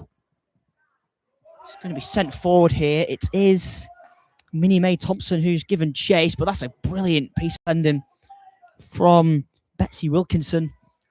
Got a body in there well, and she's managed to clear. Falco Soccer looking to come away with it down the right-hand side, but Amelia Smith's there to break it up. And all of a sudden you feel like the momentum shifted. They set hands on the ball, and it's Falcos who are struggling to implement themselves on this game, Connor. Absolutely, yeah. And it's going to be a free kick as well for St Anne's Pearls. Chance for Amelia Duran to get the ball into the danger zone.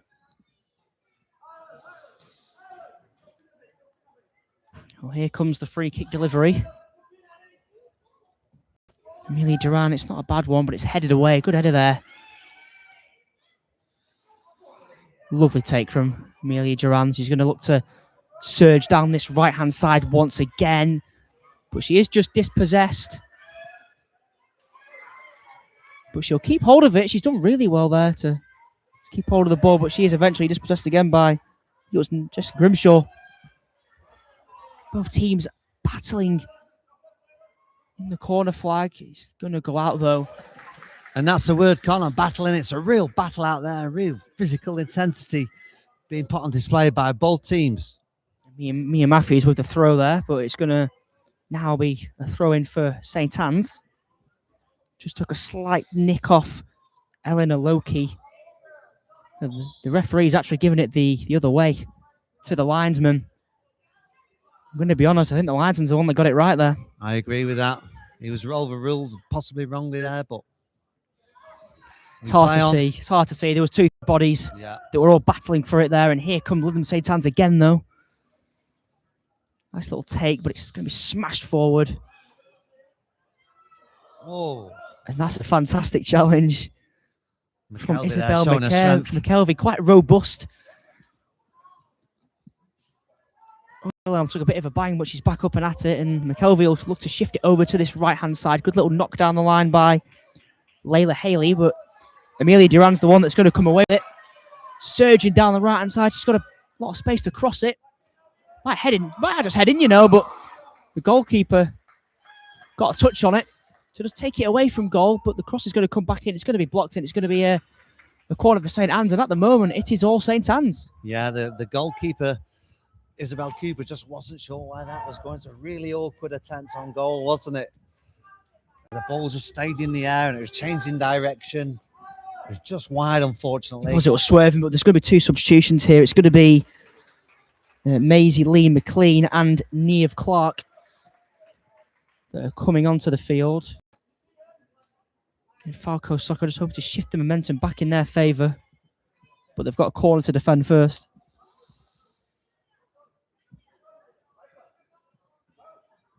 It's going to be the in-swinging right-footed corner. You can see Layla Haley's making a run around the back, but it's going to be smashed away from goal by Betsy Wilkinson. And there might be a little chance to break here, but Isabel McKelvey, fantastic from her end, and smashed forward by Layla Haley. It's not quite going to drop for a teammate. Fylde Coast looking to get a counter-attack on again here. Through Ola Wilhelm. She'll look to knock it forward towards Maisie Lee McLean. She might just win it off Annie Smith. She has gone for goal with the left foot, but Sting's just been slightly took out of it. I think that's their first attack of the second half. I don't remember it being in St. Anne's half too often during the second half, but that certainly was, and that's an effort on goal. The kick-out's not quite gone to plan. It's Ola Wilhelm who's going to have a chance here. The goalkeeper's palmed it out well. And she gets to restart with the kick-out.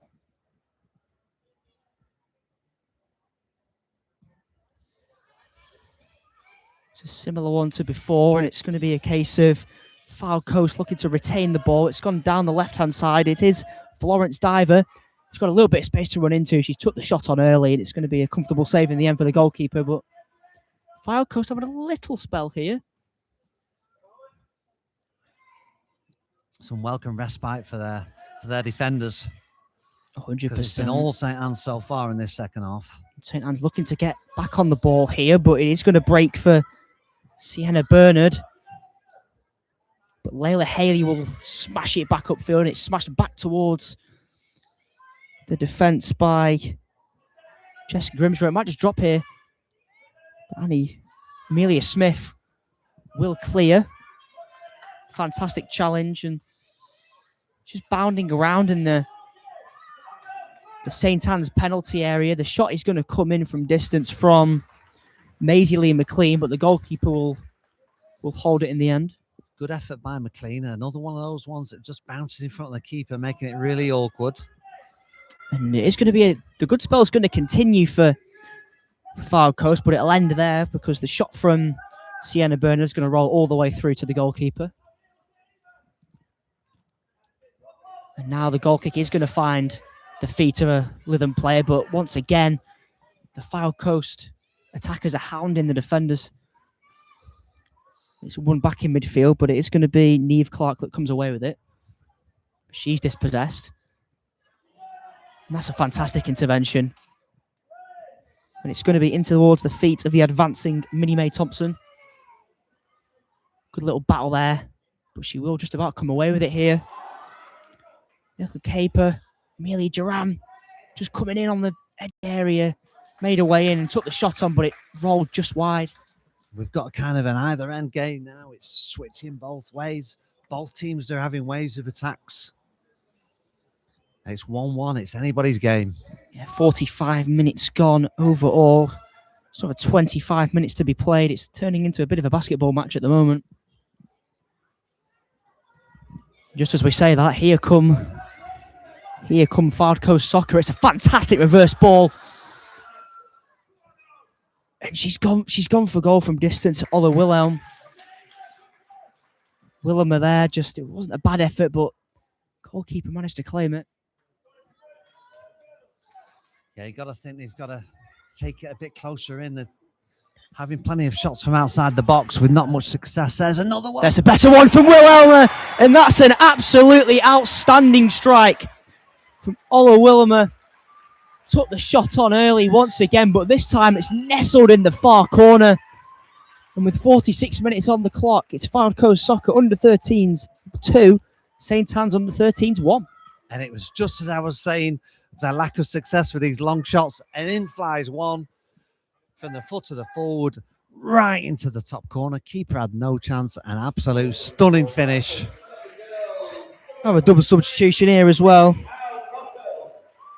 It's Seren White, Poppy Brown are the ones that are making their way onto the field.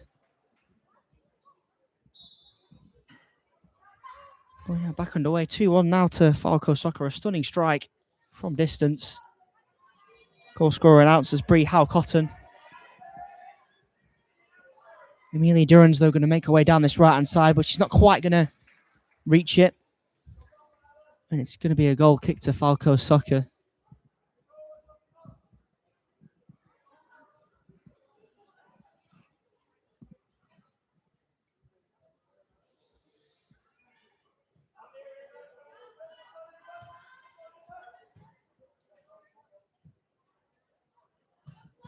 It's just smashed out of play. No chances there. Ava Chesworth. Yeah, trying to play out the back, though. Falco Soccer. Trying to break that press. St. Anne's just stepped in and closed that attack down. It's going to be a long throw down the line here. It's a good defensive intervention, though, from Layla Haley. And it's stuck right back out of play. It's going to be the throw in now. Ava Chesworth to try and get it in field. A brilliant defensive interception. And now here is Maisie Lee McLean looking to send Ola Wilhelm on her way. She's gone 1-on-1 with the goalkeeper here, but under the pressure of Isabel McKelvey, just got a little bit too much under the effort, and it's just flown over the bar.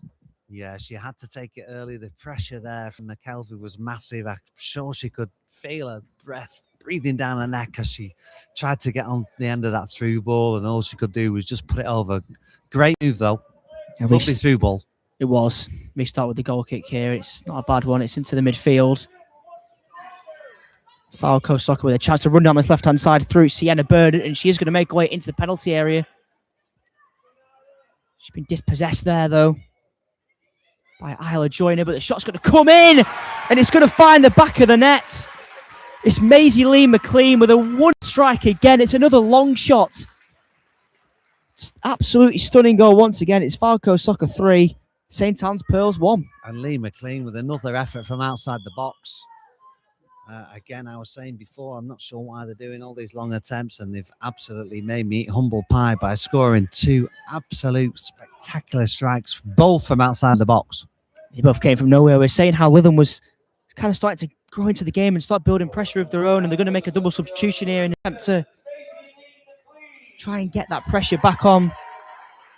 Tabitha Deans and Lucinda Madgwick are the ones coming on for St. Anne's Pearls. We'll see if they can have any effect.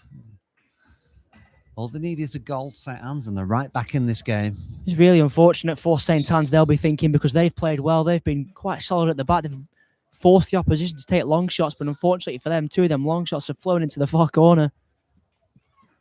And Falco Soccer are going to send it forward again. They're going to look for a fourth goal to really just kind of seal the deal. Wilhelm are putting the pressure there on Tabitha Deans, but Deans sticks it out for a throw-in. And we're going to go for a double substitution here for Falco Soccer. It's going to be Mia Matthews and Sophie Davis taking to the field now. Got roughly 20 minutes left to play. Still plenty of time for St. Anne's to get back in this game. There's plenty of time for Falco Soccer to seal the trophy. It's going to be stuck out for a corner there. Good defending by Isla Joyner. Under pressure, didn't want to take any chances, and when they've conceded 2 goals in quick succession, you can't really blame her. And Falco's keeping 4 back, which is understandable. Oh no, keeping 3 back. 1's advanced. It's a short corner. It's going to look to be put into the penalty area. It's into the feet now of Niamh Clark, who's done well to shift it onto her left foot. She's gone back in field. Seren White, who has gone for goal. It's going to roll into the arms of the goalkeeper, though. Didn't quite catch hold of that one.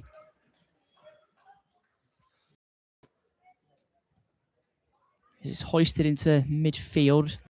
They're going to win it again here. It's Mia Matthews. Lovely little ball in towards Aisley McLean, who just thought she might have gotten there. But the goalkeeper was out fast. Keeper came out really quickly off the line. Just parried it a little bit. It's going to drop here. Kick out wasn't... Oh, yeah. Mia Matthews just looked for the ball over towards Willimer. The attacker's gone a little bit early there, and it's going to be offside, and we're going to have another substitution for Falco Soccer. It's going to be number 10, Harriet Bonney. It's onto the pitch. Both teams really utilising their substitutions now.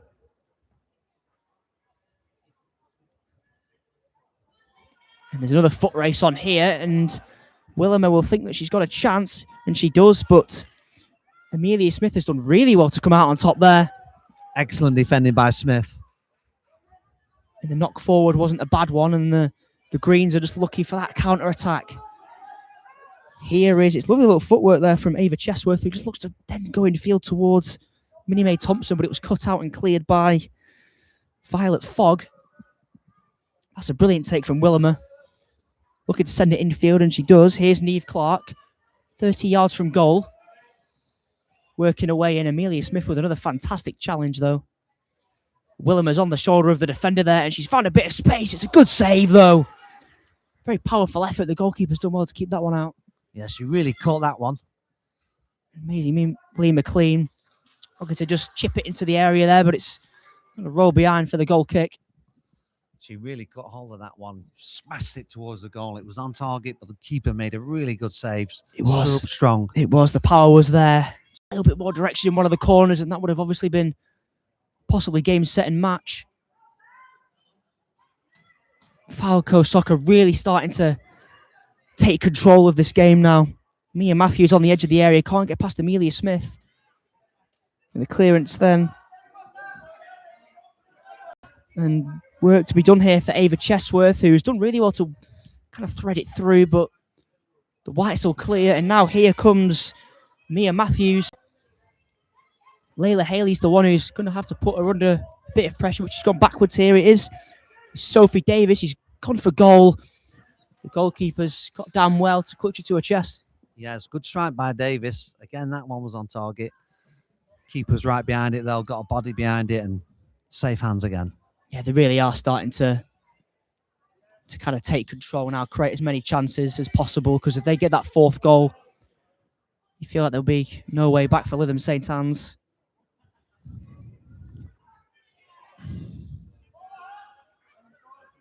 It's going to be another great run from Amelia Duran here. She's going to have to the whole defence to run at. She's managed to get through as well. She's got an option in the penalty area. Can't quite get it in there. It's not a bad approach. She's going to come back out to Amelia Duran, but the effort's just bounced wide of the far post. And it's just a little reminder of the danger that St. Anne's FC can pose on the break there. We've had some sustained pressure by Falco Soccer, but St. Anne's FC got the ball and just took it down and got a close effort on goal. Yeah, Amelia Duran there doing brilliantly again to just surge forward, but it is going to be the Falco Soccer that are breaking, but they've won it back of St. Anne's. Ava Chesworth has gone for goal from range, but it's going to bounce into the gloves of Isabel Cooper. Just assessing her options here. She's going to go to her right back. Lovely little shift in field, but Lytham St. Anne's stepping up there. Tabitha Dean's with the clearance, and she's done it again, but she's not quite got a hold of that one. Lucinda Madgwick sends it into the middle, but Falco Soccer have won it again here. Lovely little ball into the middle of the park. It's brilliant defensive work, though, from Amelia Duran. Her team's 3-1 down, but she's everywhere at the moment, trying to just help claw her team back into the game.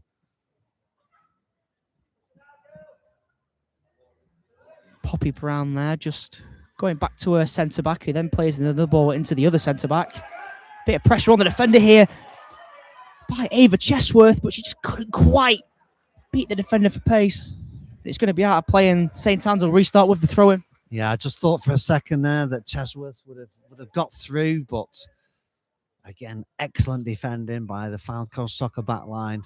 Closes that door. We're going to go for a couple substitutions here for the St. Anne Pearls. It's going to be Grace Lee and Nicola Coper that are coming on. Amelia Smith's making way, as is it's Minnie Mae Thompson that's also come off.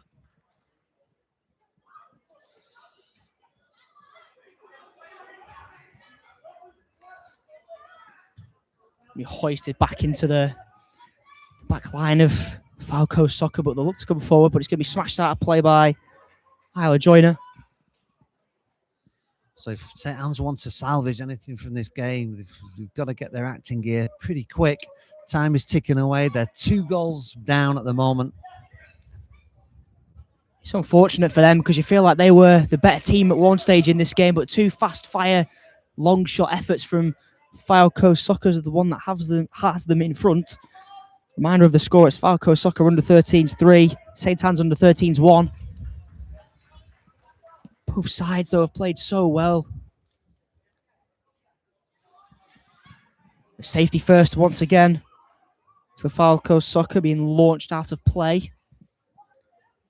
St. Anne's just look to get a little bit of pressure going again here. Good challenge there from Ava Chesworth, but it's going to come out. Ava Chesworth will win it again.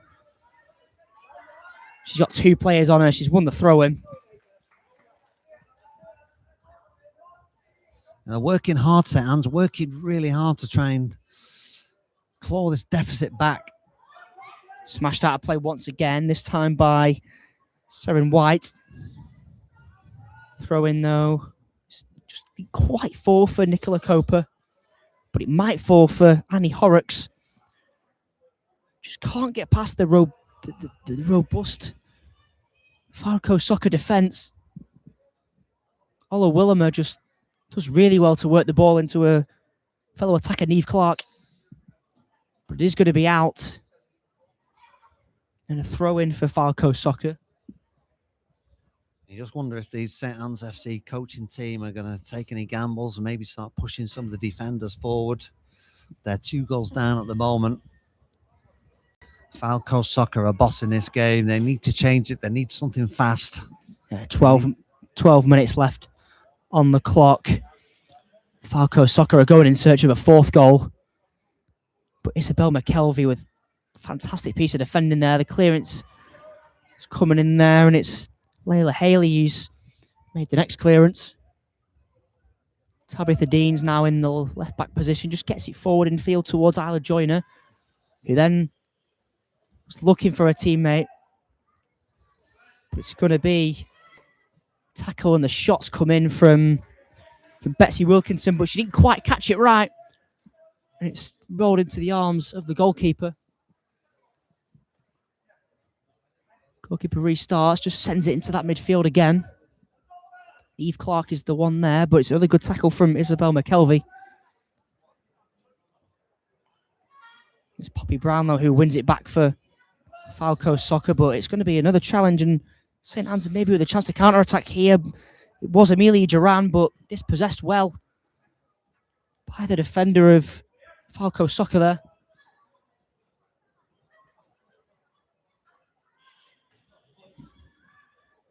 Well, like we say though, 10 minutes to go. 3-1 to Falco Soccer. St. Anne's need something, and they need something fast. But it's a fantastic knock down the line, and it's going to be a chance for a fourth goal. And you just feel like it bounced off the hole in the 6-yard box there. Felt like it took it wide of the goal. It was a bad effort. No, I think you're right. I think those bobbles there in the goal mouth did not do her any favours at all. It looked on target all the way. It just kind of hit one of those bobbles and just sent it wide. It was a great, an excellent break, and that would have put the game to bed. It was a great knock from Ola Willimer, and not a bad effort from Lee McLean. We've got a change here for Falco Soccer. It's going to be Bree Howe-Cotton making her way back onto the field. Well, that was a big chance to make it 4.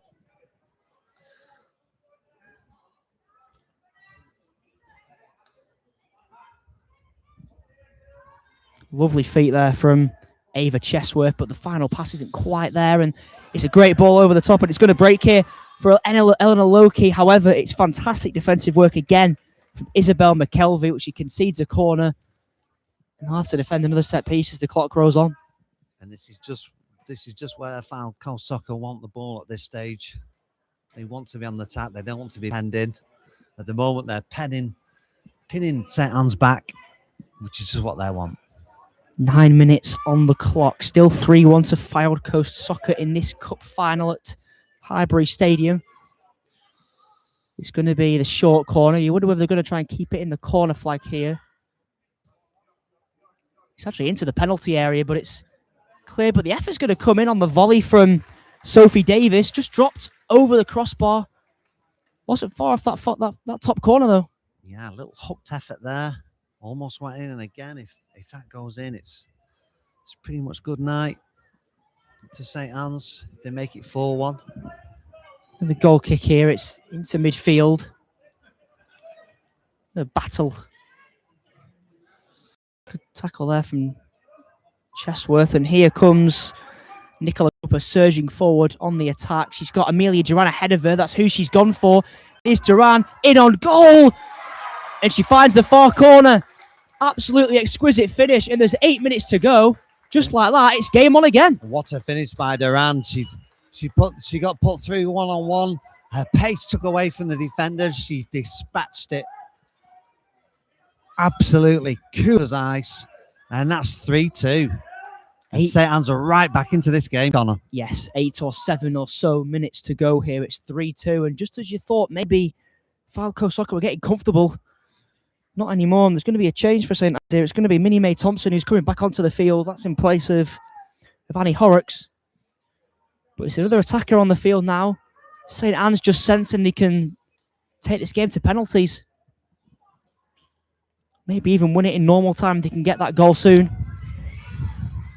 Goalkeeper's fast off the line though.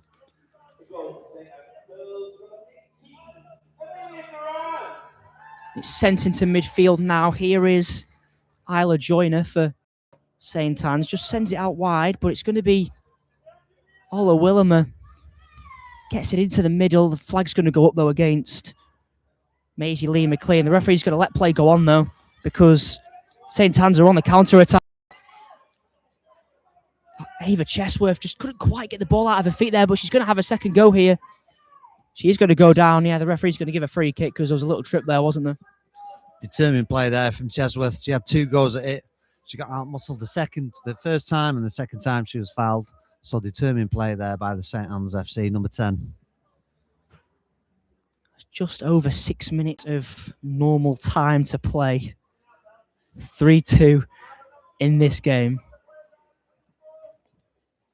St. Anne's putting on that pressure that we saw at the end of the first half. But it is going to be... It's going to be Maisie Lee McLean to come away with it down this left-hand side for... She's done really well there, has Niamh Clark. And she's still going here, Niamh Clark. She's got Lee McLean in support, but she's going to keep on going. Back in towards Maisie Lee Clark. Maisie Lee McLean here, just looking to shift it back to the teammate. Didn't quite get the reverse pass right, and it's going to maybe be a chance for St. Anne's to break. Wasn't a bad ball either, but Falco Soccer have just smashed it right back where it came from. We're going to have a throw in the right back position of St. Anne's. They've got plenty of time though. Need to just be patient here, St. Anne's, because they will get another chance. There's no time to panic. Plenty of time left to carve out a chance. Throw-ins in, but it's going to be Neve Clark of Falco Soccer that comes away with it. Smashed in. It's going to be Layla Haley taking no chances there, and you can't blame her. And we've certainly seen some of the games this weekend. Anything can happen in football. Instructions being berated from the sidelines of the St. Anne's bench and the Falcoast as well. So we've entered the final 5 minutes of normal time. The throw-in is not a bad one. It's into the penalty area. It might just bounce here. But it's cleared away. Nicola Caper sent it on her way. Here is Amelia Duran looking to beat her defender. She just can't do it. It's a good tackle from Bree Howe-Cotton. Good tackle there, though, from Ava Chesworth, who's going to look to feed it down the line. Crucial intervention, though, from Bree Howe-Cotton.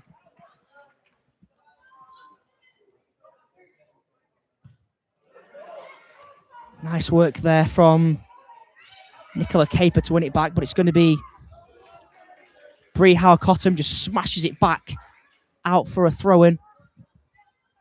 And at the moment, for Falco Soccer, it's probably a case of anywhere will do.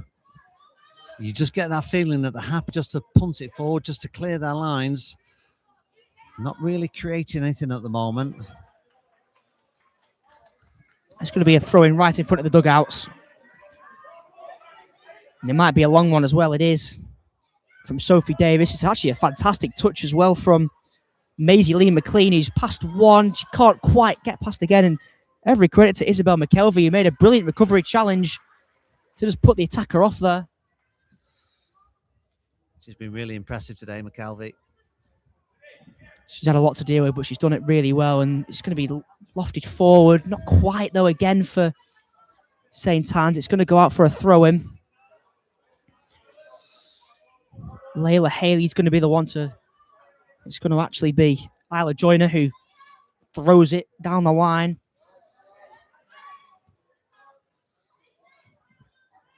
McKelvey with the clearance. It's a great pass as well into Amelia Duran, who's not quite managed to work through. Violet Fogg with some brilliant defending there, and they've gone in search of a fourth goal. Falco Soccer, it's going to be Willimer to win the throw-in. In the perfect position, exactly where Falco Soccer are going to want to be, almost by the corner flag of St. Anne's. Yeah, I'm just thinking, will they take this one to the corner, do you think? Are we that far into it yet? That's the thing. There's still over 2.5 minutes left, but it's going to be hoisted into the area. It's blocked. I think they're trying to keep it in that corner. Willimer says no, and she tried to rifle it into the area. Took a deflection on the way through, but it hit her on the way back, and it's going to be a goal kick, and we're going to have a substitution apiece here. Annie Horrocks is the one coming on for St. Anne's. And Sienna Bernard is the one coming on for Falco Soccer. So that last-minute energy is going to be key for these two teams now. Yes, we talked earlier about how much these substitutions are going to impact this game. Some fresh legs coming on for both teams.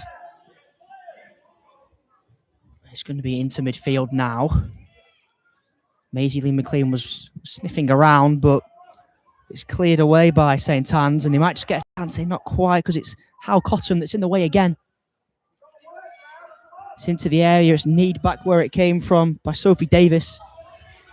And there's a chance for a run-in, maybe. It's going to go out of play. It's going to be a throw-in, though, to Falco Soccer. It's getting into desperate times for St. Anne's now. Referees told him not to time waste.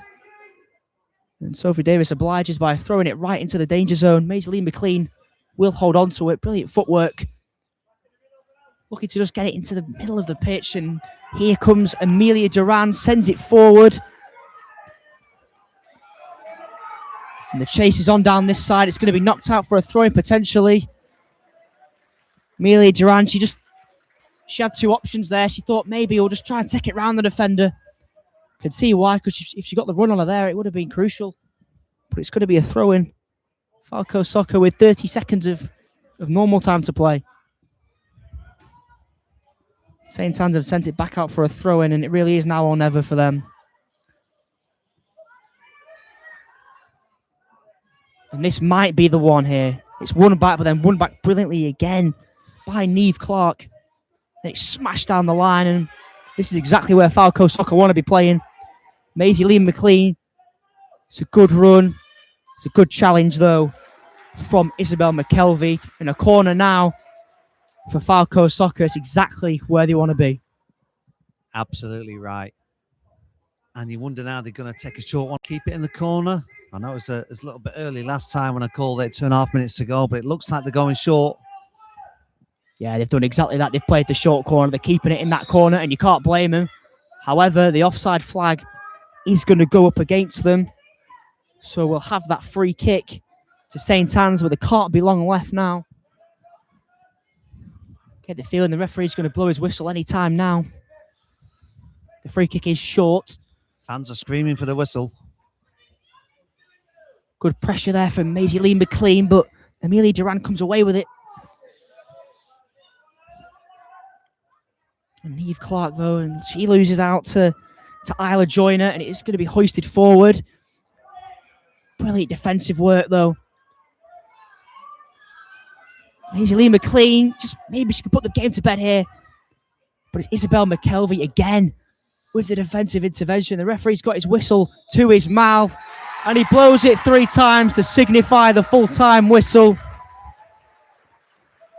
St. Anne's fought tirelessly and bravely, but they couldn't quite get the goal they needed at the end there. So here at the Well, what a match for the U13s FLYFL 2026 final here at Highbury. Won by Falco Soccer under 13 girls by a narrow margin, 3-2. And an excellent performance for both teams.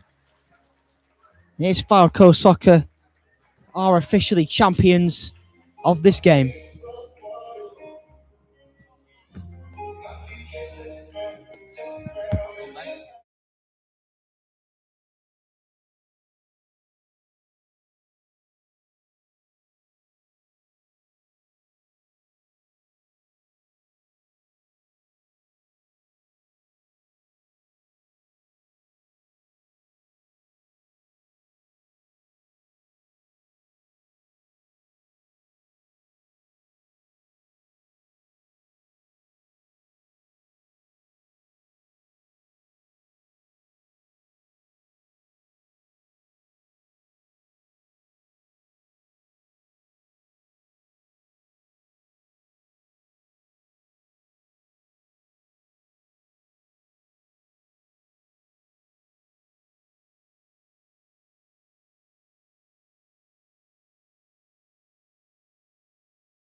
Oh, Ross Barkley.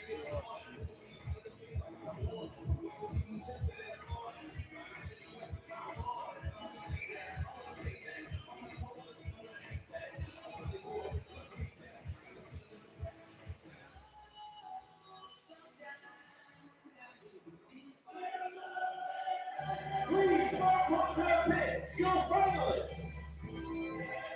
Hello and welcome to the Highbury Stadium. I'm joined with James Crickmore. I'm Isaac Hunt. I'll be your commentator for this half. It's Ribchester Rovers under 15s versus Lancon Spitfires Girls Club under 15s.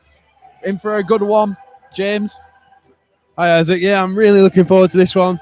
Over the course of the day, we've been treated to some fantastic football at a lovely venue, and I'm looking forward to seeing that continue here with two great sides. Absolutely. Ribchester Rovers under 15s are in the blue kit. Spitfires are in the purple and yellow. Ian Macquarie, Amy Hargreaves, Arusha Rao, Thea Barrett, Chloe Whitcroft, In the dugout for both sides, Andy Bays is in the Ribchester as the head coach. He's got Paul Coulthard